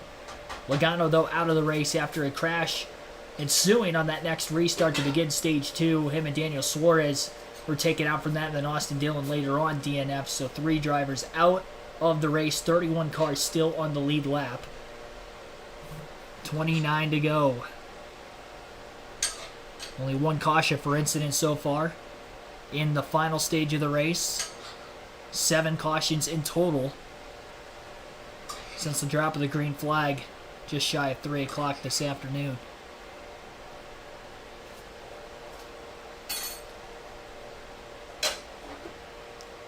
Kyle Larson did just pass Ryan Blaney. Denny Hamlin going to soon follow. 19 of Mark Truex going to get by Blaney as well, who is off the pace. Enough pace to at least run minimum speed. Keeping it on the track in case anybody else falls out. I mean, Austin Dillon had his incident after Blaney started to go down under power, so that was 1 extra position he would have had. And he's still on the lead lap with a few cars a lap down, too. So, I mean, he could still end up beating those cars as well. This being a 2.5-mile oval, he won't have to worry about, being down a little bit on power at the end of the straightaways and still able to finish there. So he could get a top 30 out of it still, which is why he's still on the racetrack. Commercial break on the USA Network right now. We will go through the full field running order with 28 laps to go. Tyler Reddick has a 3.6 second lead over Eric Jones. Ricky Stenhouse Jr. is in 3rd. Corey LaJoie 4th. Harrison Burton 5th. Eric Almirola 6th. Todd Gilliland 7th. J.J. Yaley in 8th. All those drivers still have to hit pit road before the end of the race. Kyle Larson's in 9th of those that have already made their final stop. Denny Hamlin in 10th, both on 2 tires. Mark Truex Jr. in 11th is the first driver on 4 fresh tires from that last stop. Ryan Blaney still has to pit yet. He is in 12th. Alex Bowman on 4 tires in 13th. Kevin Harvick took 2 tires, right sides only as well. He is in 14th. And then William Byron on back all took 4 tires. Byron in 15th. Ty Gibbs 16th. Kyle Busch 17th. Chase Elliott 18th. Chris Buescher 19th. Bubba Wallace in 20th. AJ Allmendinger is 21st. Ross Chastain 22nd. Brad Keselowski 23rd. 24th is Austin Cindric. Noah Gragson 25th. Christopher Bell 26th. Ryan Preece 27th. Michael McDowell 28th. Justin Haley 29th. Chase Briscoe is 30th. Ty Dillon 31st on the racetrack, all on the lead lap. Cole Custer's the first car lap down in 32nd.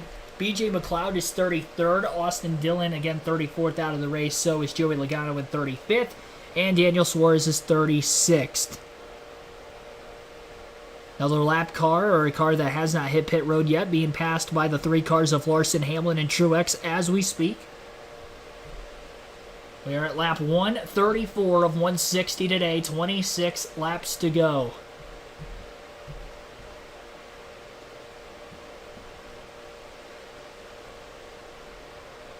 $227 people watching right now. We have hit our goal of 150 likes, up to 152. Still hit that like button, though, if you haven't done so yet on the stream, as our goal has been eclipsed. But let's see if we can get to 200 before the end and try to exceed the expectations on the channel today. It'd be greatly appreciated.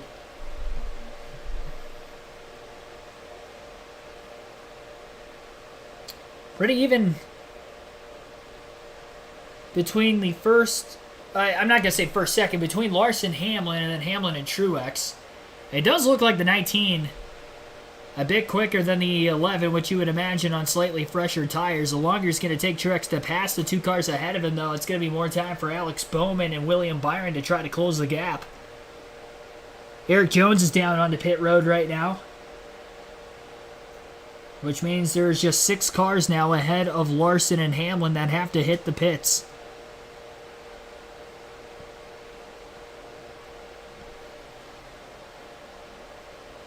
Tyler Reddick could probably run it down to about 10 to 15 to go before he pits.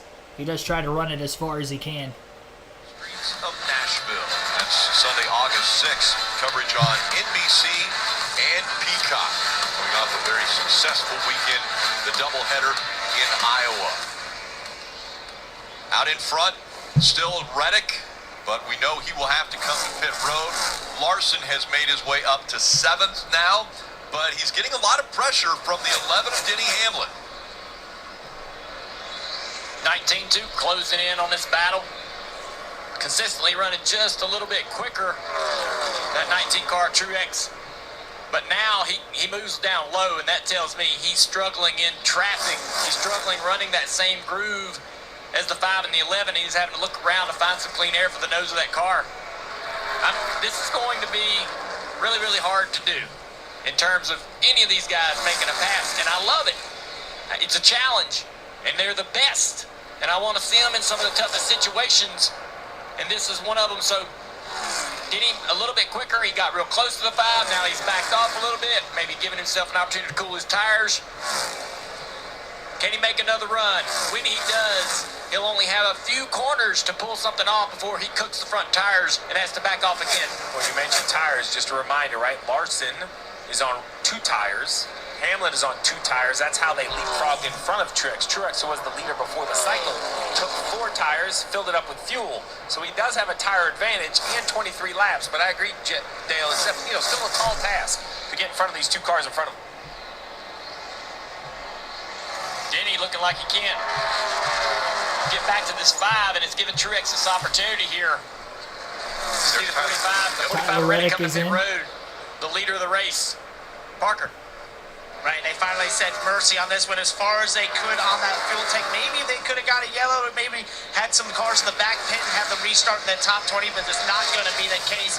You see the 45 Tyler Reddick on pit road getting those 4 tires and filling it full of fuel, as this has not panned out how they wanted. They'll lose a ton of track position here. Well, let's see where he comes out. Remember, he's going to come out with fresher tires, new tires. Truex right on the back bumper of that 11 car. Down into turn 1, they're side by side. He won't be able to stay there to be able to side draft the quarter panel down this back straightaway. Falls right back in the line. 11. Denny almost in the fence off of turn 1. Pushing as hard as he can. We now know Truex is faster than Hamlin. Hamlin's going to have to be in full defense mode. Truex knows he needs to get by him as quick as possible because he still has to go up there. Right now, do you? I know, but I wouldn't let him. There's a little radio communication there about, hey, when he gets that close, he loses the car. Harrison Burton on pit road now as well. These cars that are in front of Larson are continuing to make their way onto pit road.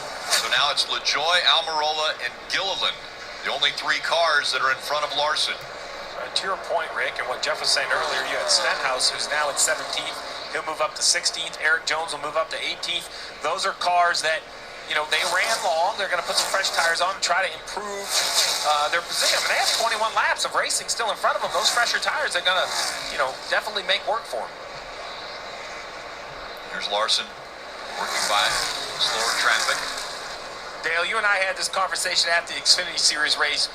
I know I take for granted how good these three are. Just closing out races. Think about Larson. He for sure isn't probably as fast as the 11 and the 19, but he hasn't missed 6 inches, right? He has shut the door every single corner for the last 15 laps, and he's going to have to do 60 more perfect corners to stay in front of these two. Yeah, it's impressive how elite they are as drivers and athletes.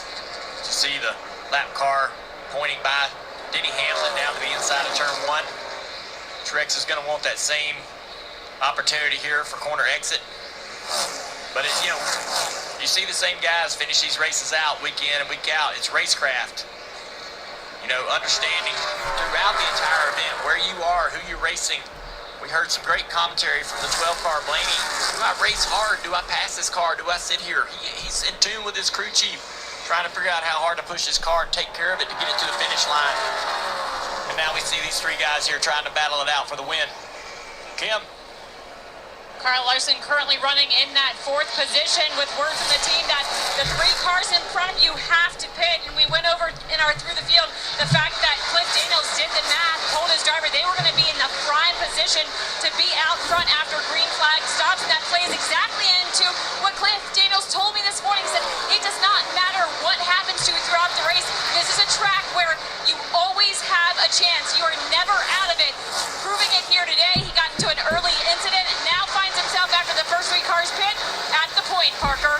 Right, and the driver he's been trying to hold off is that number 11 of Denny Hamlin, who started this race very loose, and they sort of made small adjustments. Chris Gabehart asked him maybe what would help you in traffic. He said, I still need to be snugger, but as I watch him here following that 5 and now starting to lose a little bit of distance to that 5, it just looks like he's been struggling to get that car to go to a different groove and work for him, aside from being able to get some clean air and get by that 5 car. So right now, just not having the handling he wants inside the 11 car to go challenge the 5, Marty. Parker, 18 laps to go, about to be 17 when Kyle Larson crosses the line right here. So here's a problem for Martin Truex Jr. He just has no grip at all once he gets up behind his teammate, Denny Hamlin. And he made the comment that when I get close to those cars in front of me, I'm just burning the fronts off my car. Clearly, that tire advantage, Jeff, has gone now. Remember, they took 4 for Truex on that last stop. So how do you not burn the front tires off of it, but also try to get by your teammate and Kyle Larson as well? All you can do is try to run a different line than they're running, trying to get clean air on that race car, but you got to push. You got to drive in that throttle, push it hard. Caution's out. That guy. Caution's out to 14 of Chase Briscoe is around. He came out of turn 4 or 3, and around he went. Now, there'll be another restart, and we have seen chaos on restarts today. Well, pretty heavy damage to the back of that car. Been a tough day for Chase and this team. They were running 30th, just have not had the speed. Yeah, they hit that top 10 a week ago at New Hampshire. I know that was, they were hoping that was going to be the moment, right, where the field, the season had a flip. Let's just take a look. Oh, boy. Oh, wow. Man, looks like you got a little help there from the 77. Ty Dillon was on the back bumper. So I wonder what happened a few laps before. Yeah, there's some kind of... Yes. That definitely had to have been a couple things going on during the lap to... We jumped to like chapter 2 of that book. There's a chapter 1 somewhere. We're going to have to go find it. Now with 17 to go, you see the damage, right? LaJoy and Almirola have to pit, and Gilliland, because they need fuel. I assume Larson, Hamlin, Truex are going to keep the track position, but somewhere back there, someone thinks tires are going to be an advantage. You got Stenhouse and Eric Jones that ran long. Reddick ran long. The reason I say that, they have pretty fresh tires. Like Reddick's only been on the racetrack for basically 4 or 5 laps. So, we're going to have to, this will definitely jumble up the order a little bit. I don't think it will change for the 5, the 11, and the 19.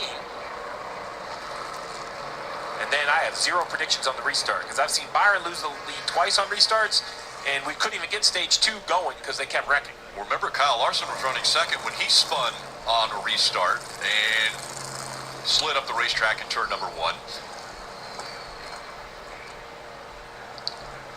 So the top three, LaJoy, Almirola, and Gilliland, we will anticipate their trip onto pit road right there.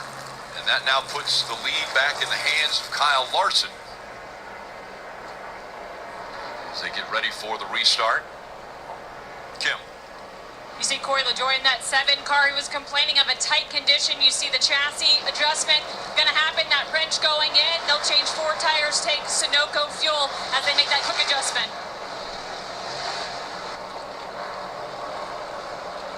Also on pit road here, you see Chase Elliott in the 9 cars. We see a lot of the field in the back coming down to put 4 tires on. Maybe tires mattering more than it looked like earlier in this race, Marty. Interesting call by Rudy Fugle here. This is what happens when you have 4 wins in the bank. Right, Steve? You come down pit road here. I believe he was running 4th at the time. Talked about how tough the handling is when he's back in traffic. We'll see what those 4 fresh Goodyear tires do, though. This is interesting. Certainly changed up the game here with 16 to go. Yeah, we're going to cycle this all around and kind of reset the field. Looked like about 14 cars stayed out. I was trying to do the math quickly there, but about 14, which gives these guys a little bit of a cushion on those fresh tires. I just use the old, I'm just going to let it cycle back around and let the timing screen tell me, Rick. I'm not going to try to pretend that I can count that fast anymore. I know who did stay out, and that's, Larson. You see him right there in the 5 on 2 tires. I think cooling will help those 2 tires. Hamlin, those 2 tires cooling off.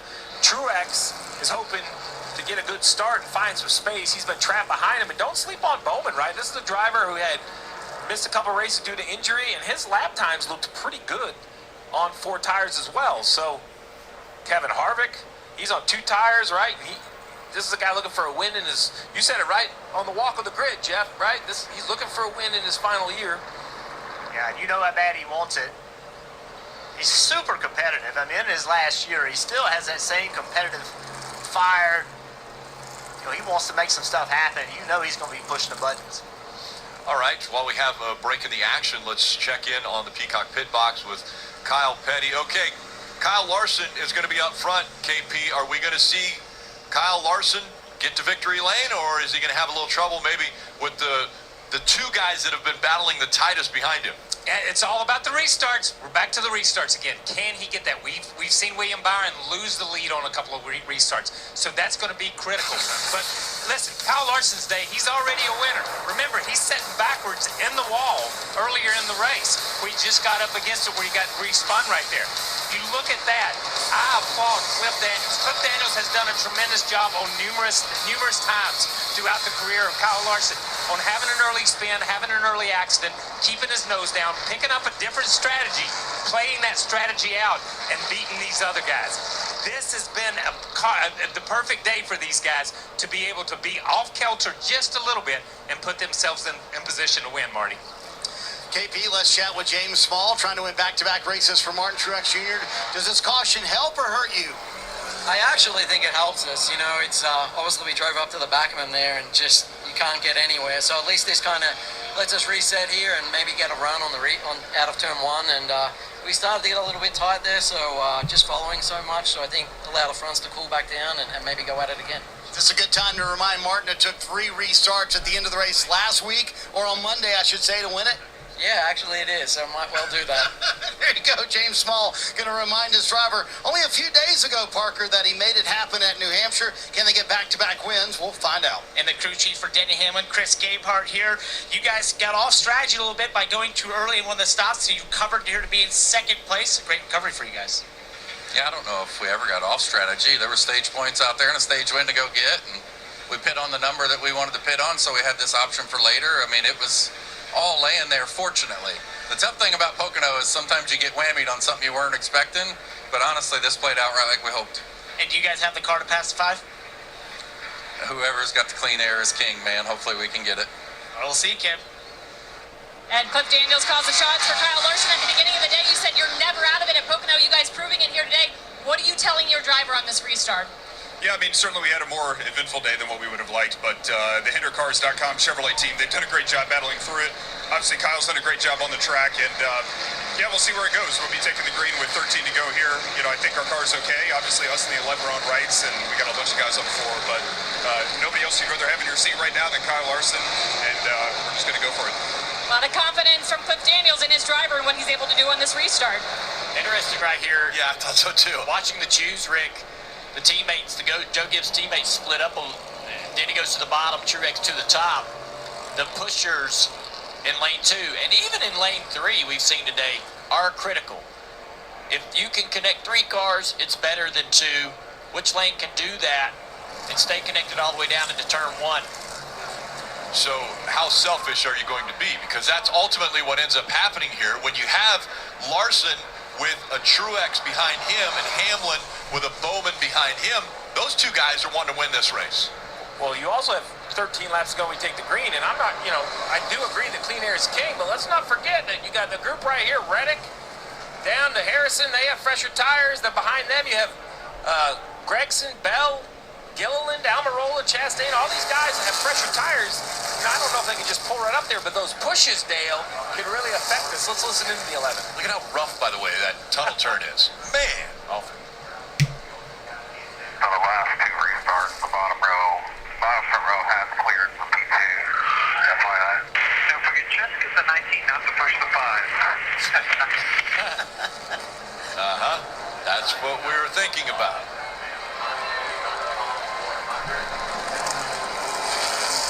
All right, so here we go. 13 laps to go this time by Pocono. Will this be the last go at it? It'll be Kyle Larson and Denny Hamlin battling for the race win on the front row. Behind them, it'll be Bowman and Truex. Kevin Harvick and Ty Gibbs in row 3. Green flag back in the air. Bowman going to get the push from the 19 of Truex. As they get to the start-finish line, Kyle Larson is a full car length clear. Truex trying to clear Hamlin. Couple cars diving out of line, about row 4 or 5 back. And the 19 is up to second. He did clear Denny Hamlin. Hamlin's going to slide up the racetrack. Bowman's going to undercut the 11, and Bowman to third as he clears Denny off of turn 1. Hamlin did not fire off well. Inside of row 1, falls back to 4th. Contact with cars that are 3x3 further in the pack off turn 1 as there's some smoke up in the air just a little bit. Christopher Bell making a move. Chastain in that third lane. Almost gets squeezed into the wall. He's got Eric Almirola, Chase Elliott underneath him. A lot of drivers that took 4 fresh tires that are back there right now. Still 3 wide into turn 3, right around Elliott, Almirola. And 1 car in the wall off of turn 3. It was Kyle Busch who was in the third lane, and he hit the wall pretty hard. Meanwhile, at the front of the field, Larson trying to break the draft on the 19 of Truex, who has fresher tires. He took 4. Remember, Larson only took 2. Truex trying to get the clean air. He did his first job, which was getting by the 11 car on the restart. Now it's 1-on-1, the 19 versus the 5. And if you were in a situation to be able to have a chance to pass, it would be the tire advantage that Truex has over Kyle Larson. We'll see if Larson can hang on. He's got 12 long laps to go. Still 3 wide right around turns 1 and 2. Off the restart, Busch getting into the wall did not stack it up enough to break that pack apart. Just hoping that they get through these corners unscathed. They do not. Caution, Alex Bowman has spun, and he has hit the wall very hard in turn 3.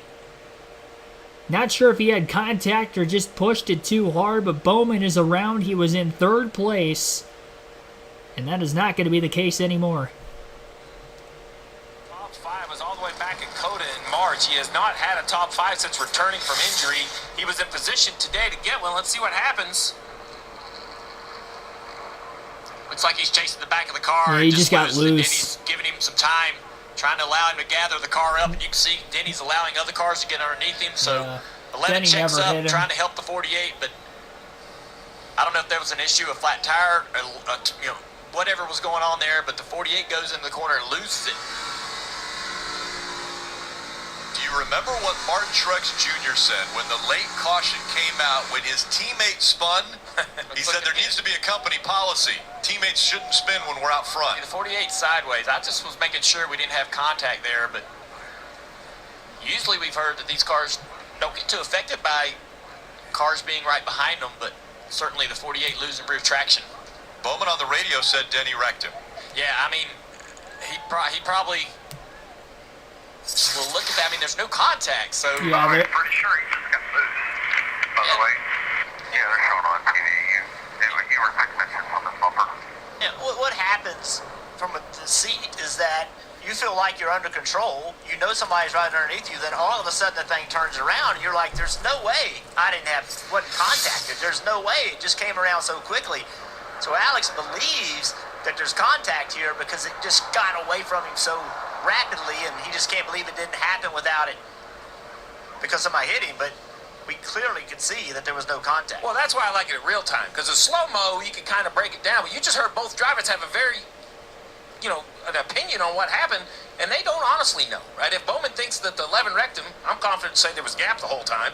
And Denny was even like, I'm pretty sure he was loose. I didn't feel like I touched him. I mean, it happened so fast. These two drivers have had, well, an interesting couple of last races. We go back to the streets of Chicago where Denny got into the back of Bowman there in turn 11. That was right in front of you there, Jeff. And Bowman created a little bit of a obstacle there in that turn. And then Atlanta, where you see Bowman coming up, and he tags the 11 here. Car getting loose on him. So the last few races, the 48 and 11, have been awfully close to each other when there has been an incident. Yeah, this is really frustrating for Alex Bowman. You mentioned it earlier, but since he's come back from injury, there's not been points with that spin. There's not been consistency of race finishes, consistency of speed, and he's spoken openly about it. We've got to be better. And then on a day where he looks like he's going to get a good finish, loses the car all by himself, and things like this, Junior, we've been through it, are crushing to your confidence. They make you think, what's wrong? Why can't I get this thing done? And it is tough to overcome, but you just got to keep fighting. Yeah, it is tough to overcome. It can last for a really long time, and you just want to go to the next race and hope that you get that top 10 or that top 5 finish, and something to break that cycle. All right, Kim, you've been there bunkered down with the 5 team pretty much the whole race. What are you thinking about the finish of this one?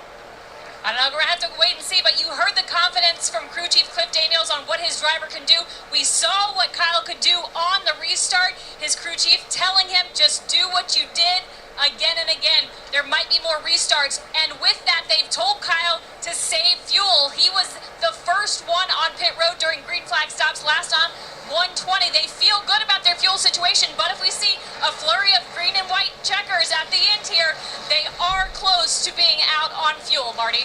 Again, Martin Truex Jr. trying for his 3rd Pocono win and his 4th win of 2023. Now the big question for the 19 team is lane selection. Long conversation a moment ago. James Small asked Truex, can we trust the 45 or the 4 to push us? Thinking maybe going a different direction than his teammate Denny Hamlin, or Hamlin will select something different behind him.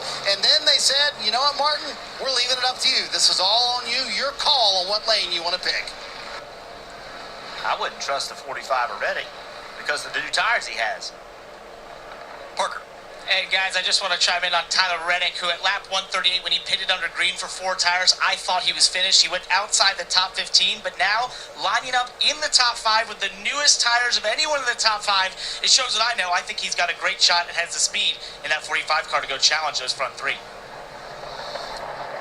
So the 11 and the 48 are having a little difference of opinion, and next weekend we're at short track for the Cup Series, Road America for the Xfinity Series. Road America will see Countdown to Green at 2:30 and 3 o'clock for the Xfinity Series. That's on NBC and Peacock. And the reason I brought up the 11 and 48, I'm going to put the odds right now at even that the 11 and 48 will start the race side by side. At Richmond? At Richmond.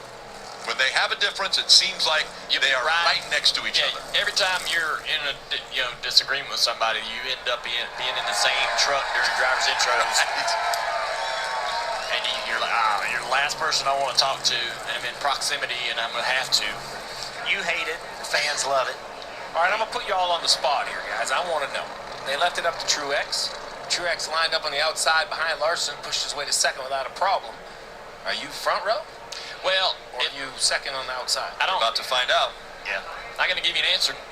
Get it right here. Front row. I'm going front row. Yeah, the 19 looks like he's going low, but if he goes low, then he goes high, maybe? I don't know. Yep.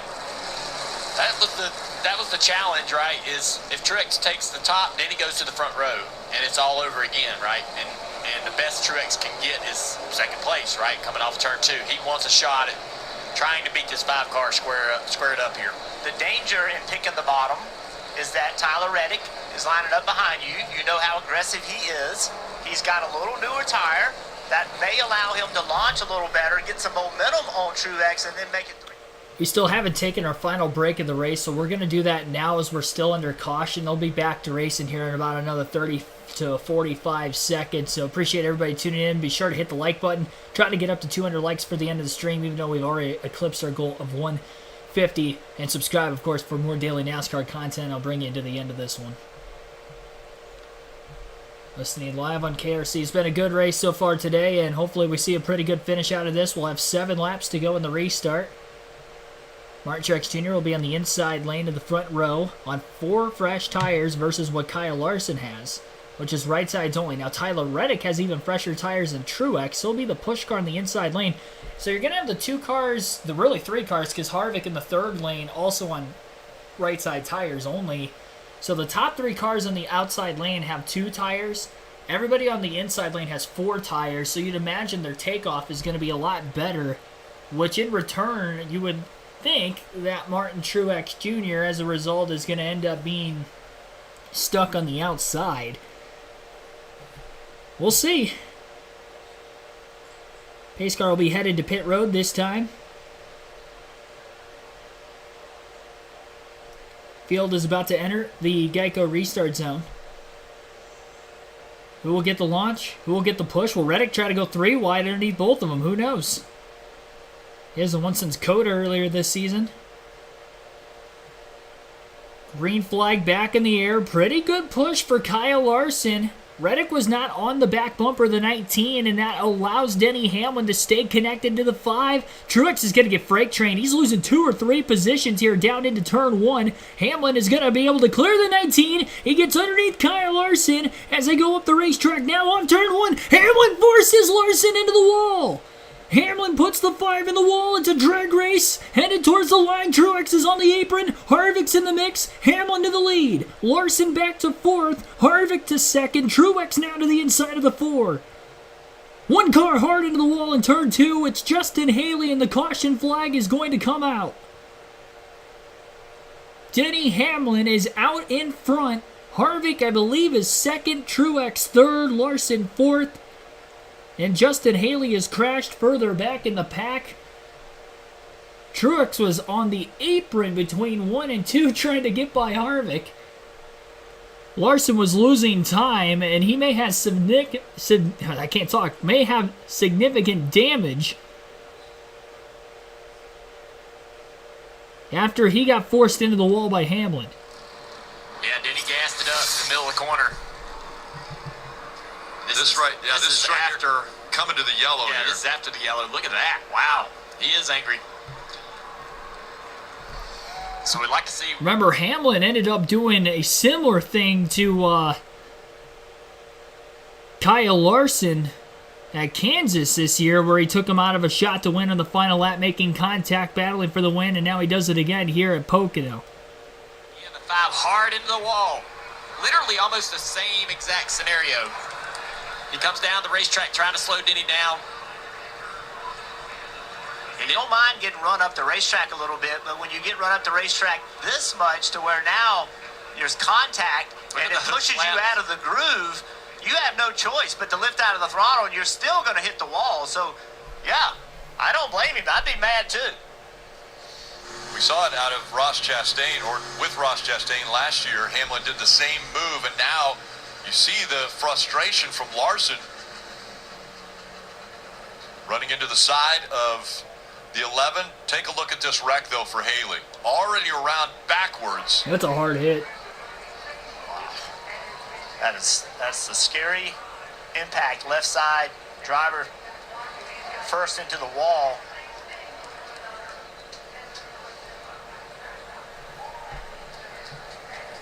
And thankfully, he hit earlier in the turn than at the exit of turn 2.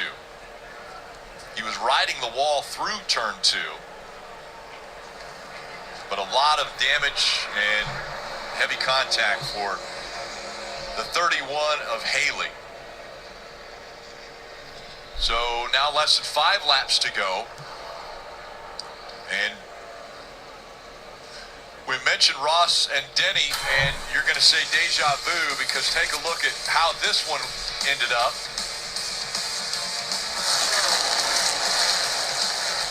It looks just about the same, other than Ross came back across the racetrack and collected other drivers with him.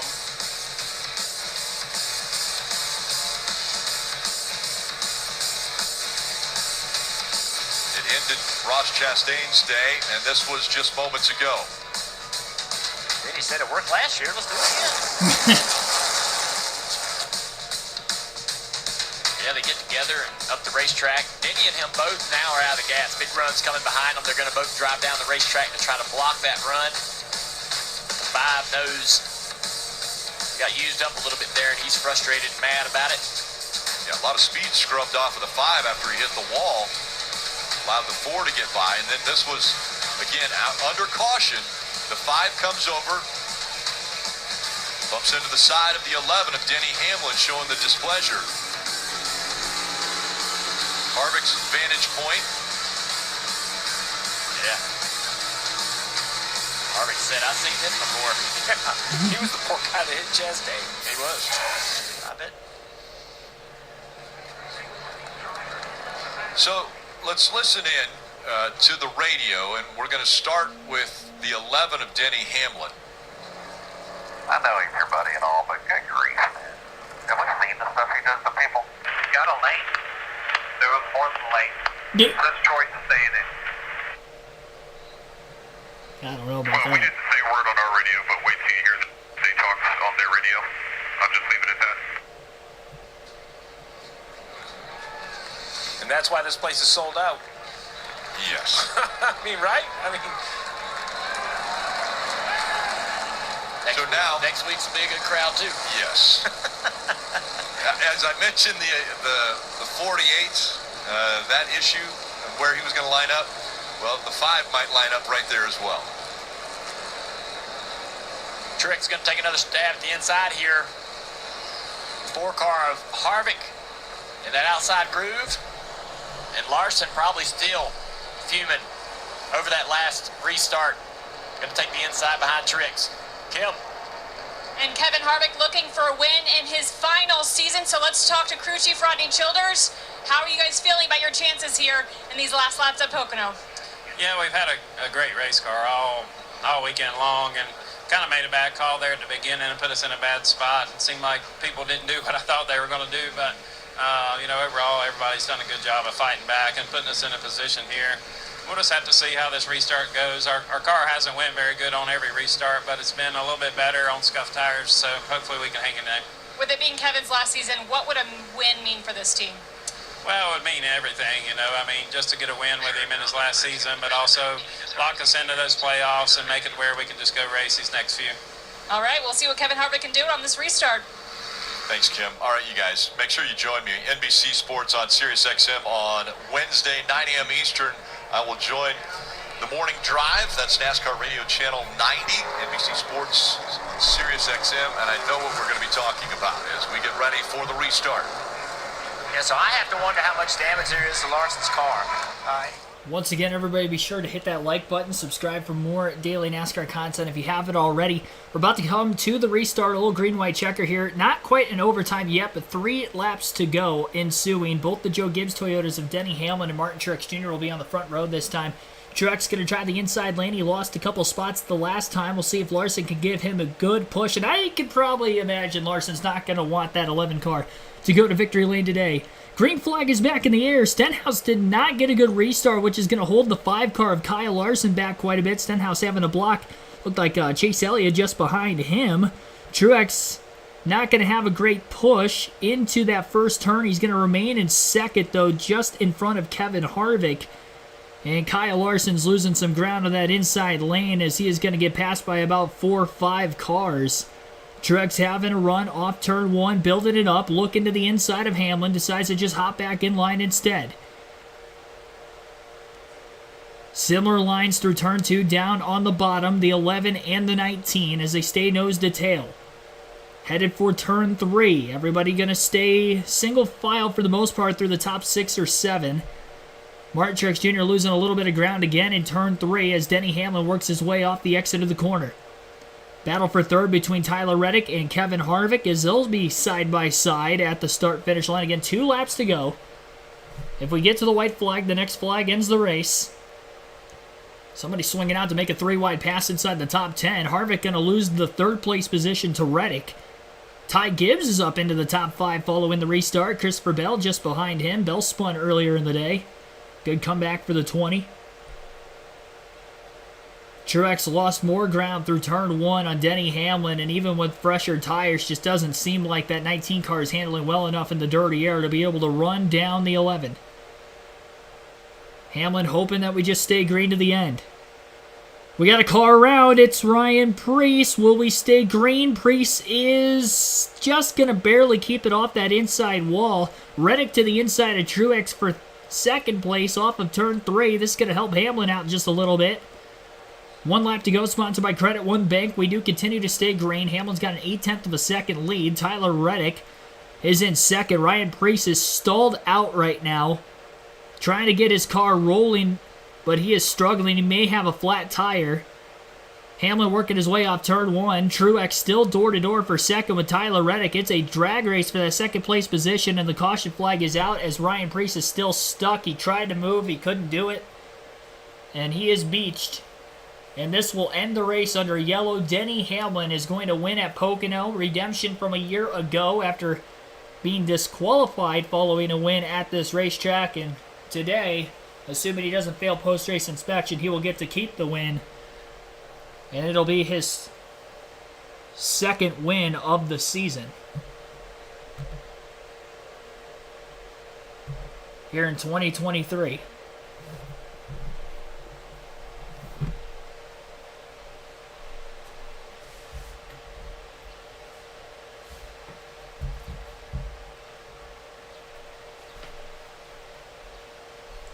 Second win for Denny Hamlin. You'll get to hear from him as well as some of the other top finishers in today's race.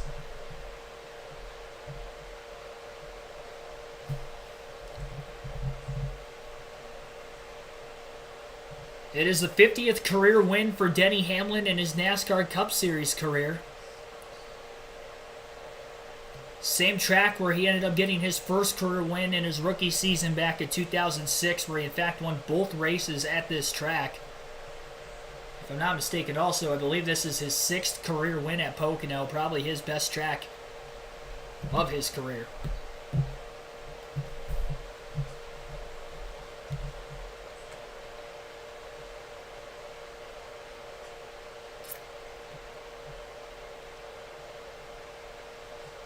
We need to fight at Pocono. Larson's not the fighting type.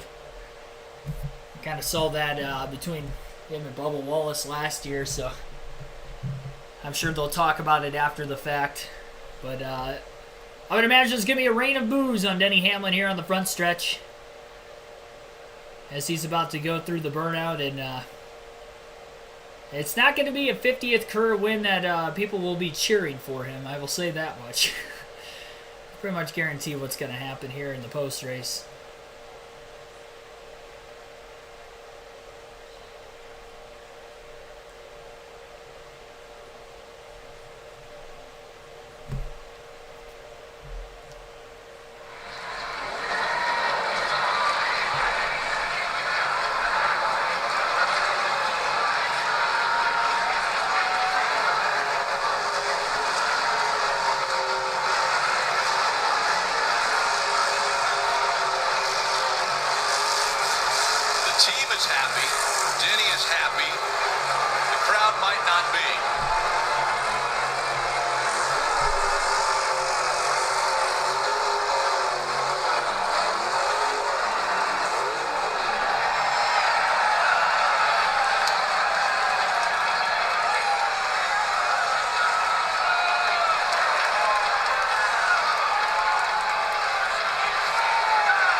distance from the grandstands that he's taken.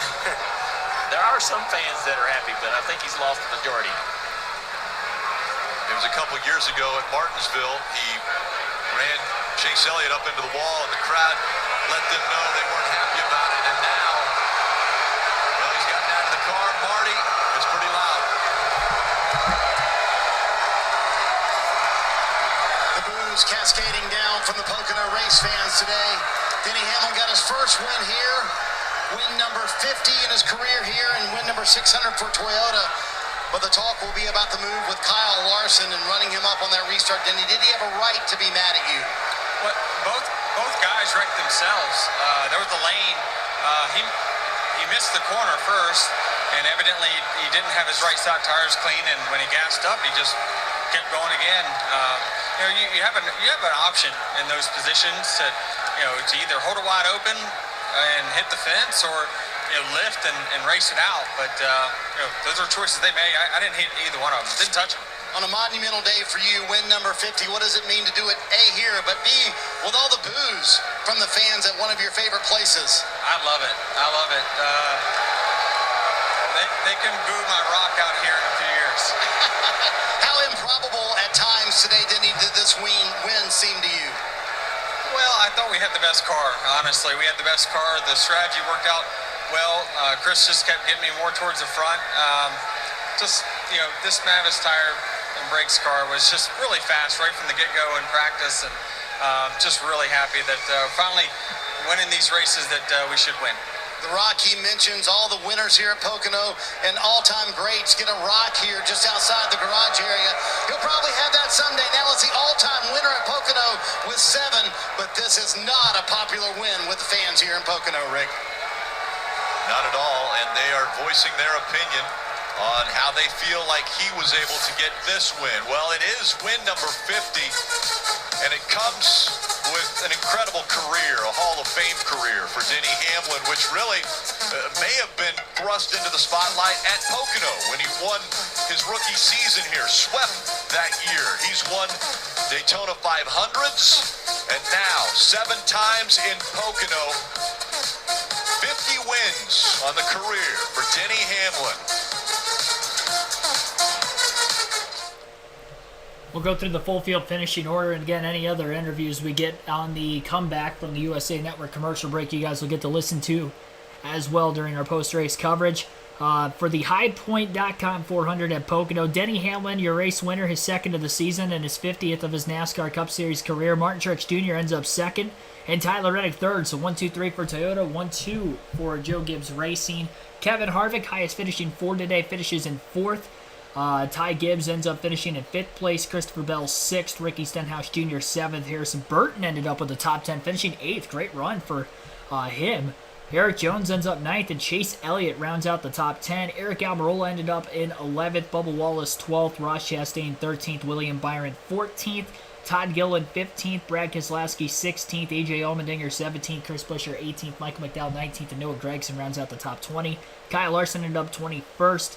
Kyle Busch 22nd, Alex Bowman 23rd, Austin Cindric 24th, Cole Custer 25th, J.J. Yaley 26th, Corey LaJoie 27th, Ty Dillon 28th, Chase Briscoe 29th, Ryan Blaney, last car in the lead lap, finishes 30th. 31st, Ryan Preece, B.J. McLeod 32nd, Justin Haley 33rd, Austin Dillon 34th, Joey Logano 35th, and Daniel Suarez rounds out the 36-car field. Margin of victory 1.2 seconds. 3 hours, 21 minutes, and 3 seconds total time of today's race. Average race speed was 118.12 miles per hour. Denny Hamlin led just 9 laps today. Here's Kim Kuhn with Kyle Larson. What happened? Was there somebody in the right and somebody in the wrong? Well, first off, just really proud of my team to even get us in position to race for a win. I mean, we got spun early, and car wasn't the same after that, but they played the strategy really well to get us up there. So just unfortunate, but I've been cost a lot of good finishes by him throughout my career, and I know he says I race a certain way, but I don't think I've ever had to apologize to him about anything. So, not that I'm sure he's going to say sorry after this, but is what it is. So, whatever, just move on, try to Go to, I don't even know where we're at next week. Richmond, I think, and I guess we won there earlier this year, so try and get a good run in. But thanks to the crowd here in Pennsylvania, I got a lot of support here in PA, so always love coming here. You and Denny are friends off the racetrack. Do you have an inclination to reach out to him, or just kind of wait and see? I know you said you don't think he'll apologize. No, I mean, it is what it is. Like, yeah, we're friends. Yes, this makes things shitty and awkward, but whatever. He's always right. All the buddies know Denny's always right. So I'm sure he was in the right there as well. But it is what it is. I'm not gonna let it tarnish a friendship on track. But I am pissed. So and I feel like I should be pissed. But I'm sure tuning into action is detrimental. He'll have a long clip about it. Do you race him differently on track then? I think at this point I have to, right? Like I said, I've never had to apologize to him about anything I've done on the racetrack. I can count 4 or 5 times where he's had to reach out to me to be like, oh man, sorry, I put you in a bad spot there, or whatever. And so eventually, like he says, you got to start racing people a certain way to get the respect back. So, he pulled the same move on Ross last year, which Ross probably deserved it, right? With all the stuff that he's done to Denny in his career. Again, I haven't done that to Denny, so I don't think I deserve to be, run into before I ever got to the wall. So, just it is what it is. I'm gonna go race a sprint car on Tuesday night. I'm gonna forget about it here in a few hours, and that's the best medicine for a tough result. So, look forward to getting the 57 sprint car on Tuesday at Grandview, and you move on to Richmond. A very frustrated Kyle Larson comes home in the 21st position. So while Denny... So you've heard both sides of the Kyle Larson-Denny Hamlin late race conflict there, which took place on the second to last restart of the race with approximately 6 laps to go. Denny Hamlin went a little wide into the corner, ended up making contact with Kyle Larson and forced him up into the outside wall. Very reminiscent to that of what happened between Hamlin and Chastain last season at Pocono as well. Almost a carbon copy. The only difference is Kyle Larson didn't end up wrecking, but he did end up losing spots on that final restart as well, and ended up coming home with a 21st place finish, as he definitely had quite a bit of damage from that incident, you'd have to imagine, for him falling back to 21st, because he still restarted on the inside of row 2. So he definitely did not have the same speed after that. Didn't get the finish he deserved because he had a fast car throughout the course of the race today.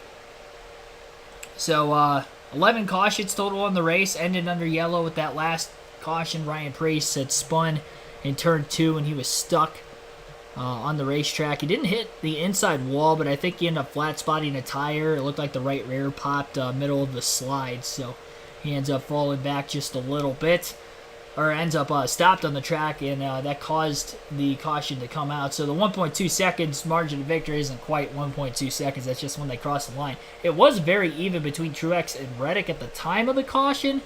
So these results that I already went through, unofficial, they will have to go back to timing and scoring based off of when the caution flag came out. So you could see positions change a couple here or there throughout the course of the night as NASCAR gets that sorted out, again, because this race ended under yellow. But we do know Denny Hamlin is the race winner and gets his 50th win of his NASCAR career. William Byron led the most laps today, ended up having 60 laps led from the pole. Stage winners were Joey Logano, who led 21 laps, got in a crash, finished 35th, and then also Kyle Larson ended up actually winning stage 2, and he led 24 laps today up until the contact between him and Hamlin. I already mentioned Hamlin led just 9 laps, but ends up getting the win. And we will go through now the predictions based off of how the start of the race went. So for that, ended up only going 1 for 2 with the must-haves. I kept saying Truex was in the must-have. For some reason, I didn't have him there, even though I figured he was going to have a good shot to win today. He ends up second. Kevin Harvick was one of the must-haves, though. He finished in 4th place. Solid run, ran top 10 all day. The other two, though, William Byron, 14th. Still kind of questioning why he hit pit road, although Tyler Reddick hit pit road same time as Byron late. Reddick got through the traffic on the restart, got to 3rd. Byron was still mired back there at 14th. So got that wrong, and then also ended up with Larson on the must-have list, and obviously had a shot to win there late, and end up, unfortunately, 21st. Only 1 for 2 on the must-have picks today. Sleeper Sleeper picks still a lot better. Tyler Reddick was one of them. Finished third. Ty Gibbs. Top 5 run. I believe the first career top 5 for Ty Gibbs. And ran there for most of the race. It was like third to pretty much 5th or 6th all day. So finishes 5th. Great run there. And the other sleeper pick would have been Bubba Wallace, who ended up just outside the top 10 as he finished 12th. So 2 for 1 in the sleeper picks. 1 for 2 in the must-haves. The don't have picks that I predicted all to finish outside the top 10. Chase Elliott did finish in 10th, so I was wrong on that. Ryan Blaney, although he had a fast car, still finished 30th, so correct on that prediction.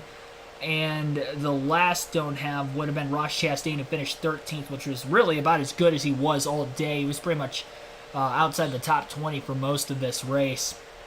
Got past a couple of those late race incidences and a couple positions gained on that last restart to get him a 13th place finish, but still didn't get the top 10. So 2 for 3 there, which overall I believe that made me 5 and 4 this week on the prediction, so just above 500, which is a good number, of course. So that is that. Now we have to check the fantasy, which we will go through real quick. If we get any other driver interviews, you guys will get to listen in still. Definitely saw a lot of people upset in the chat with Denny Hamlin. He won't get suspended. But,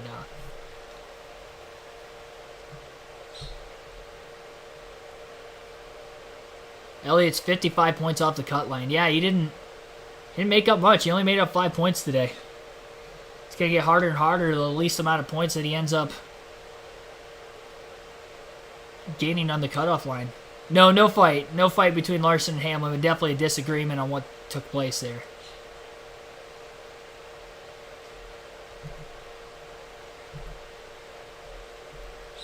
So we'll log out of the raw feed. And if you're not in the fantasy league yet, you can join on the NASCAR mobile app or website. You get free to join. Chance to win 2 tickets to any NASCAR race if you're choosing the following season. If you win the regular season or playoff championship. Can't win the regular season championship this year if you're not already in the league, considering we only have 5 races to go now until the playoffs begin. But you get a chance to set your lineup every week and kind of base it off of there. My team this week ended up having Martin Truex Jr. Also, I'll put it in the chat. Don't create the league, but join the league. It is KRC League, KRC in all caps, space, and then capital L on league.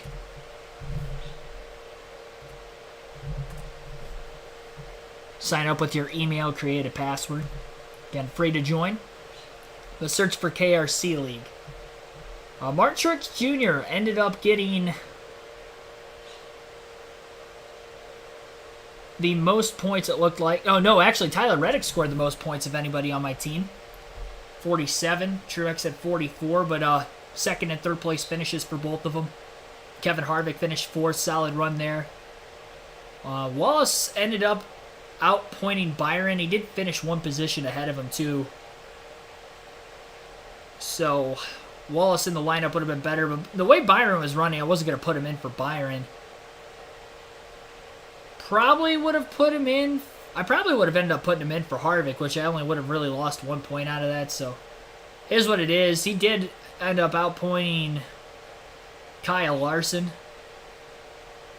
who was the least amount, or had the least amount of points of anybody on my team. But that was only because of that late race incident, which he fell from, first, or even if Hamlin didn't get into him, could have still had a chance to pass him cleanly.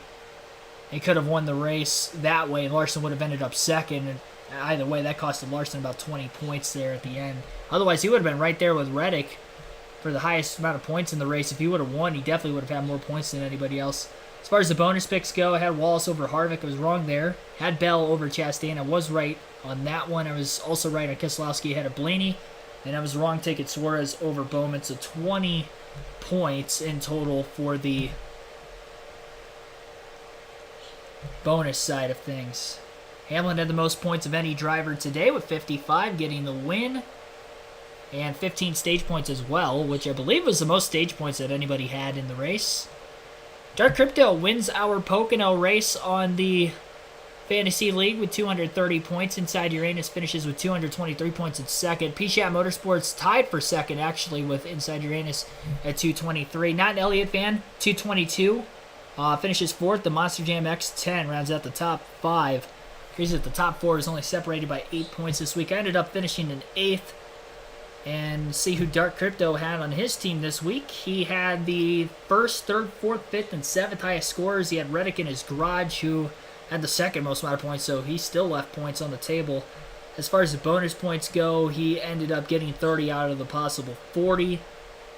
The difference there, he had Bowman over Suarez and Harvick over Wallace, as well as Bell over Chastain. And the only points he lost, he had Blaney beating Keselowski, which didn't happen. So congrats to Dark Crypto for winning this week in the Fantasy League. They're back under commercial break again for the time being. It looks like Law & Order coming on right now on the USA Network. So the coverage, I believe, post-race is on Peacock.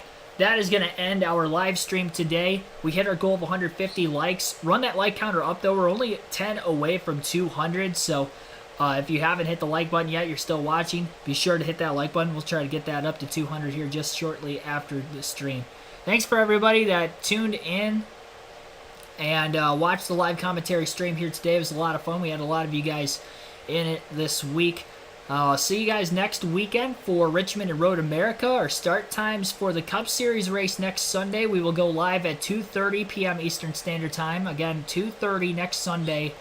Live commentary for the Richmond Cup race. The Truck Series race will be Saturday night at 7:30 p.m. Eastern Standard Time, also at Richmond. That's also the regular season finale for the truck, so that'll be interesting.